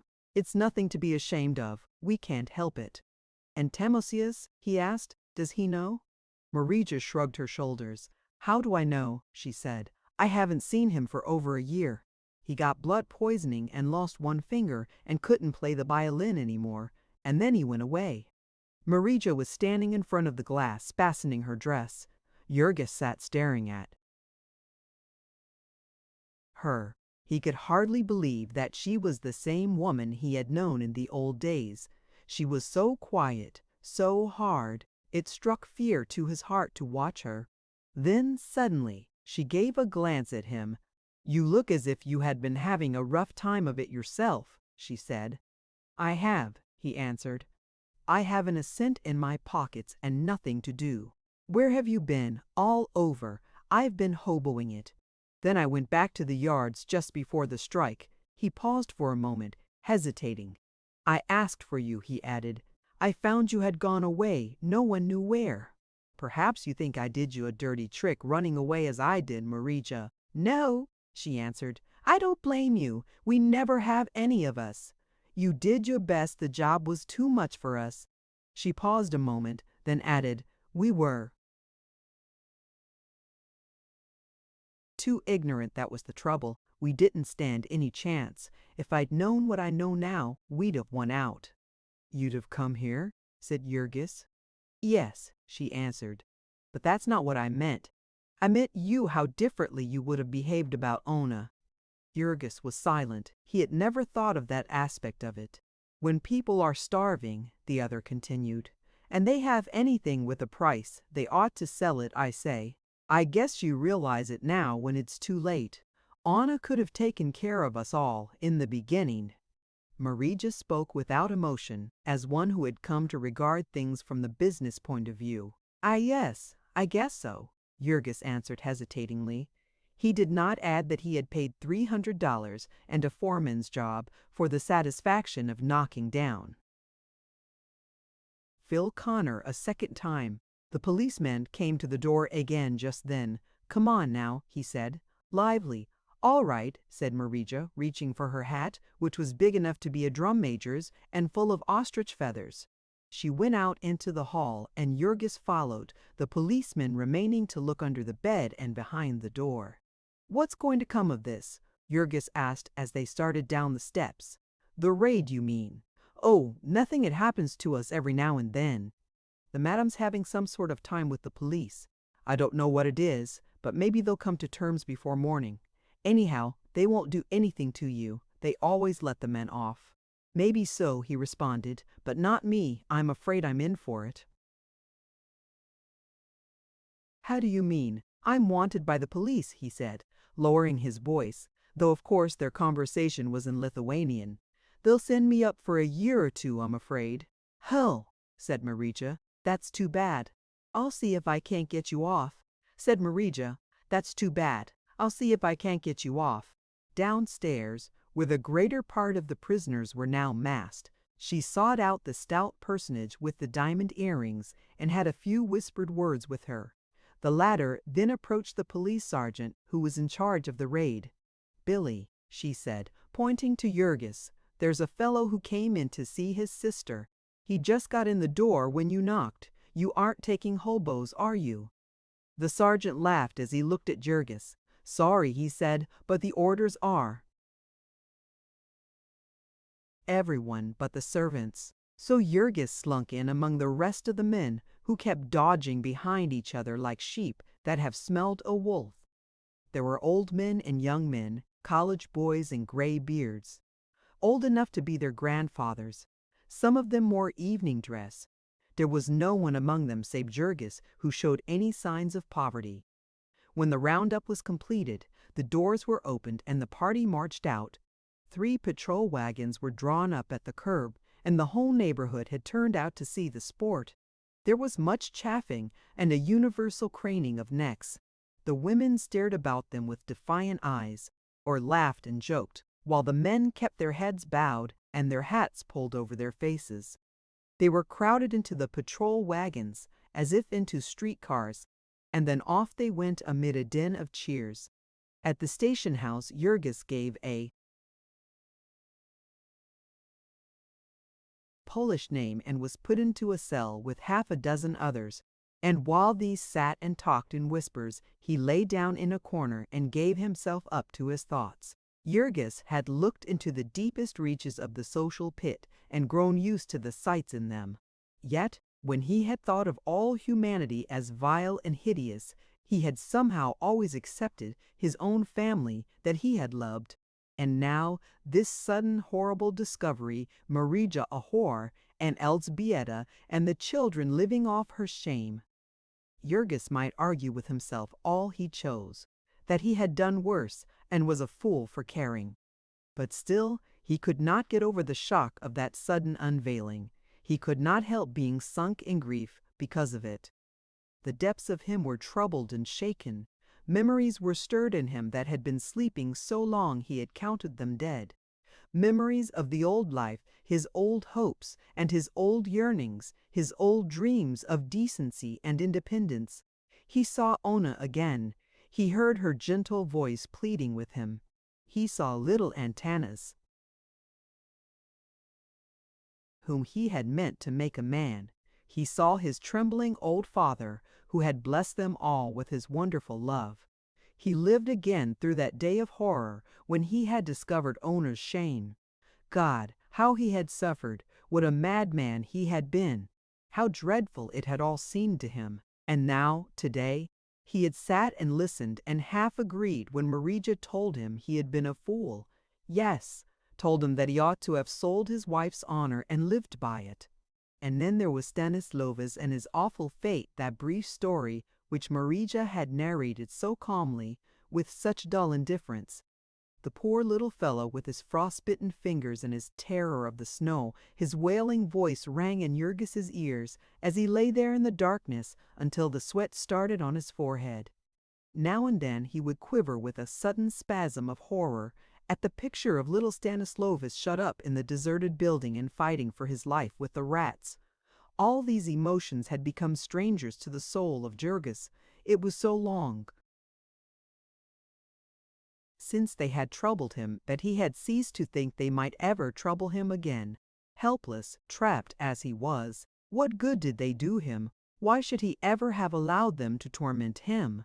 It had been the task of his recent life to fright them down, to crush them out of him. Never in his life would he have suffered from them again, save that they had caught him unawares and overwhelmed him before he could protect himself. He heard the old voices of his soul. He saw its old ghosts beckoning to him, stretching out their arms to him, but they were far off and shadowy, and the gulf between them was black and bottomless. They would fade away into the mists of the past once more. Their voices would die, and never again would he hear them, and so the last faint spark of manhood in his soul would flicker out. Chapter 28, Chapter XXV3. After breakfast, Jurgis was driven to the court, which was crowded with the prisoners and those who had come out of curiosity or in the hope of recognizing one of the men and getting a case for blackmail. The men were called up first and reprimanded in a bunch and then dismissed. But Jurgis, to his terror, was called separately as being a suspicious-looking case. It was in this very same court that he had been tried. That time when his sentence had been suspended. It was the same judge and the same clerk. The latter now stared at Jurgis as if he half thought that he knew him, but the judge had no suspicions. Just then his thoughts were upon a telephone message he was expecting from a friend of the police captain of the district, telling what disposition he should make of the case of Polly Simpson, as the madam of the house was known. Meantime, he listened to the story of how Jurgis had been looking for his sister, and advised him dryly to keep his sister in a better place, Then he let him go and proceeded to fine each of the girls $5, which fines were paid in a bunch from a wad of bills which Madame Polly extracted from her stocking. Jurgis waited outside and walked home with Marija. The police had left the house, and already there were a few visitors. By evening the place would be running again, exactly as if nothing had happened. Meantime, Marija took Jurgis upstairs to her room, and they sat and talked. By daylight, Jurgis was able to observe that the color on her cheeks was not the old natural one of abounding health. Her complexion was in reality a parchment yellow, and there were black rings under her eyes. "Have you been sick?" he asked. "Sick?" she said. "Hell!" Marija had learned to scatter her conversation with as many oaths as a longshoreman or a mule driver. "How can I ever be anything but sick at this life?" She fell silent for a moment, staring ahead of her gloomily. "It's morphine," she said at last. "I seem to take more of it every day."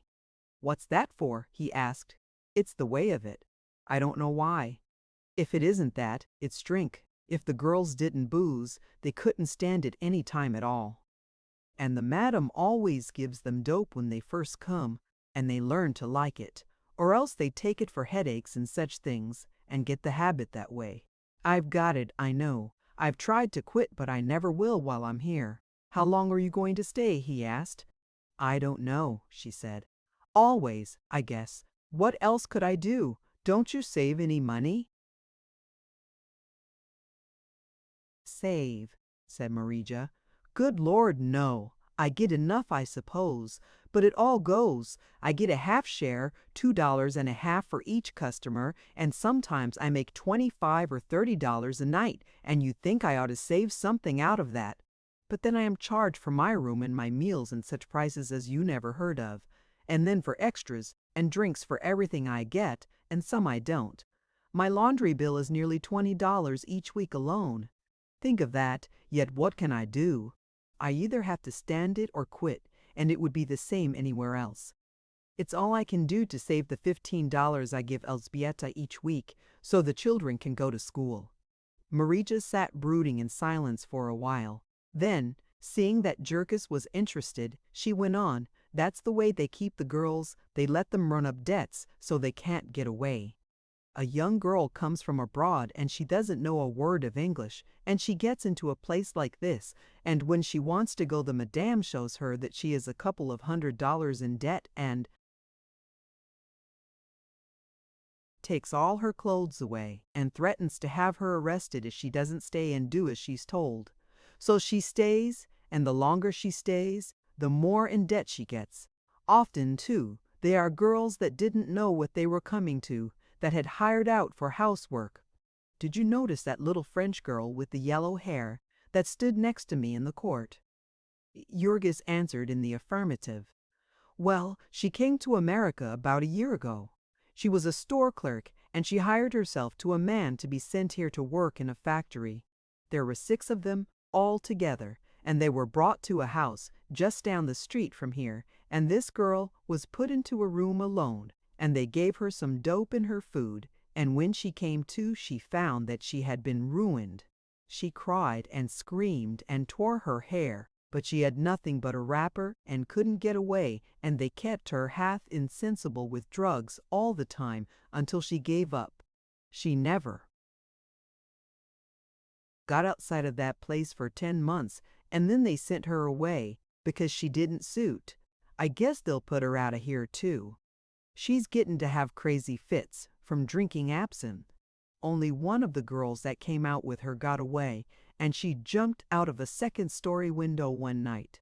There was a great fuss about that. Maybe you heard of it." "I did," said Jurgis. "I heard of it afterward."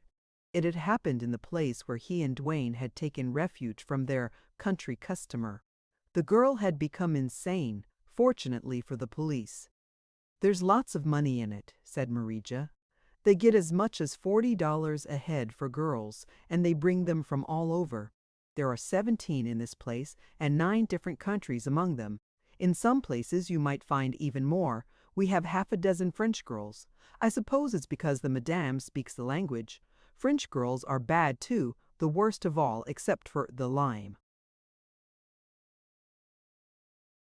Japanese. There's a place next door that's full of Japanese women, but I wouldn't live in the same house with one of them.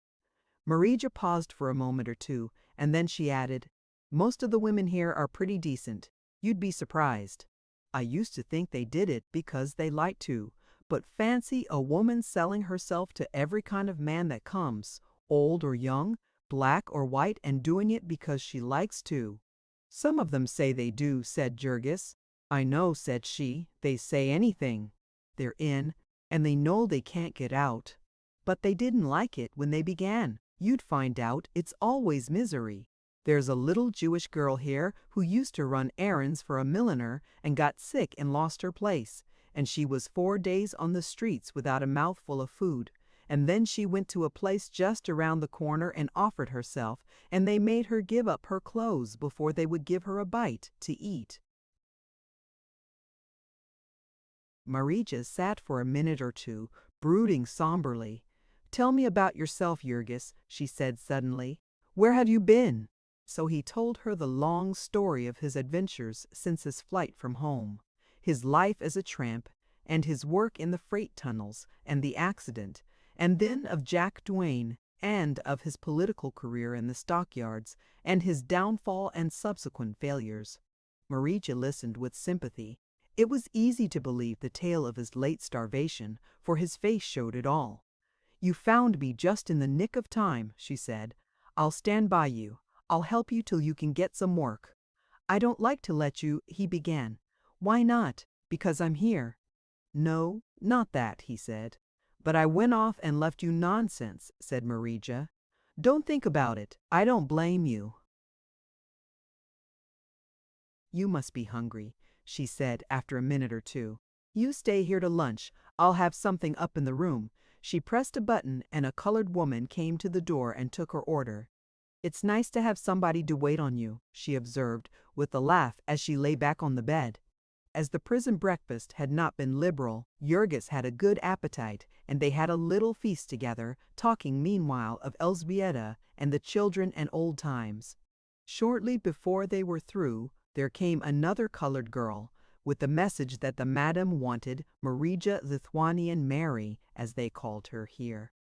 That means you have to go, she said to Jurgis. So he got up, and she gave him the new address of the family, a tenement over in the ghetto district. You go there, she said. They'll be glad to see you. But Jurgis stood hesitating. I don't like to, he said. Honest, Marija, why don't you just give me a little money and let me look for work first? How do you need money? Was her reply. All you want is something to eat and a place to sleep, isn't it? Yes, he said, but then I don't like to go there after I left them and while I have nothing to do, and while you go on, said Marija, giving him a push. What are you talking? I won't give you money, she added as she followed him to the door, because you'll drink it up and do yourself harm. Here's a quarter for you now, and go along, and they'll be so glad to have you back, you won't have time to feel ashamed. Goodbye. So Jurgis went out and walked down the street to think it over. He decided that he would first try to get work, and so he put in the rest of the day wandering here and there among factories and warehouses without success. Then, when it was nearly dark, he concluded to go home and set out. But he came to a restaurant and went in and spent his quarter for a meal. And when he came out, he changed his mind. The night was pleasant, and he would sleep somewhere outside and put in the morrow hunting and so have one more chance of a job. So he started away again, when suddenly he chanced to look about him and found that he was walking down the same street and past the same hall where he had listened to the political speech the night before. There was no red fire and no band now, but there was a sign out announcing a meeting and a stream of people pouring in through the entrance. In a flash, Jurgis had decided that he would chance it once more and sit down and rest while making up his mind what to do. There was no one taking tickets, so it must be a free show again. He entered. There were no decorations in the hall this time, but there was quite a crowd upon the platform, and almost every seat in the place was filled. He took one of the last, far in the rear, and straightway forgot all about his surroundings. Would Elżbieta think that he had come to sponge off her? Or would she understand that he meant to get to work again and do his share? Would she be decent to him, or would she scold him? If only he could get some sort of a job before he went, if that last boss had only been willing to try him. Then suddenly Jurgis looked up. A tremendous roar had burst from the throats of the crowd, which by this time had packed the hall to the very doors. Men and women were standing up, waving handkerchiefs, shouting, yelling. Evidently the speaker had arrived, thought Jurgis. What fools they were making of themselves. What were they expecting to get out of it anyhow? What had they to do with elections, with governing the country? Jurgis had been behind the scenes in politics. He went back to his thoughts, but with one further fact to reckon with, that he was caught here. The hall was now filled to the doors, and after the meeting it would be too late for him to go home, so he would have to make the best of it outside. Perhaps it would be better to go home in the morning anyway, for the children would be at school, and he and Elżbieta could have a quiet explanation. She always had been a reasonable person, and he really did mean to do right. He would manage to persuade her of it, and besides, Marija was willing, and Marija was furnishing the money. If Elżbieta were ugly, he would tell her that in so many words. So Jurgis went on meditating, until finally, when he had been an hour or two in the hall, there began to prepare itself a repetition of the dismal catastrophe of the night before. Speaking had been going on all the time, and the audience was clapping its hands and shouting, thrilling with excitement, and little by little the sounds were beginning to blur in Jurgis's ears, and his thoughts were beginning to run together, and his head to wobble and nod.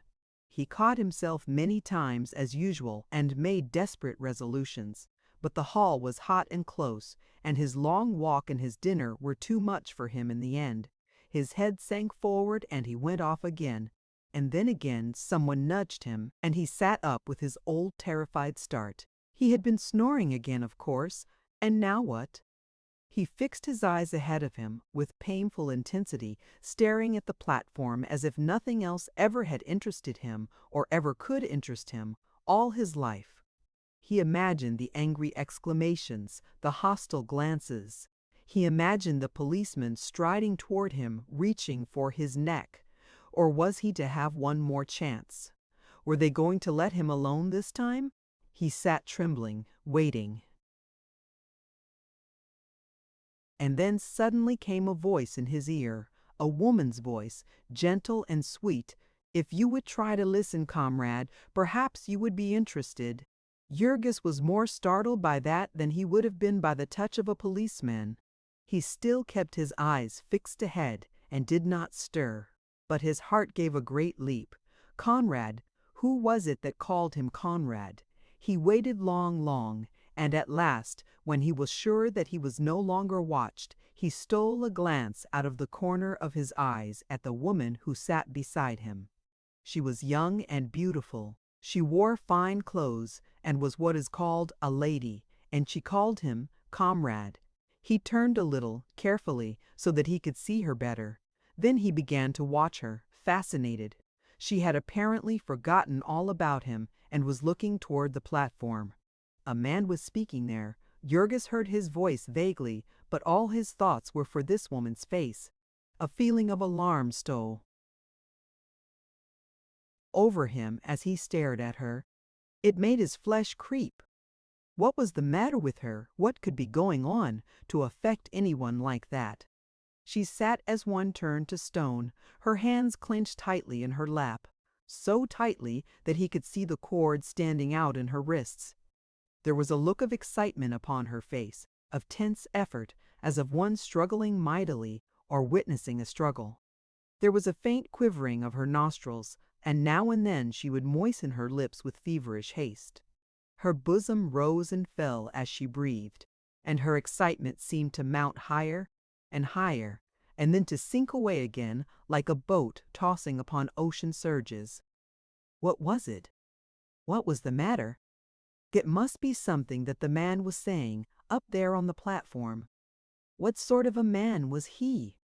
And what sort of thing was this, anyhow? So all at once it occurred to Jurgis to look at the speaker. It was like coming suddenly upon some wild sight of nature, a mountain forest lashed by a tempest, a ship tossed about upon a stormy sea. Jurgis had an unpleasant sensation, a sense of confusion, of disorder, of wild and meaningless uproar. The man was tall and gaunt, as haggard as his auditor himself. A thin black beard covered half of his face, and one could see only two black hollows where the eyes were. He was speaking rapidly. In great excitement, he used many gestures as he spoke. He moved here and there upon the stage, reaching with his long arms as if to seize each person in his audience. His voice was deep, like an organ. It was some time, however, before Jurgis thought of the voice. He was too much occupied with his eyes to think of what the man was saying. But suddenly it seemed as if the speaker had begun pointing straight at him, as if he had singled him out particularly for his remarks. And so Jurgis became suddenly aware of his voice, trembling, vibrant with emotion, with pain and longing, with a burden of things unutterable, not to be compassed by words. To hear it was to be suddenly arrested, to be gripped, transfixed. You listen to these things, the man was saying, and you say, yes, they are true, but they have been that way always. Or you say, maybe it will come, but not in my time, it will not help me. And so you return to your daily round of toil. You go back to be ground up for profits in the worldwide mill of economic might. To toil long hours for another's advantage, to live in mean and squalid homes, to work in dangerous and unhealthful places, to wrestle with the specters of hunger and privation, to take your chances of accident, disease, and death. And each day the struggle becomes fiercer, the pace more cruel. Each day you have toil a little harder and feel the iron hand of circumstance close upon you a little tighter. Months pass, years maybe, and then you come again. And again I am here to plead with you, to know if want and misery have yet done their work with you, if injustice and oppression have yet opened your eyes. I shall still be waiting. There is nothing else that I can do. There is no wilderness where I can hide from these things. There is no haven where I can escape them. Though I travel to the ends of the earth, I find the same accursed system. I find that all the fair and noble impulses of humanity, the dreams of poets and the agonies of martyrs, are shackled and bound in the service of organized and predatory greed. And therefore I cannot rest, I cannot be silent. Therefore I cast aside comfort and happiness, health and good repute, and go out into the world and cry out the pain of my spirit. Therefore I am not to be silenced by poverty and sickness, not by hatred and obloquy, by threats and ridicule, not by prison and persecution, if they should come, not by any power that is upon the earth or above the earth, that was, or is, or ever can be created. If I fail tonight, I can only try tomorrow, knowing that the fault must be mine, that if once the vision of my soul were spoken upon earth, if once the anguish of its defeat were uttered in human speech, it would break the stoutest barriers of prejudice, it would shake the most sluggish soul to action, it would abash the most cynical, it would terrify the most selfish, and the voice of mockery would be silenced, and fraud and falsehood would slink back into their dens, and the truth would stand forth alone. For I speak with the voice of the millions who are voiceless, of them that are oppressed and have no comforter, of the disinherited of life, for whom there is no respite and no deliverance, to whom the world is a prison, a dungeon of torture, a tomb. With the voice of the little child who toils tonight in a southern cotton mill, staggering with exhaustion, numb with agony, and knowing no hope but the grave. Of the mother who sews by candlelight in her tenement garret, weary and weeping, smitten with the mortal hunger of her babes. of the man who lies upon a bed of rags, wrestling in his last sickness and leaving his loved ones to perish, of the young girl who, somewhere at this moment, is walking the streets of this horrible city, beaten and starving, and making her choice between the brothel and the lake, with the voice of those, whoever and wherever they may be, who are caught beneath the wheels of the juggernaut of greed, with the voice of humanity, calling for deliverance, of the everlasting soul of man, arising from the dust, breaking its way out of its prison, rending the bands of oppression and ignorance, groping its way to the light. The speaker paused. There was an instant of silence while men caught their breaths, and then, like a single sound, there came a cry from 1,000 people. Through it all, Jurgis sat still, motionless and rigid, his eyes fixed upon the speaker. He was trembling, smitten with wonder. Suddenly the man raised his hands, and silence fell, and he began again. "I plead with you," he said, "whoever you may be, provided that you care about the truth. But most of all, I plead with working man, with those to whom the evils I portray are not mere matters of sentiment, to be dallied and toyed with, and then perhaps put aside and forgotten, to whom they are the grim and relentless realities of the daily grind, the chains upon their limbs, the lash upon their backs, the iron in their souls. To you, working men, to you, the toilers, who have made this land and have no voice in its councils, to you, whose lot it is to sow that others may reap, to labor and obey, and ask no more than the wages of a beast of burden, the food and shelter to keep you alive from day to day. It is to you that I come with my message of salvation. It is to you that I appeal. I know how much it is to ask of you. I know, for I have been in your place, I have lived your life, and there is no man before me here tonight who knows it better. I have known what it is to be a street waif, a bootblack, living upon a crust of bread and sleeping in cellar stairways and under empty wagons. I have known what it is to dare and to aspire, to dream mighty dreams and to see them perish, to see all the fair flowers of my spirit trampled into the mire by the wild beast powers of my life. I know what is the price that a working man pays for knowledge. I have paid for it with food and sleep, with agony of body and mind, with health, almost with life itself.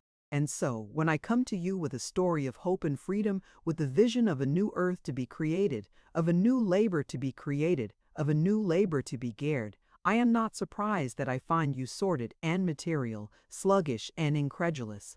That I do. Not despair is because I know also the forces that are driving behind you, because I know the raging lash of poverty, the sting of contempt and mastership, the insolence of office and the spurns. Because I feel sure that in the crowd that has come to me tonight, no matter how many may be dull and heedless, no matter how many may have come out of idle curiosity, or in order to ridicule, there will be some one man whom pain and suffering have made desperate, whom some chance vision of wrong and horror has startled and shocked into attention. And to him my words will come like a sudden flash of lightning to one who travels in darkness, revealing the way before him, the perils and the obstacles, solving all problems, making all difficulties clear. The scales will fall from his eyes, the shackles will be torn from his limbs, he will leap up with a cry of thankfulness, he will stride forth a free man at last, a man delivered from his self-created slavery, a man who will never more be trapped, whom no blandishments will cajole, whom no threats will frighten, who from tonight on will move forward and not backward, who will study and understand, who will gird on his sword and take his place in the army of his comrades and brothers, who will carry the good tidings to others, as I have carried them to him, priceless gift of liberty and light that is neither mine nor his, but is the heritage of the soul of man. Working men, comrades, open your eyes and look about you. You have lived so long in the toil and heat that your senses are dulled, your souls are numbed, But realize once in your lives this world in which you dwell, tear off the rags of its customs and conventions, behold it as it is in all its hideous nakedness, realize it, realize it. Realize that out upon the plains of Manchuria tonight, two hostile armies are facing each other, that now, while we are seated here, 1,000,000 human beings may be hurled at each other's throats, striving with the fury of maniacs to tear each other to pieces. And this in the 20th century, 1900 years since the Prince of Peace was born on earth, 1900 years that his words have been preached as divine, and here two armies of men are rending and tearing each other like the wild beasts of the forest. Philosophers have reasoned, prophets have denounced, poets have wept and pleaded, and still this hideous monster roams at large. We have schools and colleges, newspapers and books. We have searched the heavens and the earth. We have weighed and probed and reasoned and all to equip men to destroy each other. We call it war and pass it by, but do not put me off with platitudes and conventions. Come with me, realize it. See the bodies of men pierced by bullets, blown into pieces by bursting shells. Hear the crunching of the bayonet, plunged into human flesh. Hear the groans and shrieks of agony. See the faces of men, crazed by pain, turned into fiends by fury and hate. Put your hand upon that piece of flesh. It is hot and quivering just now. It was a part of a man. This blood is still steaming. It was driven by a human heart, Almighty God, and this goes on. It is systematic, organized, premeditated, and we know it and read of it and take it for granted. Our papers tell of it and the presses are not stopped. Our churches know of it and do not close their doors. The people behold it, and do not rise up in horror and revolution. Or perhaps Manchuria is too far away for you. Come home with me then, come here to Chicago. Here in this city tonight, 10,000 women are shut up in foul pens and driven by hunger to sell their bodies to live. And we know it, we make it a jest. And these women are made in the image of your mothers. They may be your sisters, your daughters, the child whom you left at home tonight, whose laughing eyes will greet you in the morning, that fate may be waiting for her. Tonight in Chicago there are 10,000 men, homeless and wretched, willing to work and begging for a chance, yet starving and fronting in terror the awful winter cold. Tonight in Chicago there are 100,000 children wearing out their strength and blasting their lives in the effort to earn their bread. There are 100,000 mothers who are living in misery and squalor, struggling to earn enough to feed their little ones.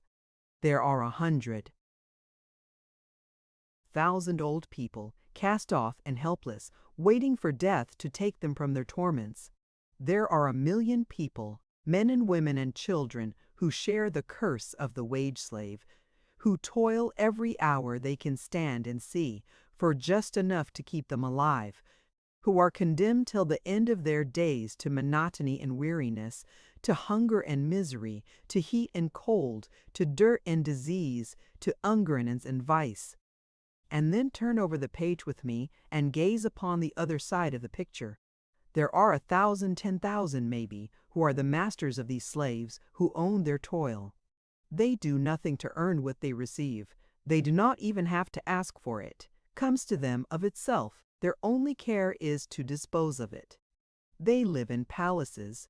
They riot in luxury and extravagance such as no words can describe, as makes the imagination reel and stagger, makes the soul grow sick and faint. They spend hundreds of dollars for a pair of shoes, a handkerchief, a garter. They spend millions for horses and automobiles and yachts, for palaces and banquets, for little shiny stones with which to deck their bodies. Their life is a contest among themselves for supremacy in ostentation and recklessness, in the destroying of useful and necessary things, in the wasting of the labor and the lives of their fellow creatures, the toil and anguish of the nations, the sweat and tears and blood of the human race. It is all theirs. It comes to them.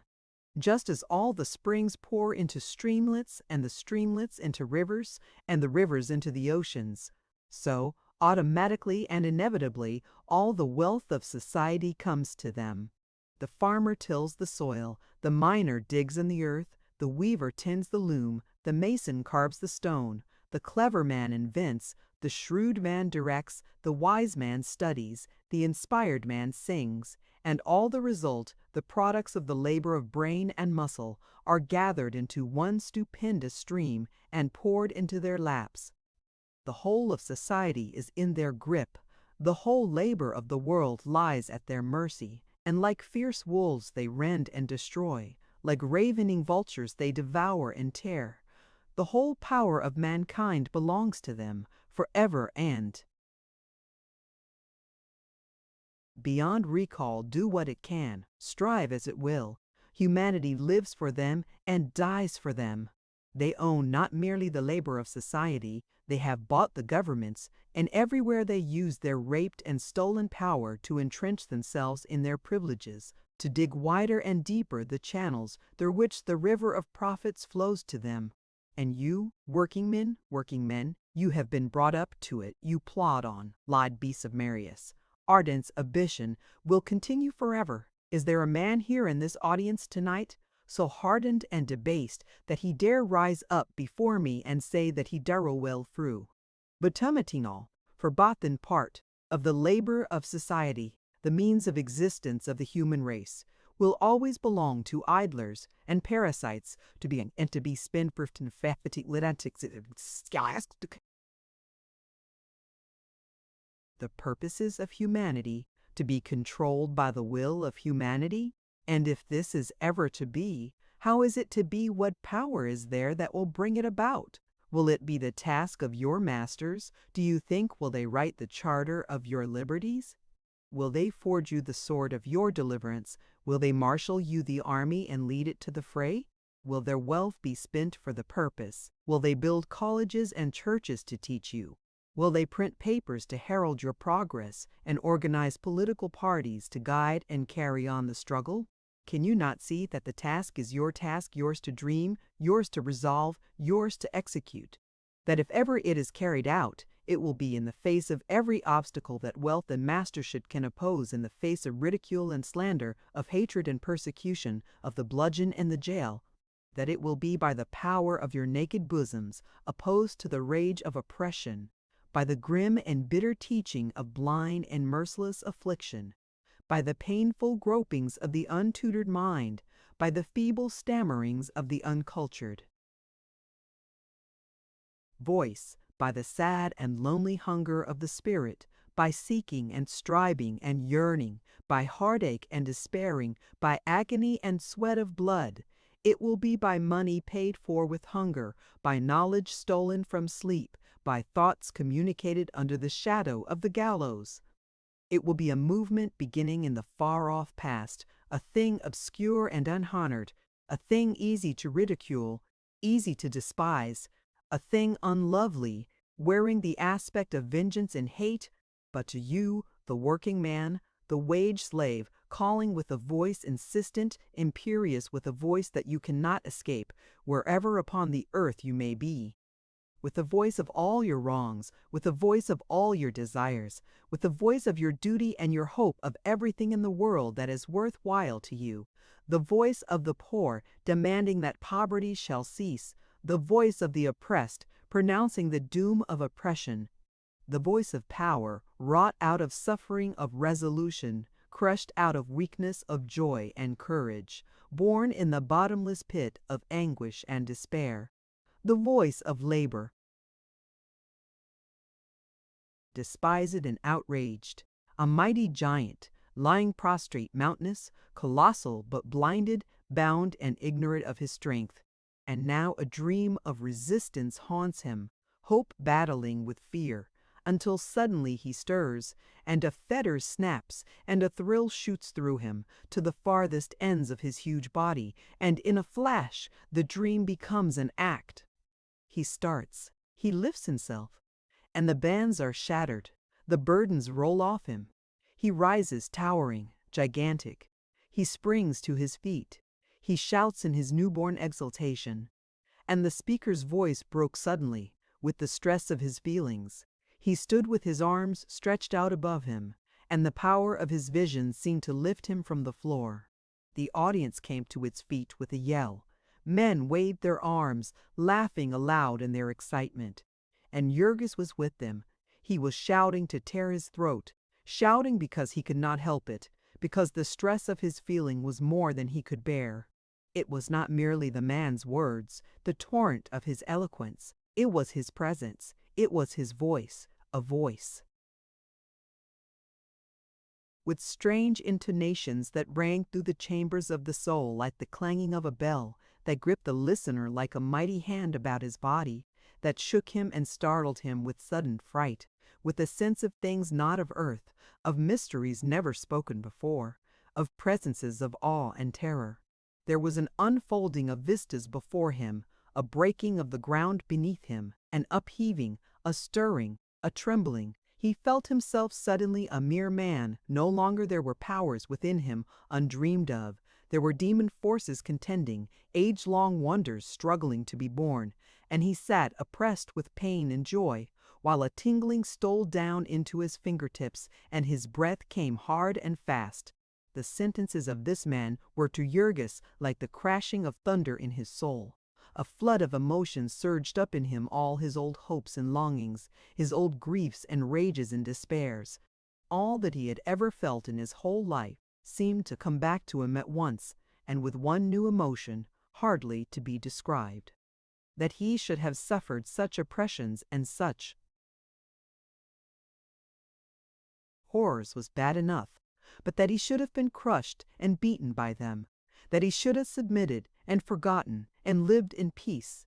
Ah, truly, that was a thing not to be put into words, a thing not to be borne by a human creature, a thing of terror and madness. What, asked the prophet, is the murder of them that kill the body to the murder of them that kill the soul? And Jurgis was a man whose soul had been murdered, who had ceased to hope and to struggle, who had made terms with degradation and despair. And now, suddenly, in one awful convulsion, the black and hideous fact was made plain to him. There was a falling in of all the pillars of his soul. The sky seemed to split above him. He stood there, with his clenched hands upraised, his eyes bloodshot, and the veins standing out purple in his face, roaring in the voice of a wild beast, frantic in uncloharictal. And when he could shout no more, he still stood there, gasping and whispering hoarsely to himself, "By God, by God, by God!" Chapter 29, Chapter TXX. The man had gone back to a seat upon the platform, and Jurgis realized that his speech was over. The applause continued for several minutes, and then someone started a song, and the crowd took it up, and the place shook with it. Jurgis had never heard it, and he could not make out the words, but the wild and wonderful spirit of it seized upon him. It was the Marseillaise. As stanza after stanza of it thundered forth, he sat with his hands clasped, trembling in every nerve. He had never been so stirred in his life. It was a miracle that had been wrought in him. He could not think at all. He was stunned. Yet he knew that in the mighty upheaval that had taken place in his soul, a new man had been born. He had been torn out of the jaws of destruction. He had been delivered from the thraldom of despair. The whole world had been changed for him. He was free. He was free. Even if he were to suffer as he had before, even if he were to beg and starve, nothing would be the same to him. He would understand it and bear it. He would no longer be the sport of circumstances. He would be a man with a will and a purpose. He would have something to fight for, something to die for if need be. Here were men who would show him and help him, and he would have friends and allies. He would dwell in the sight of justice and walk arm in arm with power. The audience subsided again, and Jurgis sat back. The chairman of the meeting came forward and began to speak. His voice sounded thin and futile after the others, and to Jurgis it seemed a profanation Why should anyone else speak after that miraculous man? Why should they not all sit in silence? The chairman was explaining that a collection would now be taken up to defray the expenses of the meeting and for the benefit of the campaign fund of the party. Jurgis heard, but he had not a penny to give, and so his thoughts went elsewhere again. He kept his eyes fixed on the orator, who sat in an armchair, his head leaning on his hand and his attitude indicating exhaustion. But suddenly he stood up again, and Jurgis heard the chairman of the meeting saying that the speaker would now answer any questions which the audience might care to put to him. The man came forward, and a woman arose and asked about some opinion the speaker had expressed concerning Tolstoy. Jurgis had never heard of Tolstoy and did not care anything about him. Why should anyone want to ask such questions after an address like that? The thing was not to talk, but to do. The thing was to get bold of others and rouse them, to organize them and prepare for the fight. But still the discussion went on in ordinary conversational tones, and it brought Jurgis back to the everyday world. A few minutes ago he had felt like seizing the hand of the beautiful lady by his side and kissing it. He had felt like flinging his arms about the neck of the man on the other side of him. And now he began to realize again that he was a hobo, that he was ragged and dirty and smelled bad and had no place to sleep that night. And so, at last, when the meeting broke up and the audience started to leave, poor Jurgis was in an agony of uncertainty.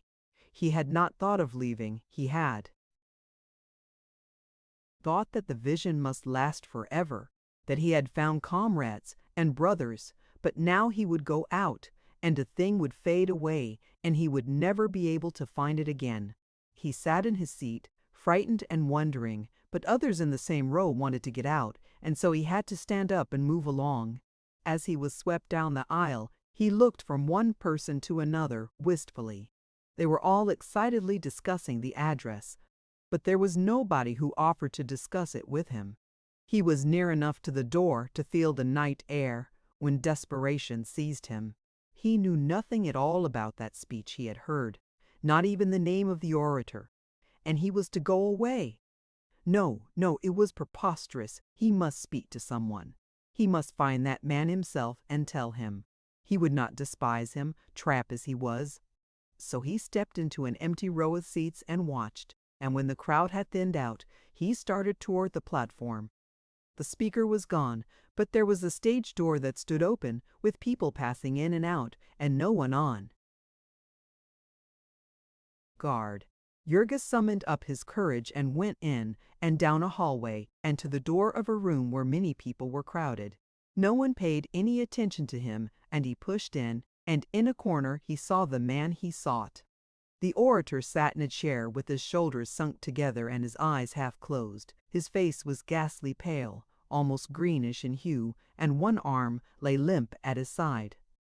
A big man with spectacles on stood near him and kept pushing back the crowd, saying, "Stand away a little, please. Can't you see the comrade is worn out?" So Jurgis stood watching while 5 or 10 minutes passed. Now and then the man would look up and address a word or two to those who were near him, and at last, on one of these occasions, his glance rested on Jurgis. There seemed to be a slight hint of inquiry about it, and a sudden impulse seized the other. He stepped forward. "I wanted to thank you, sir," he began in breathless haste. "I could not go away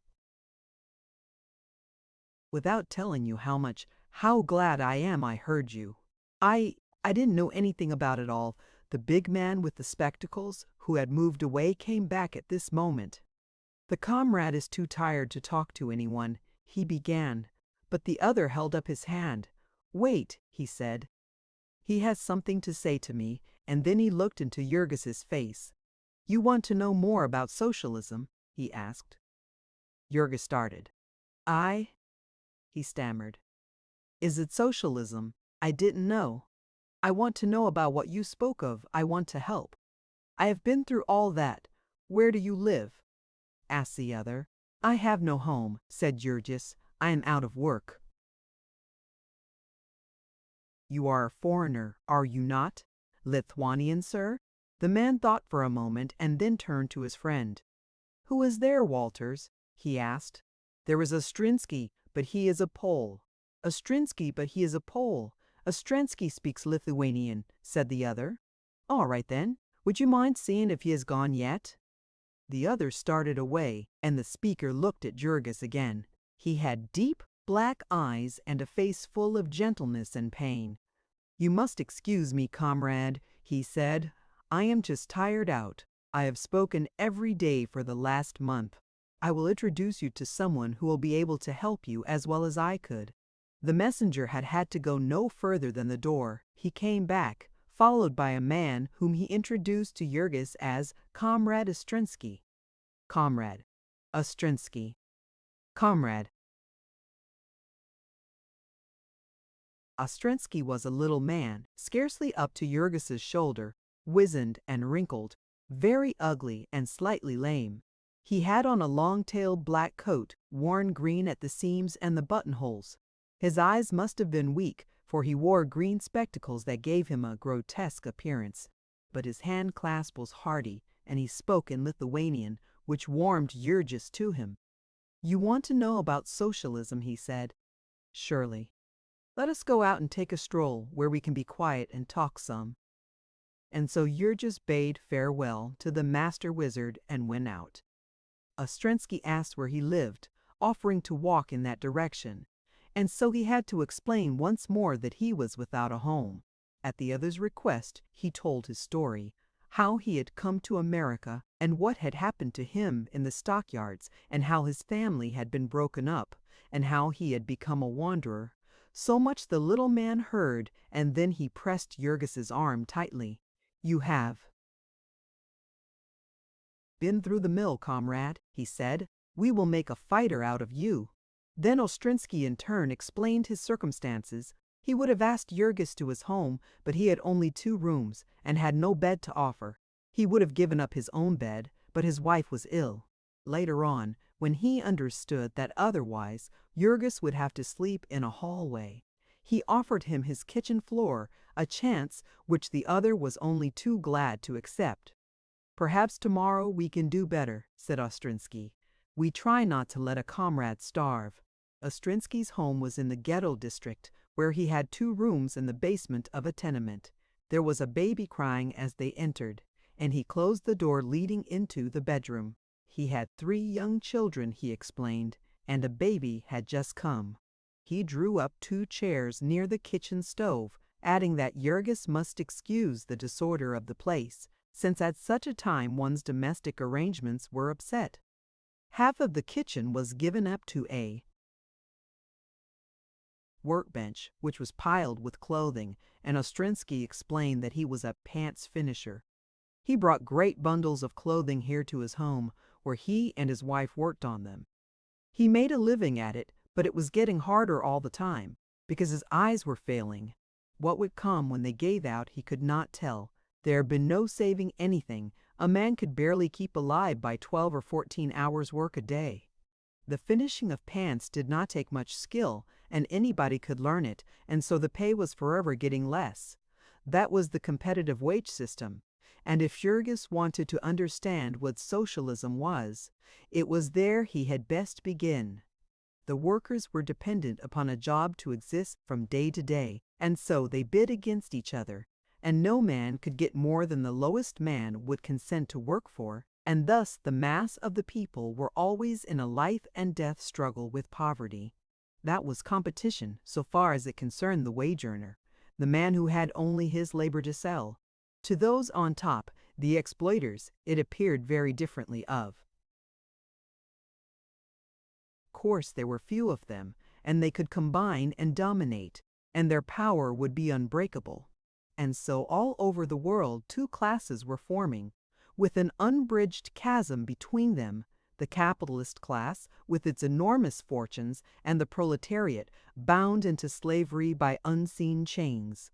The latter were 1,000 to 1 in numbers, but they were ignorant and helpless, and they would remain at the mercy of their exploiters until they were organized, until they had become class conscious. It was a slow and weary process, but it would go on. It was like the movement of a glacier. Once it was started, it could never be stopped. Every socialist did his share and lived upon the vision of the good time coming when the working class should go to the polls and seize the powers of government and put an end to private property in the means of production. No matter how poor a man was or how much he suffered, he could never be really unhappy while he knew of that future. Even if he did not live to see it himself, his children would, and, to a socialist, the victory of his class was his victory. Also, he had always the progress to encourage him. Here in Chicago, for instance, the movement was growing by leaps and bounds. Chicago was the industrial center of the country, and nowhere else were the unions so strong. But their organizations did the workers little good, for the employers were organized also, and so the strikes generally failed. And as fast as the unions were broken up, the men were coming over to the socialists. Ostrinsky explained the organization of the party, the machinery by which the proletariat was educating itself. There were locals in every big city and town, and they were being organized rapidly in the smaller places. A local had anywhere from 6 to 1,000 members, and there were 1,400 of them in all, with a total of about 25,000 members who paid dues to support the organization. Local Cook County, as the city organization was called, had 80 branch locals, and it alone was spending several $1,000s in the campaign. It published a weekly in English and one each in Bohemian and German. Also, there was a monthly published in Chicago and a cooperative publishing house that issued 1.5 million of socialist books and pamphlets every year. All this was the growth of the last few years. There had been almost nothing of it when Ostrinsky first came to Chicago. Ostrinsky was a Pole, about 50 years of age. He had lived in Silesia, a member of a despised and persecuted race, and had taken part in the proletarian movement in the early 70s, when Bismarck, having conquered France, had turned his policy of blood and iron upon the International. Ostrinsky himself had twice been in jail, but he had been young then and had not cared. He had had more of his share of the fight, though, for just when socialism had broken all its barriers and become the great political force of the empire, he had come to America and begun all over again. In America, everyone had laughed at the mere idea of socialism. Then in America, all men were free, as if political liberty made wage slavery any the more tolerable, said Ostrinsky. The little tailor sat tilted back in his stiff kitchen chair, with his feet stretched out upon the empty stove, and speaking in low whispers so as not to waken those in the next room. To Jurgis he seemed a scarcely less wonderful person than the speaker at the meeting. He was poor, the lowest of the low, hunger-driven and miserable, and yet how much he knew, how much he had dared and achieved, what a hero he had been. There were others like him, too. Thousands like him, and all of them working men, that all this wonderful machinery of progress had been created by his fellows. Jurgis could not believe it. It seemed too good to be true. That was always the way, said Ostrinsky. When a man was first converted to socialism, he was like a crazy person. He could not understand how others could fail to see it, and he expected to convert all the world the first week. After a while, he would realize how hard a task it was, and then it would be fortunate that other new hands kept coming to save him from settling down into a rut. Just. Now Jurgis would have plenty of chance to vent his excitement, for a presidential campaign was on and everybody was talking politics. Ostrinsky would take him to the next meeting of the branch local and introduce him, and he might join the party. The dues were 5 cents a week, but anyone who could not afford this might be excused from paying. The Socialist Party was a really democratic political organization. It was controlled absolutely by its own membership and had no bosses. All of these things Ostrinsky explained, as also the principles of the party. You might say that there was really but one socialist principle, that of no compromise, which was the essence of the proletarian movement all over the world. When a socialist was elected to office, he voted with old party legislators for any measure that was likely to be of help to the working class. But he never forgot that these concessions, whatever they might be, were trifles compared with the great purpose, the organizing of the working class for the revolution. So far, the rule in America had been that one socialist made another socialist once every 2 years, and if they should maintain the same rate, they would carry the country in 1912, though not all of them expected to succeed as quickly as that. The socialists were organized in every civilized nation. It was an international political party, said Ostrensky, the greatest the world had ever known. It numbered 30 million of adherents, and it cast 8 million votes. It had started its first newspaper in Japan and elected its first deputy in Argentina. In France it named members of cabinets, and in Italy and Australia it held the balance of power and turned out ministries. In Germany, where its vote was more than a third of the total vote of the empire, all other parties and powers had united to fight it. It would not do, Ostrensky explained, for the proletariat of one nation to achieve the victory, for that nation would be crushed by the military power of the others, and so the socialist movement was a world movement, an organization of all mankind to establish liberty and fraternity. It was the new religion of humanity, or you might say it was the fulfillment of the old religion, since it implied but the literal application of all the teachings of Christ. Until long after midnight, Jurgis sat lost in the conversation of his new acquaintance. It was a most wonderful experience to him, an almost supernatural experience. It was like encountering an inhabitant of the fourth dimension of space, a being who was free from all one's own limitations. For 4 years, now, Jurgis had been wandering and blundering in the depths of a wilderness, and here, suddenly, a hand reached down and seized him, and lifted him out of it, and set him upon a mountain-top, from which he could survey all, could see the paths from which he had wandered, the morasses into which he had stumbled, the hiding-places of the beasts of prey that had fallen upon him. There were his Packingtown experiences, for instance. What was there about Packingtown that Ostrensky could not explain?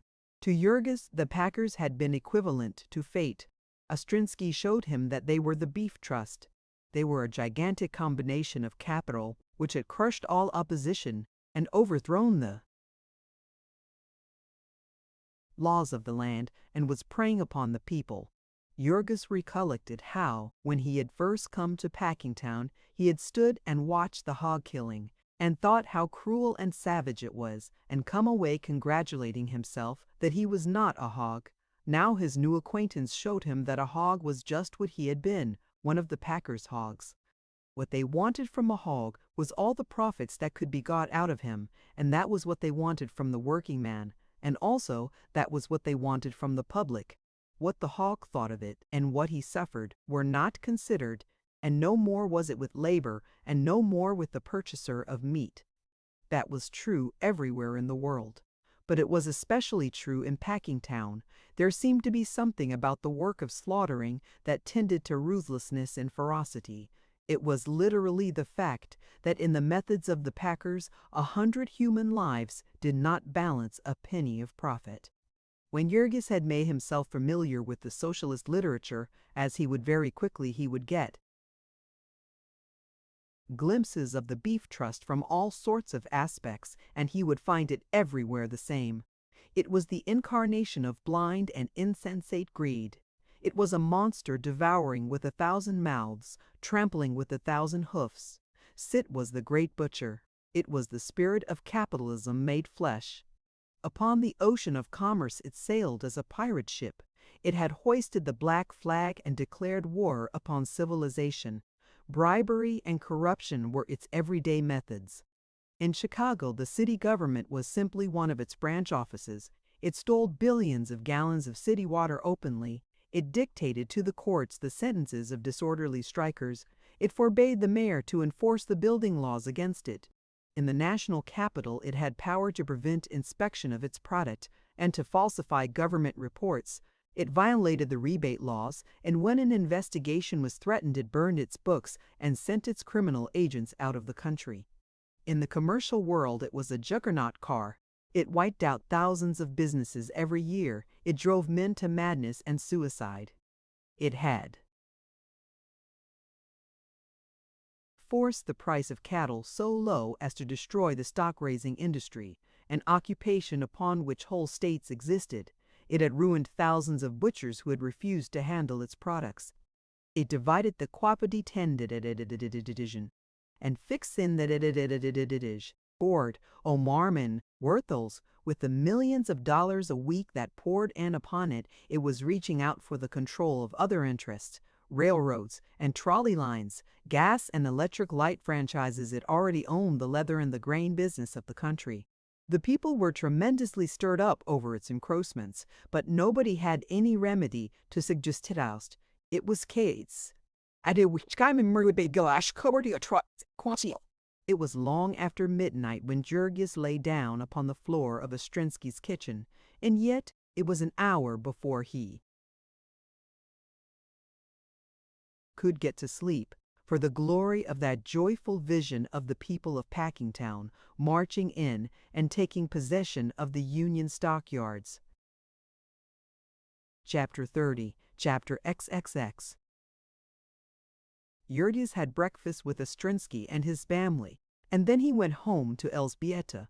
He was no longer shy about it when he went in. Instead of saying all the things he had been planning to say, he started to tell Elżbieta about the revolution. At first she thought he was out of his mind, and it was hours before she could really feel certain that he was himself. When, however, she had satisfied herself that he was sane upon all subjects except politics, she troubled herself no further about it. Jurgis was destined to find that Elżbieta's armor was absolutely impervious to socialism. Her soul had been baked hard in the fire of adversity, and there was no altering it now. Life to her was the hunt for daily bread, and ideas existed for her only as they bore upon that. All that interested her in regard to this new frenzy which had seized hold of her son-in-law was whether or not it had a tendency to make him sober and industrious. And when she found he intended to look for work and to contribute his share to the family fund, she gave him full rein to convince her of anything. A wonderfully wise little woman was Elżbieta. She could think as quickly as a hunted rabbit, and in half an hour she had chosen her life attitude to the socialist movement. She agreed in everything with Jurgis, except the need of his paying his dues, and she would even go to a meeting with him now and then, and sit and plan her next day's dinner amid the storm. For a week after he became a convert, Jurgis continued to wander about all day, looking for work, until at last he met with a strange fortune. He was passing one of Chicago's innumerable small hotels, and after some hesitation he concluded to go in. A man he took for the proprietor was standing in the lobby, and he went up to him and tackled him for a job. "What can you do?" the man asked. "Anything, sir," said Jurgis, and added quickly, "I've been out of work for a long time, sir. I'm an honest man, and I'm strong and willing." The other was eyeing him narrowly. "Do you drink?" he asked.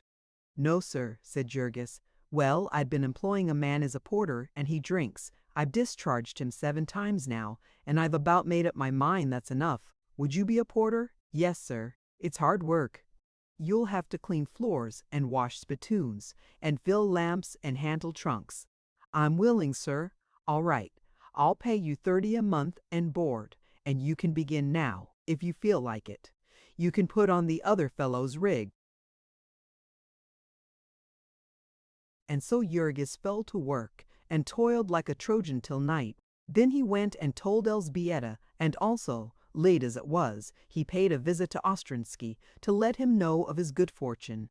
Here he received a great surprise, for when he was describing the location of the hotel, Ostrinsky interrupted suddenly. "Not his." "Yes," said Jurgis, "that's the name." To which the other replied, "Then you've got the best boss in Chicago. He's a state organizer of our party and one of our best known speakers." So the next morning Jurgis went to his employer and told him, and the man seized him by the hand and shook it. "By Jove," he cried, "that lets me out. I didn't sleep all last night because I had discharged a good socialist. So after that, Jurgis was known to his boss as Comrade Jurgis, and in return he was expected to call him Comrade Hines, Tommy Hines, as he was known.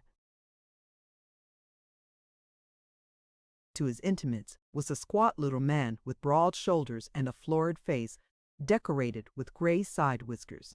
He was the kindest-hearted man that ever lived, and the liveliest, inexhaustible in his enthusiasm and talking socialism all day and all night.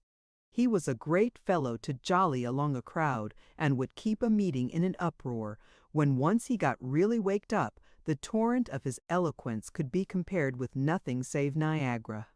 Tommy Hines had begun life as a blacksmith's helper and had run away to join the Union Army, where he had made his first acquaintance with graft in the shape of rotten muskets and shoddy blankets.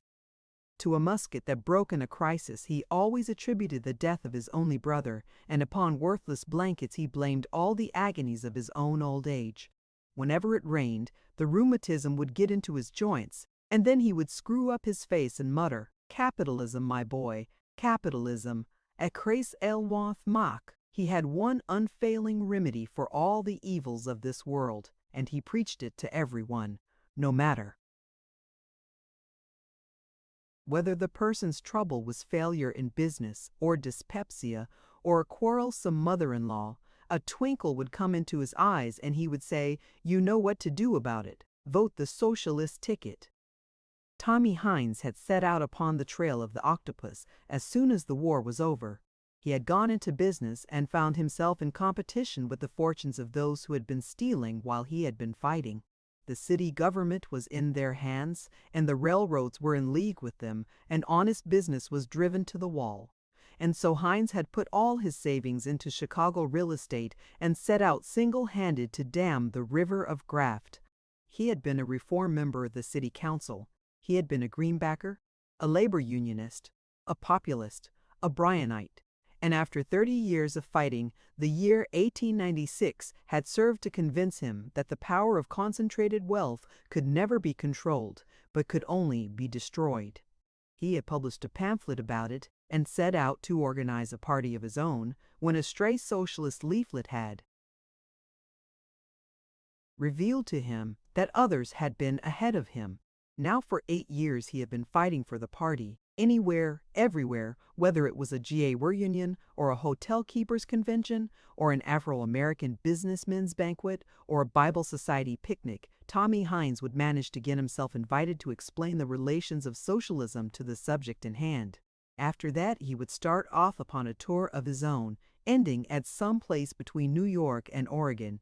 And when he came back from there, he would go out to organize new locals for the state committee, and finally he would come home to rest and talk socialism in Chicago. Hines's hotel was a very hotbed of the propaganda. All the employees were party men, and if they were not when they came, they were quite certain to be before they went away. The proprietor would get into a discussion with someone in the lobby, and as the conversation grew animated, others would gather about to listen, until finally everyone in the place would be crowded into a group and a regular debate would be underway. This went on every night. When Tommy Hines was not there to do it, his clerk did it, and when his clerk was away campaigning, the assistant attended to it, while Mrs. Hines sat behind the desk and did the work. The clerk was an old crony of the proprietor's, an awkward raw-boned giant of a man, with a lean, sallow face, a broad mouth, and whiskers under his chin, the very type and body of a prairie farmer. He had been that all his life. He had fought the railroads in Kansas for 50 years, a Granger, a Farmers' Alliance man, a middle-of-the-road populist. Finally, Tommy Hines had revealed to him the wonderful idea of using the trusts instead of destroying them, and he had sold his farm and come to Chicago. That was Amos Strubber, and then there was Harry Adams, the assistant clerk, a pale, scholarly-looking man who came from Massachusetts of Pilgrim stock. Adams had been a cotton operative in Fall River, and the continued depression in the industry had worn him and his family out, and he had immigrated to South Carolina. In Massachusetts, the percentage of white illiteracy is 0.8%. 1%, while in South Carolina it is 13.6%. Also in South Carolina, there is a property qualification for voters, and for these and other reasons, child labor is the rule, and so the cotton mills were driving those of Massachusetts out of the business. Adams did not know this. He only knew that the Southern mills were running. But when he got there, he found that if he was to live, all his family would have to work, and from 6 o'clock at night to 6 o'clock in the morning. So he had set to work to organize the mill hands after the fashion in Massachusetts and had been discharged. But he had gotten other work and stuck at it, and at last there had been a strike for shorter hours, and Harry Adams had attempted to address a street meeting, which was the end of him. In the states of the far South, the labor of convicts is leased to contractors, and when there are not convicts enough, they have to be supplied. Harry Adams was sent up by a judge who was a cousin of the mill owner with whose business he had interfered, and though the life had nearly killed him, he had been wise enough not to murmur, and at the end of his term he and his family had left the state of South Carolina Hell's backyard, as he called it. He had no money for car fare, but it was harvest time, and they walked one day and worked the next, and so Adams got at last to Chicago and joined the Socialist Party. He was a studious man, reserved and nothing of an orator, but he always had a pile of books under his desk in the hotel, and articles from his pen were beginning to attract attention in the party press. Contrary to what one would have expected, all this radicalism did not hurt the hotel business. The radicals flocked to it, and the commercial travelers all found it diverting. Of late also, the hotel had become a favorite stopping place for Western cattlemen. Now that the Beef Trust had adopted the trick of raising prices to induce enormous shipments of cattle and then dropping them again and scooping in all they needed, a stock raiser was very apt to find himself in Chicago without money enough to pay his freight bill, and so he had to go to a go-for cheap hotel, and it was no drawback to him if there was an agitator talking in the lobby. These Western fellows were just meat for Tommy Hens. He would get a dozen of them around him and paint little pictures of the system. Of course, it was not a week before he had heard Jurgis's story, and after that he would not have let his new porter go for the world. "See here," he would say, in the middle of an argument, "I've got a fellow right here in my place who's worked there and seen every bit of it." And then Jurgis would drop his work, whatever it was, and come, and the other would say, "Comrade Jurgis, just tell these gentlemen what you saw on the killing beds." At first this request caused poor Jurgis the most acute agony, and it was like pulling teeth to get him to talk. But gradually he found out what was wanted, and in the end he learned to stand up and speak his piece with enthusiasm. His employer would sit by and encourage him with exclamations and shakes of the head, when Jurgis would give the formula for potted ham, or tell about the condemned hogs that were dropped into destructors at the top and immediately taken out again at the bottom, to be shipped into another state and made into lard. Tommy Hens would bang his knee and cry, "Do you think a man could make up a thing like that out of his head?" And then the hotel keeper would go on to show how the socialists had the only real remedy for such evils, how they alone meant business with the Beef Trust. And when, in answer to this, the victim would say that the whole country was getting stirred up, that the newspapers were full of denunciations of it, and the government taking action against it, Tommy Hens had a knockout blow all ready. "Yes," he would say, "all that is true. But what do you suppose is the reason for it? Are you foolish enough to believe that it's done for the public? There are other trusts in the country just as illegal and extortionate as the Beef Trust. There is the Coal Trust that freezes the poor in winter. There is the Steel Trust that doubles the price of every nail in your shoes. There is the Oil Trust that keeps you from reading at night. And why do you suppose it is that all the fury of the press and the government is directed against the Beef Trust?" And when to this the victim would reply that there was clamor enough over the Oil Trust, the other would continue, 10 years ago, Henry D. Lloyd told all the truth about the Standard Oil Company in his Wealth versus Commonwealth, and the book was allowed to die, and you hardly ever hear of it. And now, at last, 2 magazines have the courage to tackle Standard Oil again, and what happens? The newspapers ridicule the authors, the churches defend the criminals, and the government does nothing. And now, why is it all so different with the Beef Trust? Here the other would generally admit that he was stuck, and Tommy Hines would explain to him, and it was fun to see his eyes open. If you were a socialist, the hotel keeper would say, you would understand that the power which really governs the United States today is the Railroad Trust. It is the Railroad Trust that runs your state government, wherever you live, and that runs the United States Senate. And all of the trusts that I have named are railroad trusts, save only the Beef Trust. The Beef Trust has defied the railroads. It is plundering them day by day through the private car. And so the public is roused to fury, and the papers clamor for action, and the government goes on the warpath. And you poor common people watch and applaud the job and think it's all done for you, and never dream that it is really the grand climax of the century-long battle of commercial competition, the final death grapple between the chiefs of the Beef Trust and Standard Oil, for the prize of the mastery and ownership of the United States of America. Such was the new home in which Jurgis lived and worked, and in which his education was completed. Perhaps you would imagine that he did not do much work there, but that would be a great mistake. He would have cut off one hand for Tommy Hines, and to keep Hines's hotel a thing of beauty was his joy in life. That he had a score of socialist arguments chasing through his brain in the meantime did not interfere with this. On the contrary, Jurgis scrubbed the spittoons and polished the banisters all the more vehemently because at the same time he was wrestling inwardly with an imaginary recalcitrant. It would be pleasant to record that he swore off drinking immediately, and all the rest of his bad habits with it, but that would hardly be exact. These revolutionists were not angels, they were men, and men who had come up from the social pit, and with the mire of it smeared over them. Some of them drank, and some of them swore, and some of them ate pie with their knives. There was only one difference between them and all the rest of the populace, that they were men with a hope, with a cause to fight for and suffer for.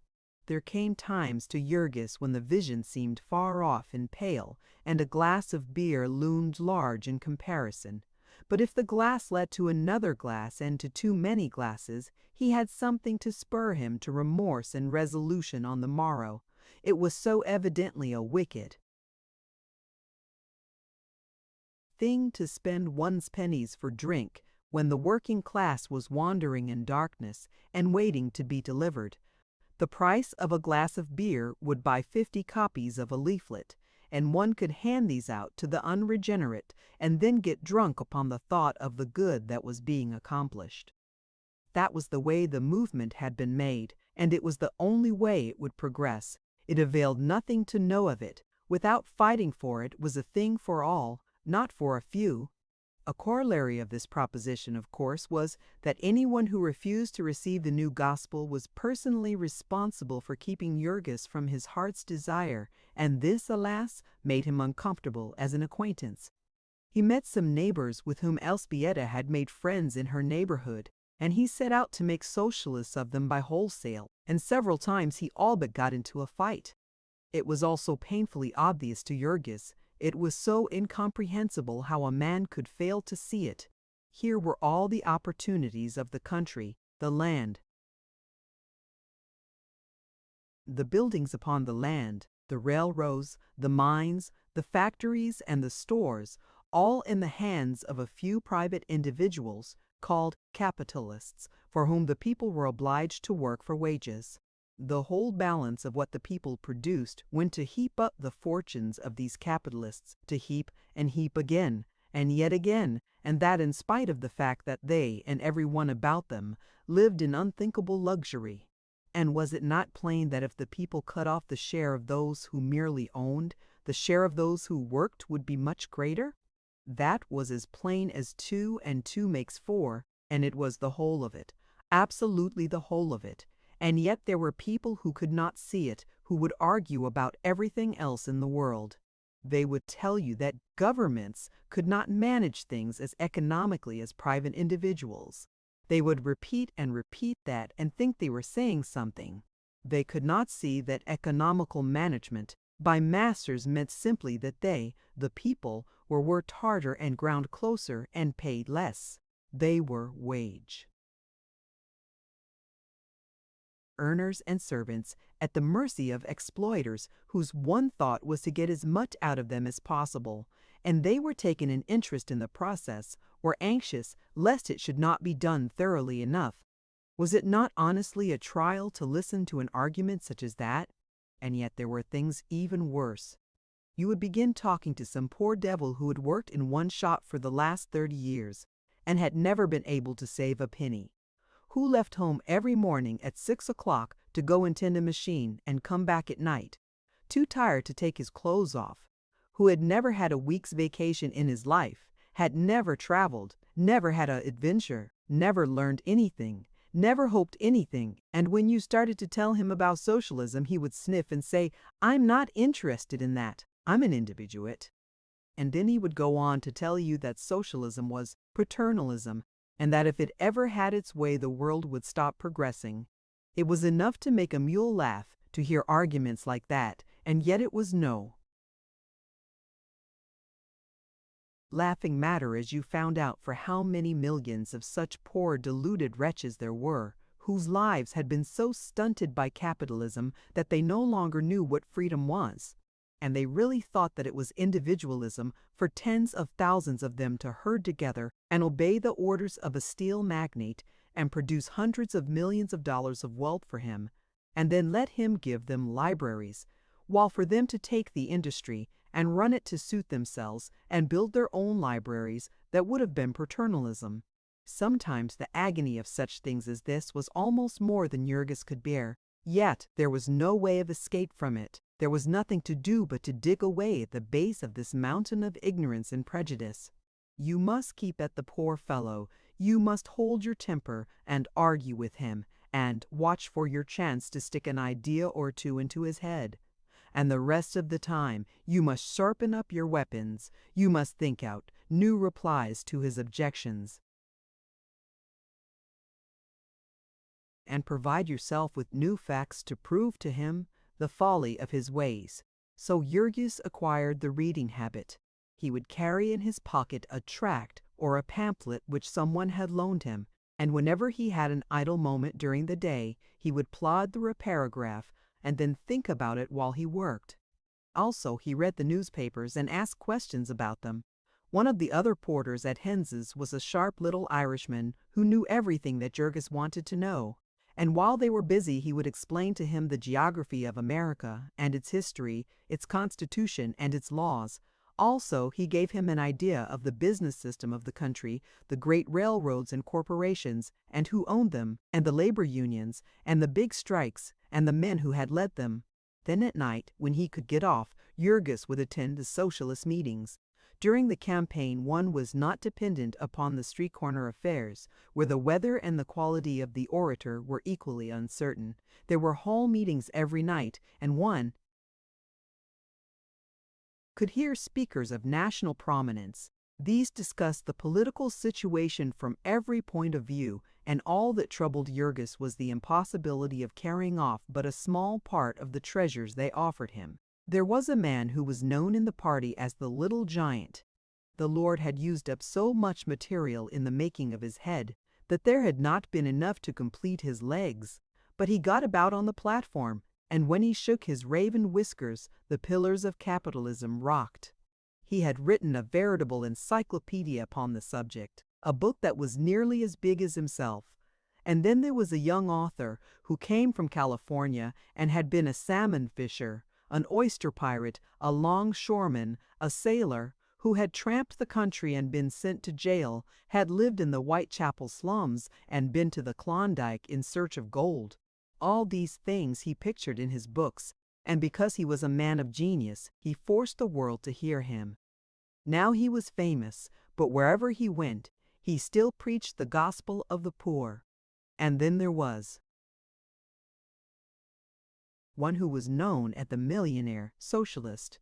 He had made a fortune in business and spent nearly all of it in building up a magazine, which the post office department had tried to suppress and had driven to Canada. He was a quiet-mannered man whom you would have taken for anything in the world but a socialist agitator. His speech was simple and informal. He could not understand why anyone should get excited about these things. It was a process of economic evolution, he said, and he exhibited its laws and methods. Life was a struggle for existence, and the strong overcame the weak, and in turn were overcome by the strongest. Those who lost in the struggle were generally exterminated, but now and then they had been known to save themselves by combination, which was a new and higher kind of strength. It was so that the gregarious animals had overcome the predaceous. It was so in human history that the people had mastered the kings. The workers were simply the citizens of industry, and the socialist movement was the expression of their will to survive, the inevitability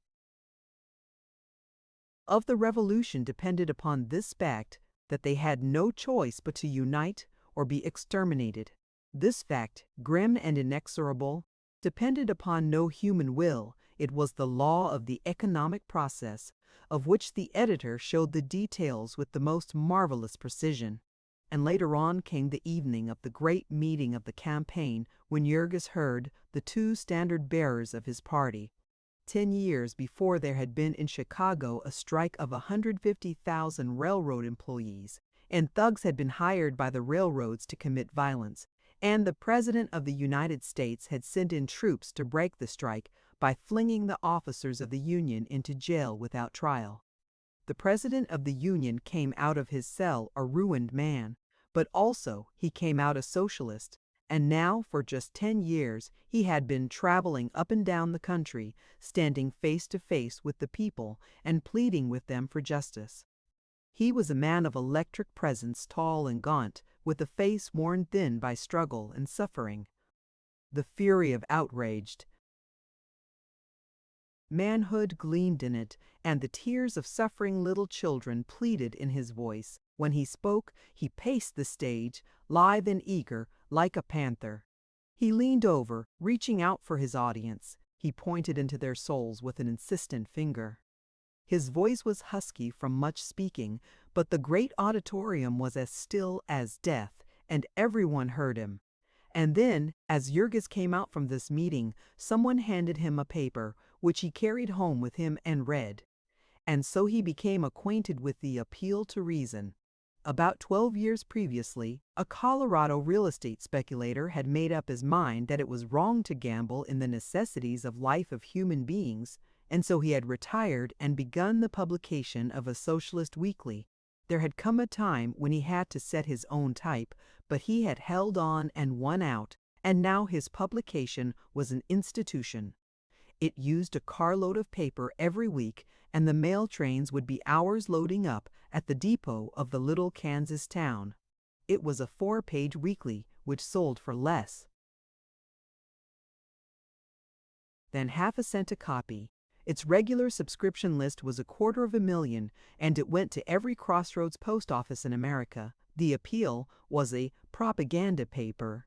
It had a manner all its own. It was full of ginger and spice, of Western slang and hustle. It collected news of the doings of the plutes and served it up for the benefit of the American working mule. It would have columns of the deadly parallel, the $1 million worth of diamonds, or the fancy pet poodle establishment of a society dame. Beside the fate of Mrs. Murphy of San Francisco, who had starved to death on the streets, or of John Robinson, just out of the hospital, who had sat hintum to miedu. It collected the stories of graft and misery from the daily press and made a little pungent paragraphs out of them. 3 banks of Bungtown, South Dakota, failed, and more savings of the workers swallowed up. The mayor of Sandy Creek, Oklahoma, has skipped with $100,000. That's the kind of rulers the old partyites give you. The president of the Florida Flying Machine Company is in jail for bigamy.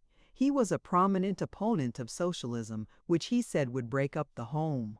The appeal had what it called its army, about 30,000 of the faithful who did things for it, and it was always exhorting the army to keep its dander up and occasionally encouraging it with a prize competition for anything from a gold watch to a private yacht or an 80-acre farm. Its office helpers were all known to the army by quaint titles: Inky Ike, the bald-headed man, the red-headed girl, the bulldog, the office goat, and the one hoss. But sometimes again the appeal would be desperately serious. It sent a correspondent to Colorado and printed pages describing the overthrow of American institutions in that state. In a certain city of the country, it had over 40 of its army in the headquarters of the Telegraph Trust, and no message of importance to socialists ever went through that a copy of it did not go to the appeal. It would print great broadsides during the campaign. One copy that came to Jurgis was a manifesto addressed to striking workingmen, of which nearly 1 million copies had been distributed in the industrial centers, wherever the employers' associations had been carrying out their open shop program. "You have lost a strike," it was headed. "And now what are you going to do about it?" It was what is called an incendiary appeal. It was written by a man into whose soul the iron had entered. When this edition appeared, 20,000 copies were sent to the Stockyards district, and they were taken out and stowed away in the rear of a little cigar store, and every evening, and on Sundays, the members of the packing town locals would get armfuls and distribute them on the streets and in the houses. The people of Packingtown had lost their strike, if ever a people had, and so they read these papers gladly, and 20,000 were hardly enough to go round. Jurgis had resolved not to go near his old home again, but when he heard of this, it was too much for him, and every night for a week he would get on the car and ride out to the stockyards and help to undo his work of the previous year, when he had sent Mike Scully's 10-pin setter to the City Board of Aldermen. It was quite marvelous to see what a difference 12 months had made in Packingtown. The eyes of the people were getting opened. The socialists were literally sweeping everything before them that election, and Scully and the Cook County machine were at their wits' end for an issue. At the very close of the campaign, they bethought themselves of the fact that the strike had been broken by Negroes, and so they sent for a South Carolina fire-eater, the pitchfork senator as he was called, a man who took off his coat when he talked to working men and damned and swore like a Hessian. This meeting they advertised extensively, and the socialists advertised it too, with the result that about 1,000 of them were on hand that evening. The pitchfork senator stood their fusillade of questions for about an hour, and then went home in disgust, and the balance of the meeting was a strictly party affair. Jurgis, who had insisted upon coming, had the time of his life that night. He danced about and waved his arms in his excitement, and at the very climax he broke loose from his friends and got out into the aisle and proceeded to make a speech himself. The senator had been denying that the Democratic Party was corrupt. It was always the Republicans who bought the votes, he said, and here was Jurgis shouting furiously, "It's a lie! It's a lie!" After which he went on to tell them how he knew it, that he knew it because he had bought them himself. And he would have told the pitchfork senator all his experiences had not Harry Adams and a friend grabbed him about the neck and shoved him into a seat. Chapter 31, Chapter XXI. One of the first things that Jurgis had done after he got a job was to go and see Marija. She came down into the basement of the house to meet him, and he stood by the door with his hat in his hand, saying, "I've got work now, and so you can leave here." But Marija only shook her head. There was nothing else for her to do, she said, and nobody to employ her. She could not keep her past a secret. Girls had tried it, and they were always found out. There were thousands of men who came to this place, and sooner or later she would meet one of them. And besides, Marija added, "I can't do anything. I'm no good. I take dope. What could you do with me?" "Can't you stop?" Jurgis cried. "No," she answered. "I'll never stop. What's the use of talking about it? I'll stay here till I die, I guess. It's all I'm fit for." And that was all that he could get her to. Say there was no use trying. When he told her he would not let Elzbieta take her money, she answered indifferently, "Then it'll be wasted here, that's all." Her eyelids looked heavy, and her face was red and swollen. He saw that he was annoying her, that she only wanted him to go away. So he went, disappointed and sad. Poor Jurgis was not very happy in his home life. Elzbieta was sick a good deal now, and the boys were wild and unruly, and very much the worse for their life upon the streets. But he stuck by the family nevertheless, for they reminded him of his old happiness, and when things went wrong he could solace himself with a plunge into the socialist movement. Since his life had been caught up into the current of this great stream, things which had before been the whole of life to him came to seem of relatively slight importance. His interests were elsewhere, in the world of ideas. His outward life was commonplace and uninteresting. He was just a hotel porter, and expected to remain one while he lived, but meantime in the realm of thought, his life was a perpetual adventure. There was so much to know, so many wonders to be discovered. Never in all his life did Jurgis forget the day before election, when there came a telephone message from a friend of Harry Adams asking him to bring Jurgis to see him that night, and Jurgis went and met one of the minds of the movement. The invitation was from a man named Fisher, a Chicago millionaire who had given up his life to settlement work and had a little home in the heart of the city slums. He did not belong to the party, but he was in sympathy with it, and he said that he was to have as his guest that night the editor of a big Eastern magazine who wrote against socialism but really did not know what it was. The millionaire suggested that Adams bring Jurgis along and then start up the subject of pure food, in which the editor was interested. Young Fisher's home was a little two-story brick house, dingy in weather. Beaten outside, but attractive within. The room that Jurgis saw was half lined with books, and upon the walls were many pictures, dimly visible in the soft yellow light. It was a cold, rainy night, so a log fire was crackling in the open hearth. 7 or 8 people were gathered about it when Adams and his friend arrived, and Jurgis saw to his dismay that 3 of them were ladies. He had never talked to people of this sort before, and he fell into an agony of embarrassment. He stood in the doorway clutching his hat tightly in his hands and made a deep bow to each of the persons as he was introduced. Then, when he was asked to have a seat, he took a chair in a dark corner and sat down upon the edge of it and wiped the perspiration off his forehead with his sleeve. He was terrified lest they should expect him to talk. There was the host himself, a tall, athletic young man, clad in evening dress, as also was the editor, a dyspeptic-looking gentleman named Maynard. There was the former's frail young wife, and also an elderly lady who taught kindergarten in the settlement, and a young college student, a beautiful girl with an intense and earnest face. She only spoke once or twice while Jurgis was there. The rest of the time she sat by the table in the center of the room, resting her chin in her hands and drinking in the conversation. There were 2 other men whom young Fisher had introduced to Jurgis as Mr. Lucas and Mr. Schliemann. He heard them address Adams as comrade, and so he knew that they were socialists. The one called Lucas was a mild and meek-looking little gentleman of clerical aspect.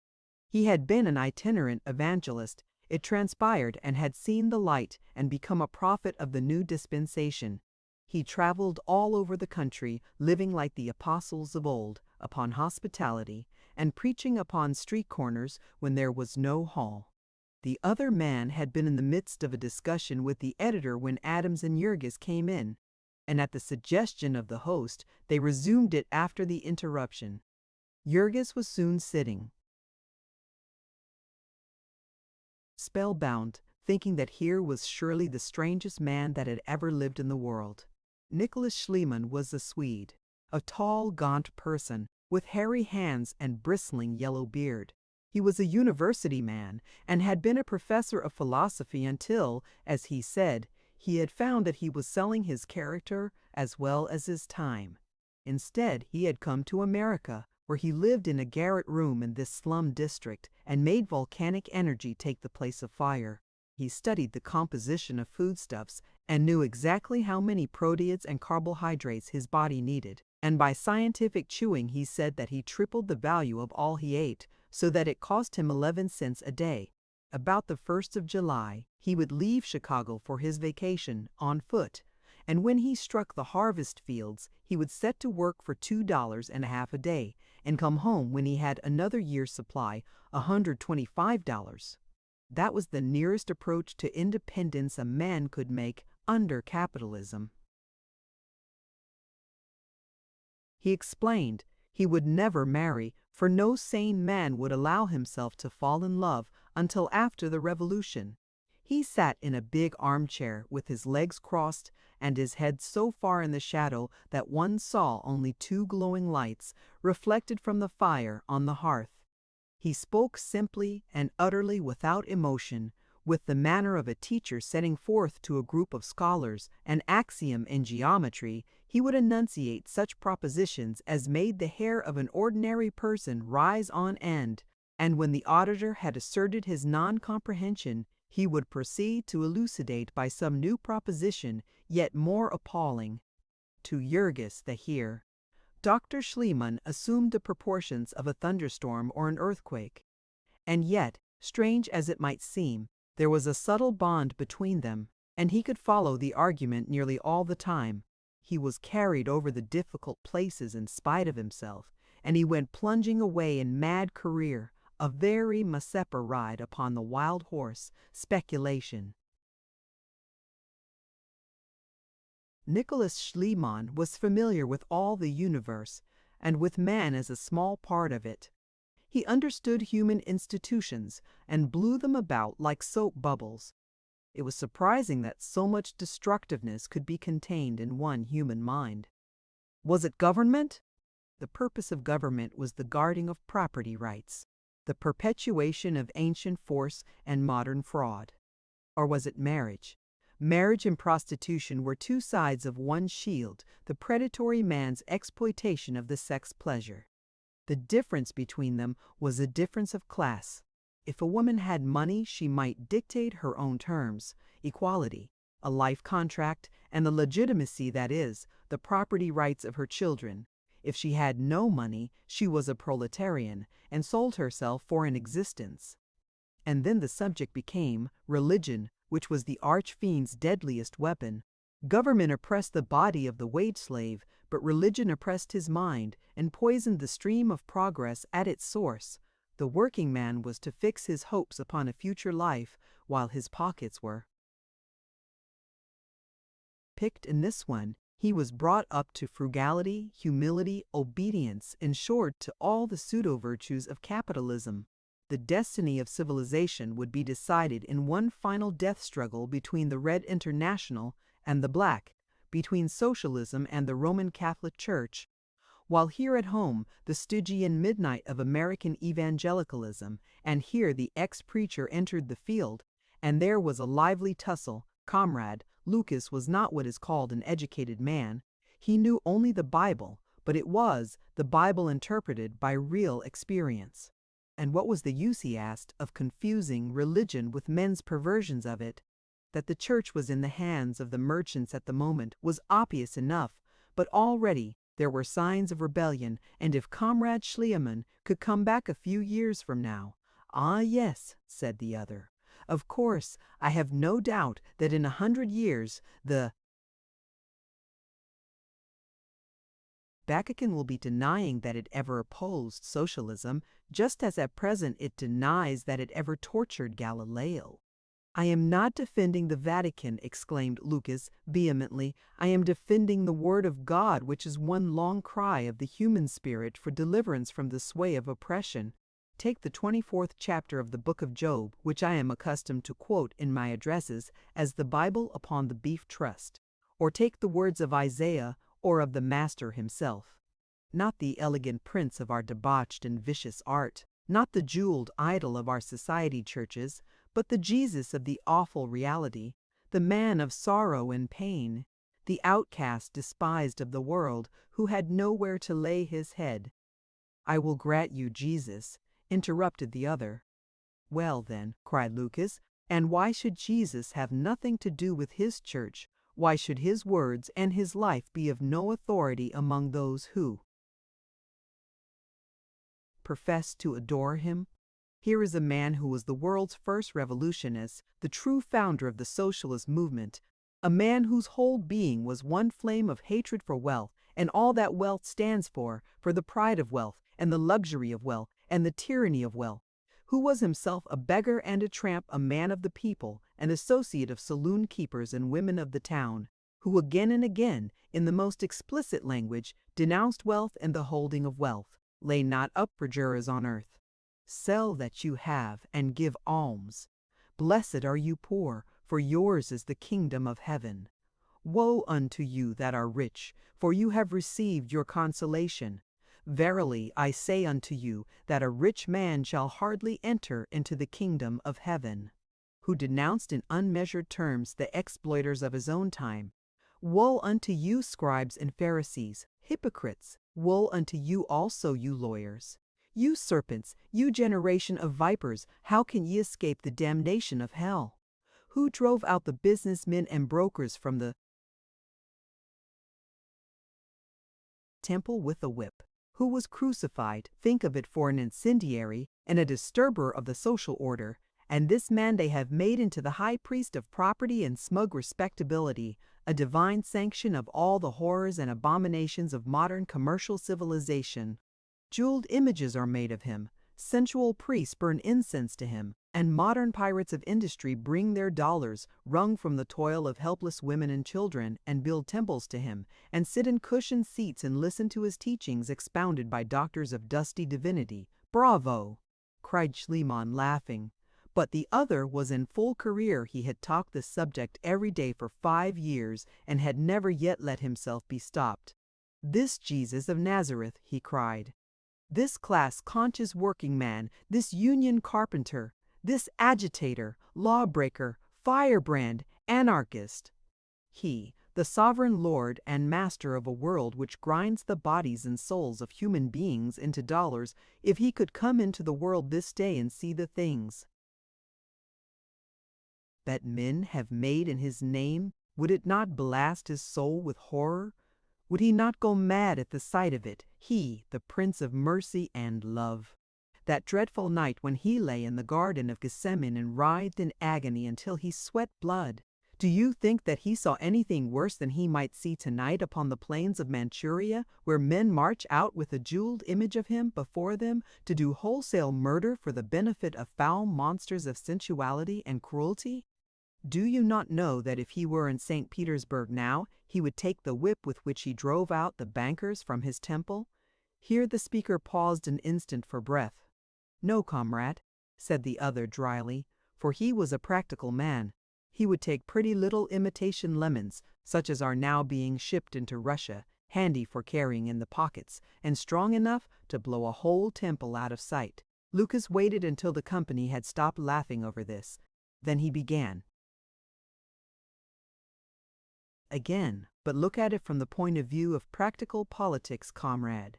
Here is an historical figure whom all men reverence and love, whom some regard as divine, and who was one of us who lived our life and taught our doctrine.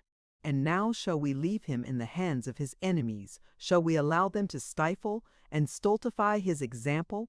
We have his words, which no one can deny. And shall we not quote them to the people and prove to them what he was and what he taught and what he did? No, no, 1,000 times no. We shall use his authority to turn out the knaves and sluggards from his ministry, and we shall yet rouse the people to action." Lucas halted again, and the other stretched out his hand to a paper on the table. "Here, comrade," he said with a laugh, "here is a place for you to begin. A bishop whose wife has just been robbed of $50,000 worth of diamonds, and a most unctuous and oily of bishops, an eminent and scholarly bishop, a philanthropist and friend of labor bishop, a civic federation decoy duck for the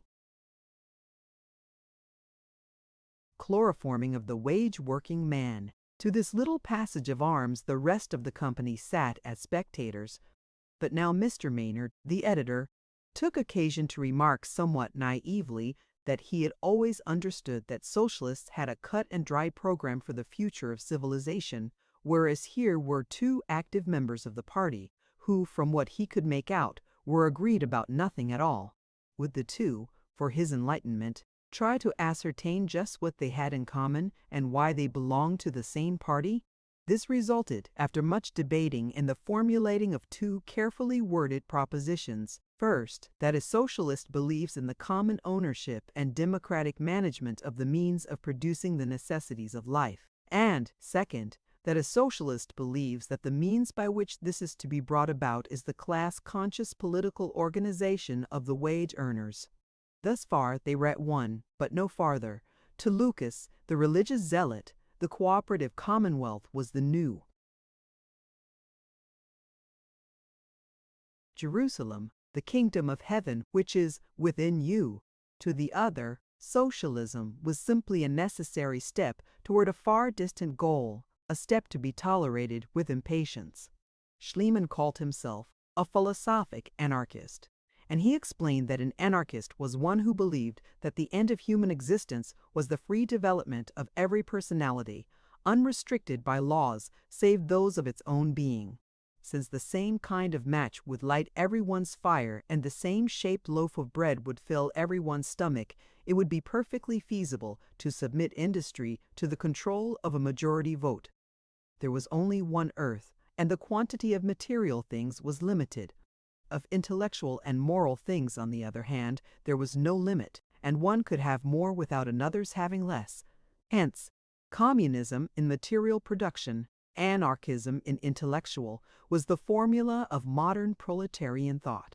As soon as the birth agony was over, and the wounds of society had been healed, there would be established a simple system whereby each man was credited with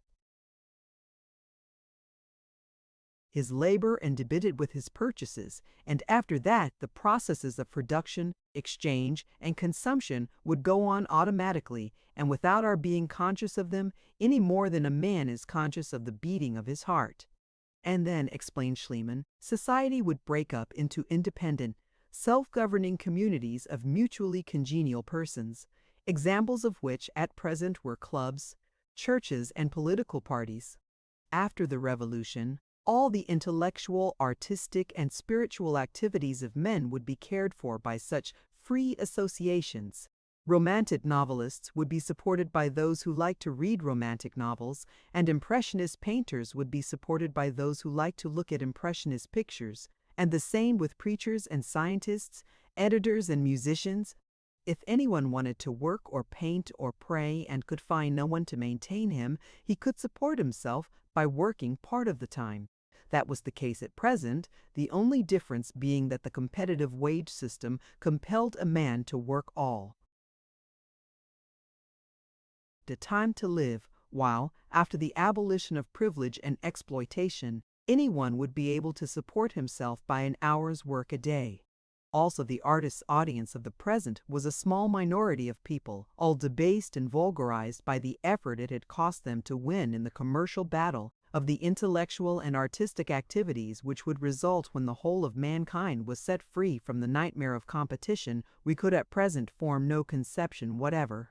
And then the editor wanted to know upon what ground Dr. Schliemann asserted that it might be possible for a society to exist upon an hour's toil by each of its members.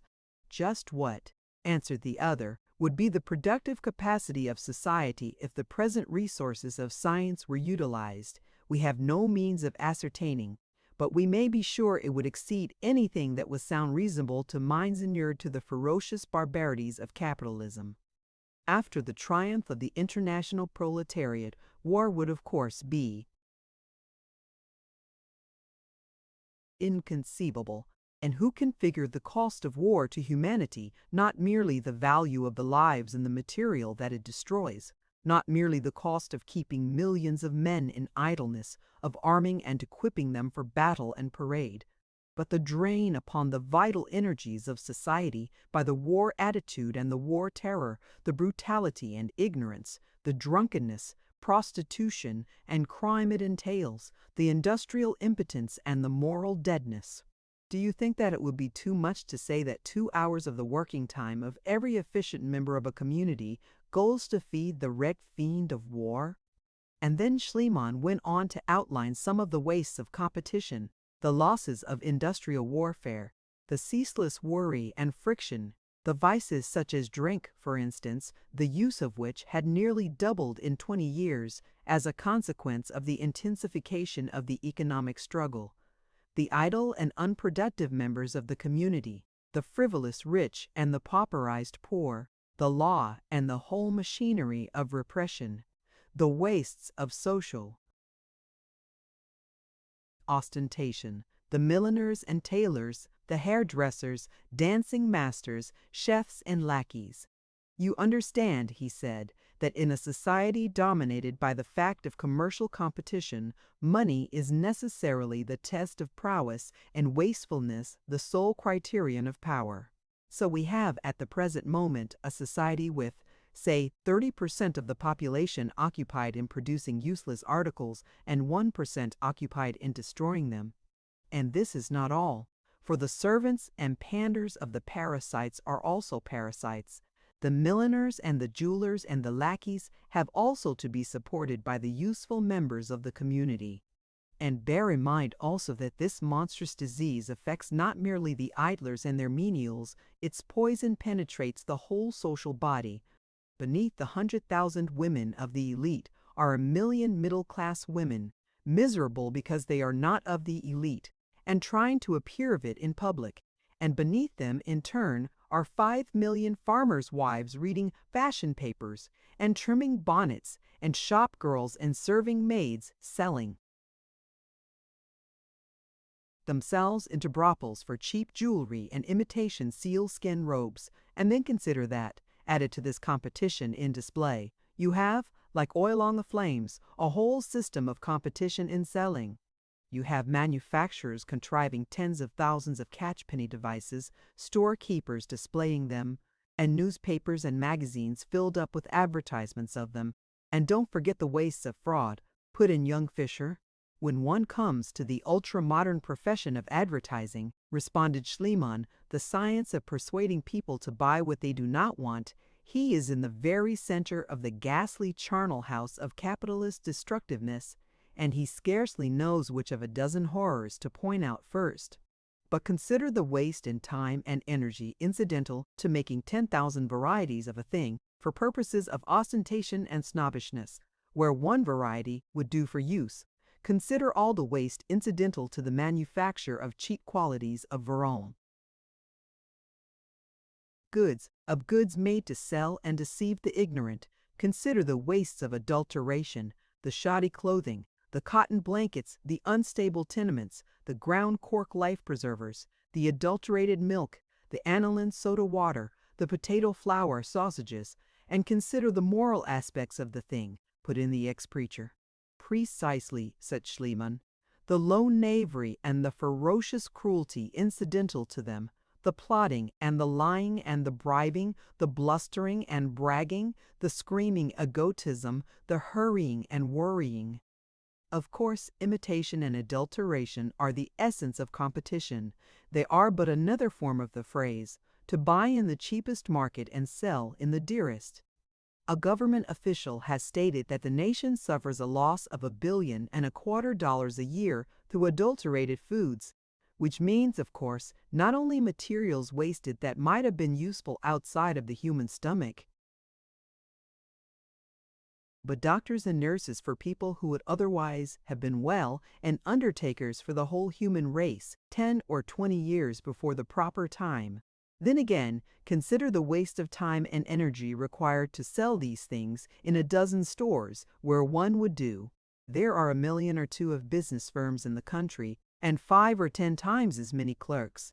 And consider the handling and rehandling, the accounting and reaccounting, the planning and re-accounting, the planning and worrying, the balancing of petty profit and loss.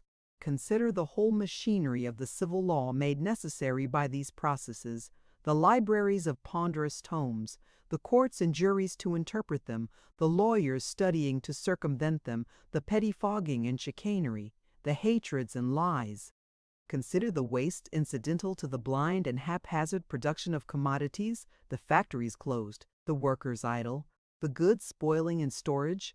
Consider the activities of the stock manipulator, the paralyzing of whole industries, the overstimulation of others for speculative purposes, the assignments and bank failures, the crises and panics, the deserted towns and the starving populations. Consider the energies wasted in the seeking of markets, the sterile trades such as drummer, solicitor, bill poster, advertising agent. Consider the wastes incidental to the crowding into cities made necessary by competition and by monopoly railroad rates. Consider the slums, the bad air, the disease and the waste of vital energies.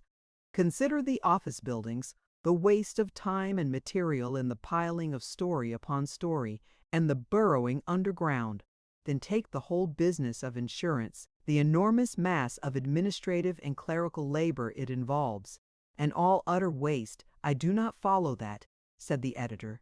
The cooperative commonwealth is a universal automatic insurance company and savings bank for all its members. Capital being the property of all, injury to it is shared by all and made up by all. The bank is the universal government credit account, the ledger in which every individual's earnings and spendings are balanced. There is also a universal government bulletin in which are listed and precisely described everything which the Commonwealth has for sale. As no one makes any profit by the sale, there is no longer any stimulus to extravagance, and no misrepresentation, no cheating, no adulteration or imitation, no bribery or grafting. How is the price of an article determined? The price is the labor it is cost to make and deliver it, and it is determined by the first principles of arithmetic. The 1,000,000 workers in the nation's wheat fields have worked 100 days each, and the total product of the labor is 1,000,000,000 bushels. So the value of a bushel of wheat is the 10th part of a farm labor day. If we employ an arbitrary symbol and pay, say, $5 a day for farm work, then the cost of a bushel of wheat is 50 cents. You say, for farm work, said Mr. Maynard, then labor is not to be paid alike.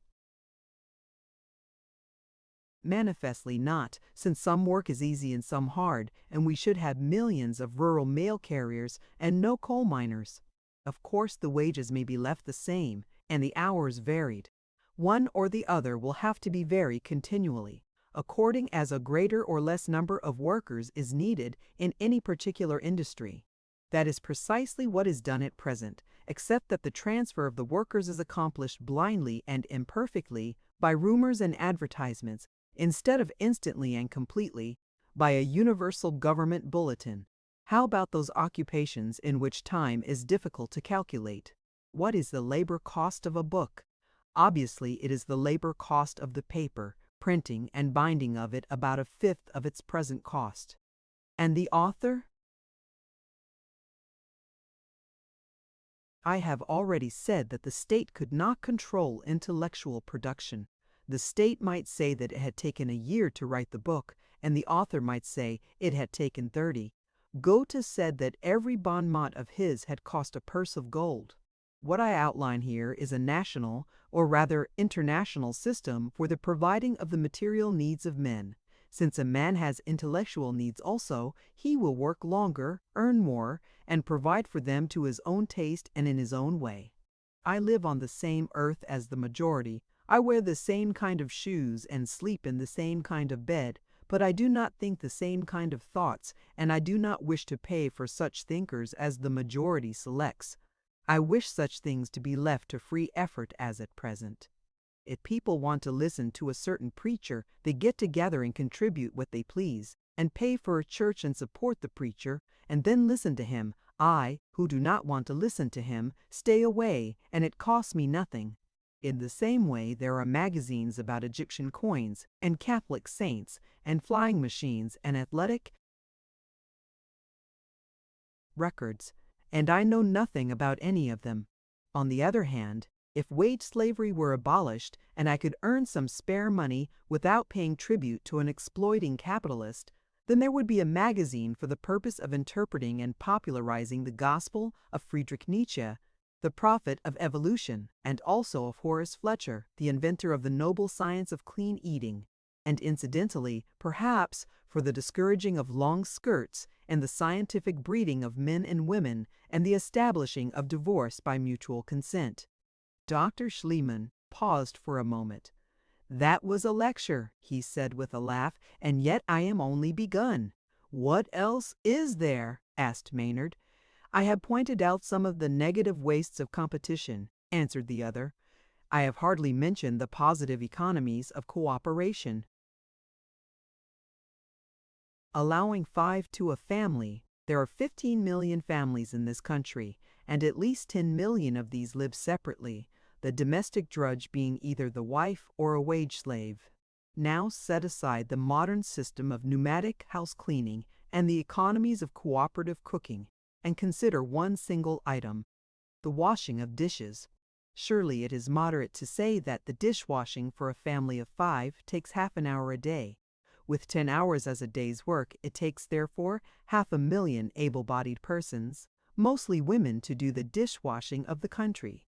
And note that this is most filthy and deadening and brutalizing work, that it is a cause of anemia, nervousness, ugliness, and ill temper, of prostitution, suicide, and insanity, of drunken husbands and degenerate children, for all of which things the community has naturally to pay. And now consider that in each of my little free communities there would be a machine which would wash and dry the dishes, and do it not merely to the eye and the touch, but scientifically sterilizing them, and do it at a saving of all the drudgery and 9/10 of the time.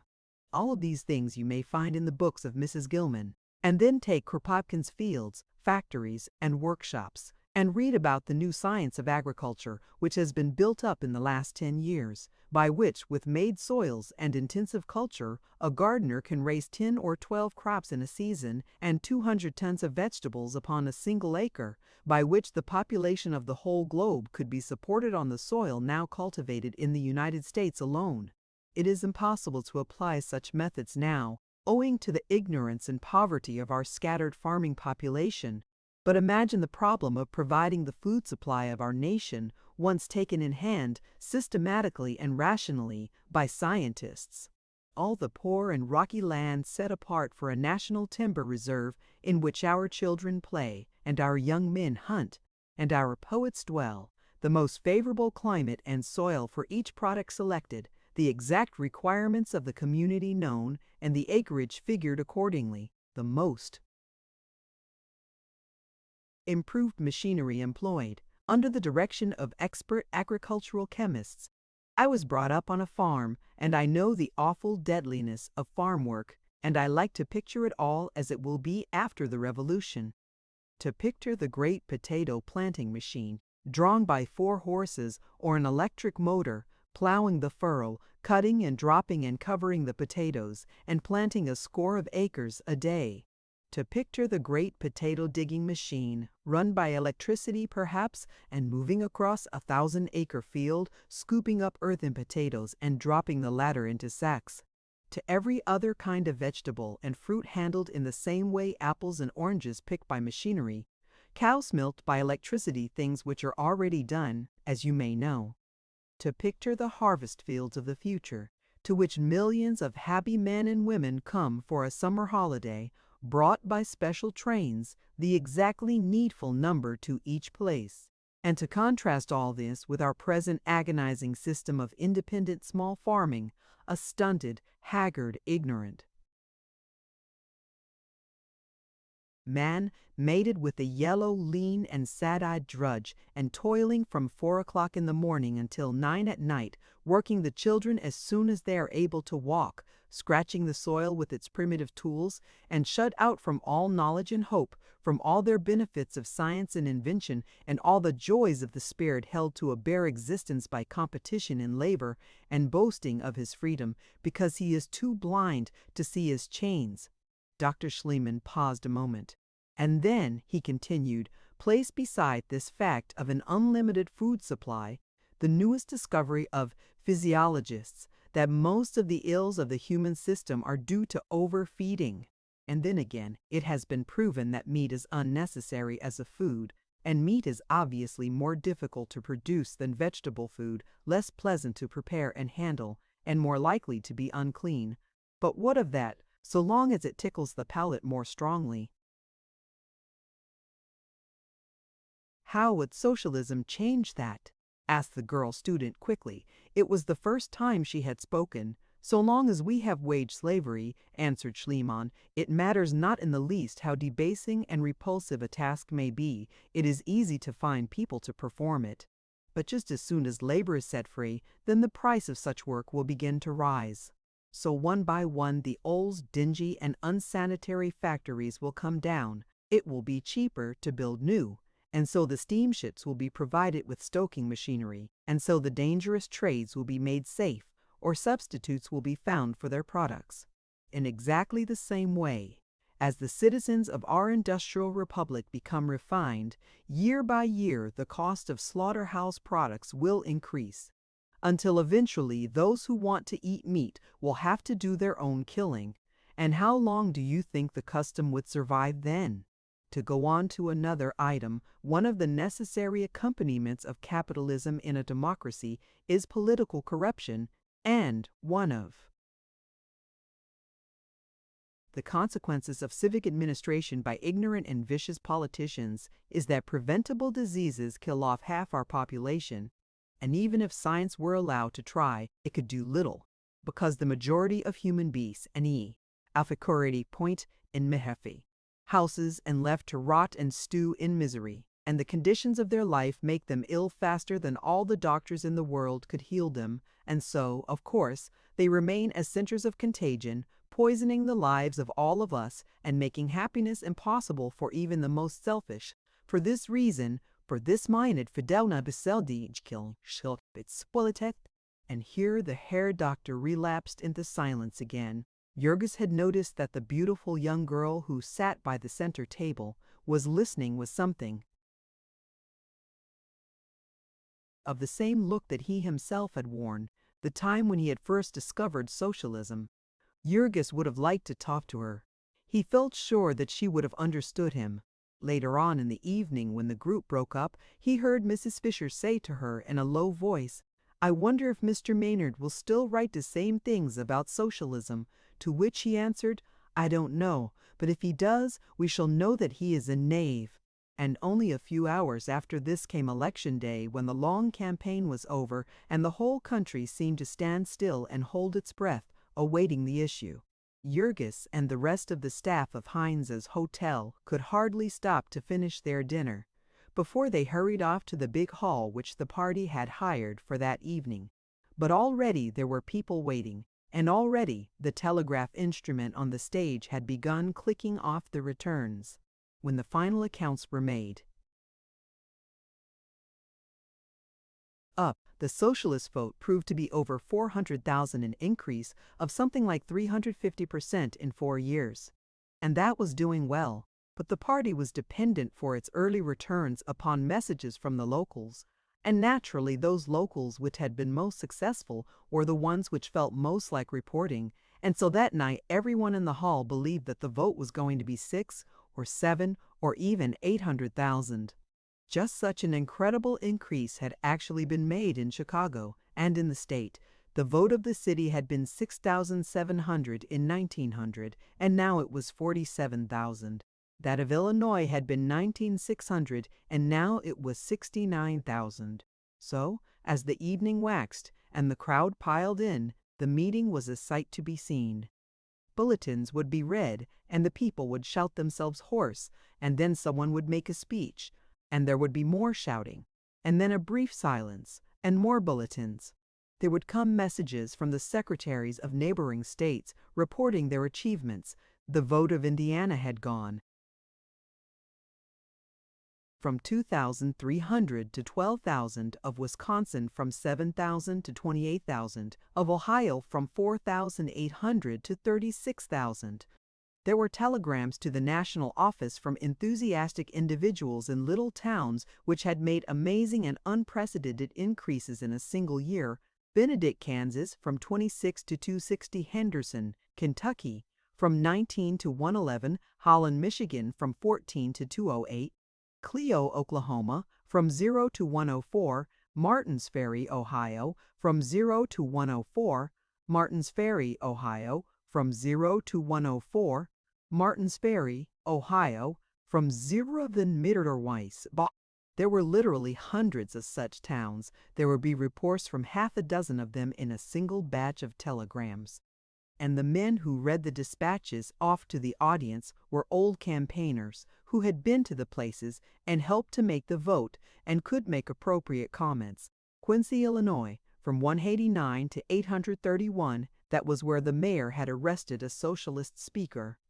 Crawford County, Kansas, from 285 to 1975. That was the home of the appeal to reason. Battle Creek, Michigan, from 4,261 to 10,184. That was the answer of labor to the Citizens Alliance movement. And then there were official returns from the various precincts and wards of the city itself. Whether it was a factory district or one of the silk stocking wards seemed to make no particular difference in the increase. But one of the things which surprised the party leaders most was the tremendous vote that came rolling in from the stockyards. Packingtown comprised 3 wards of the city, and the vote in the spring of 1903 had been 500, and in the fall of the same year, 1,600. Now, only 1 year later, it was over 6,300, and the Democratic vote only 8,800. There were other wards in which the Democratic vote had been actually surpassed, and in 2 districts, members of the state legislature had been elected. Thus, Chicago now led the country. It had set a new standard for the party. It had shown the working men the way. So spoke an orator upon the platform, and 2,000 pairs of eyes were fixed upon him, and 2,000 voices were cheering his every sentence. The orator had been the head of the city's relief bureau in the stockyards until the sight of misery and corruption had made him sick. He was young, hungry-looking, full of fire, and as he swung his long arms and beat up the crowd, to Jurgis he seemed the very spirit of the revolution. "Organize! Organize! Organize!" That was his cry. He was afraid of this tremendous vote, which his party had not expected and which it had not earned. "These men are not socialists," he cried. "This election will pass, and the excitement will die, and people will forget about it. And if you forget about it too, if you sink back and rest upon your oars, we shall lose this vote that we have polled today, and our enemies will laugh us to scorn. It rests with you to take your resolution now, in the flush of victory, to find these men who have voted for us, and bring them to our meetings, and organize them and bind them to us. We shall not find all our campaigns as easy as this one." Everywhere in the country tonight the old party politicians are studying this boat and setting their sails by it, and nowhere will they be quicker or more cunning than here in our own city. 50,000. Socialist votes in Chicago means a municipal ownership, democracy in the spring, and then they will fool the voters once more, and all the powers of plunder and corruption will be swept into office again. But whatever they may do when they get in, there is one thing they will not do, and that will be the thing for which they were elected. They will not give the people of our city municipal ownership. They will not mean to do it. They will not try to do it. All that they will do is give our party in Chicago the greatest opportunity that has ever come to socialism in America. We shall have the sham reformer self-stultified and self-convicted. We shall have the radical democracy left without a lie with which to cover its nakedness. And then will begin the rush that will never be checked, the tide that will never turn till it has reached its flood, that will be irresistible, overwhelming the rallying of the outraged workingmen of Chicago to our standard. And we shall organize them. We shall drill them. We shall marshal them for the victory. We shall bear down the opposition. We shall. Sweepeth before us, and Chicago will be ours. Chicago will be ours. Chicago will be ours. 856. The end. Thank you for listening to this story. I hope you enjoyed the journey, the characters, and the world they carried with them. If you enjoyed this audiobook, please subscribe to the channel and leave a comment below. Your support helps keep these stories alive and allows more timeless books to be shared with listeners around the world. Until next time, thank you for listening.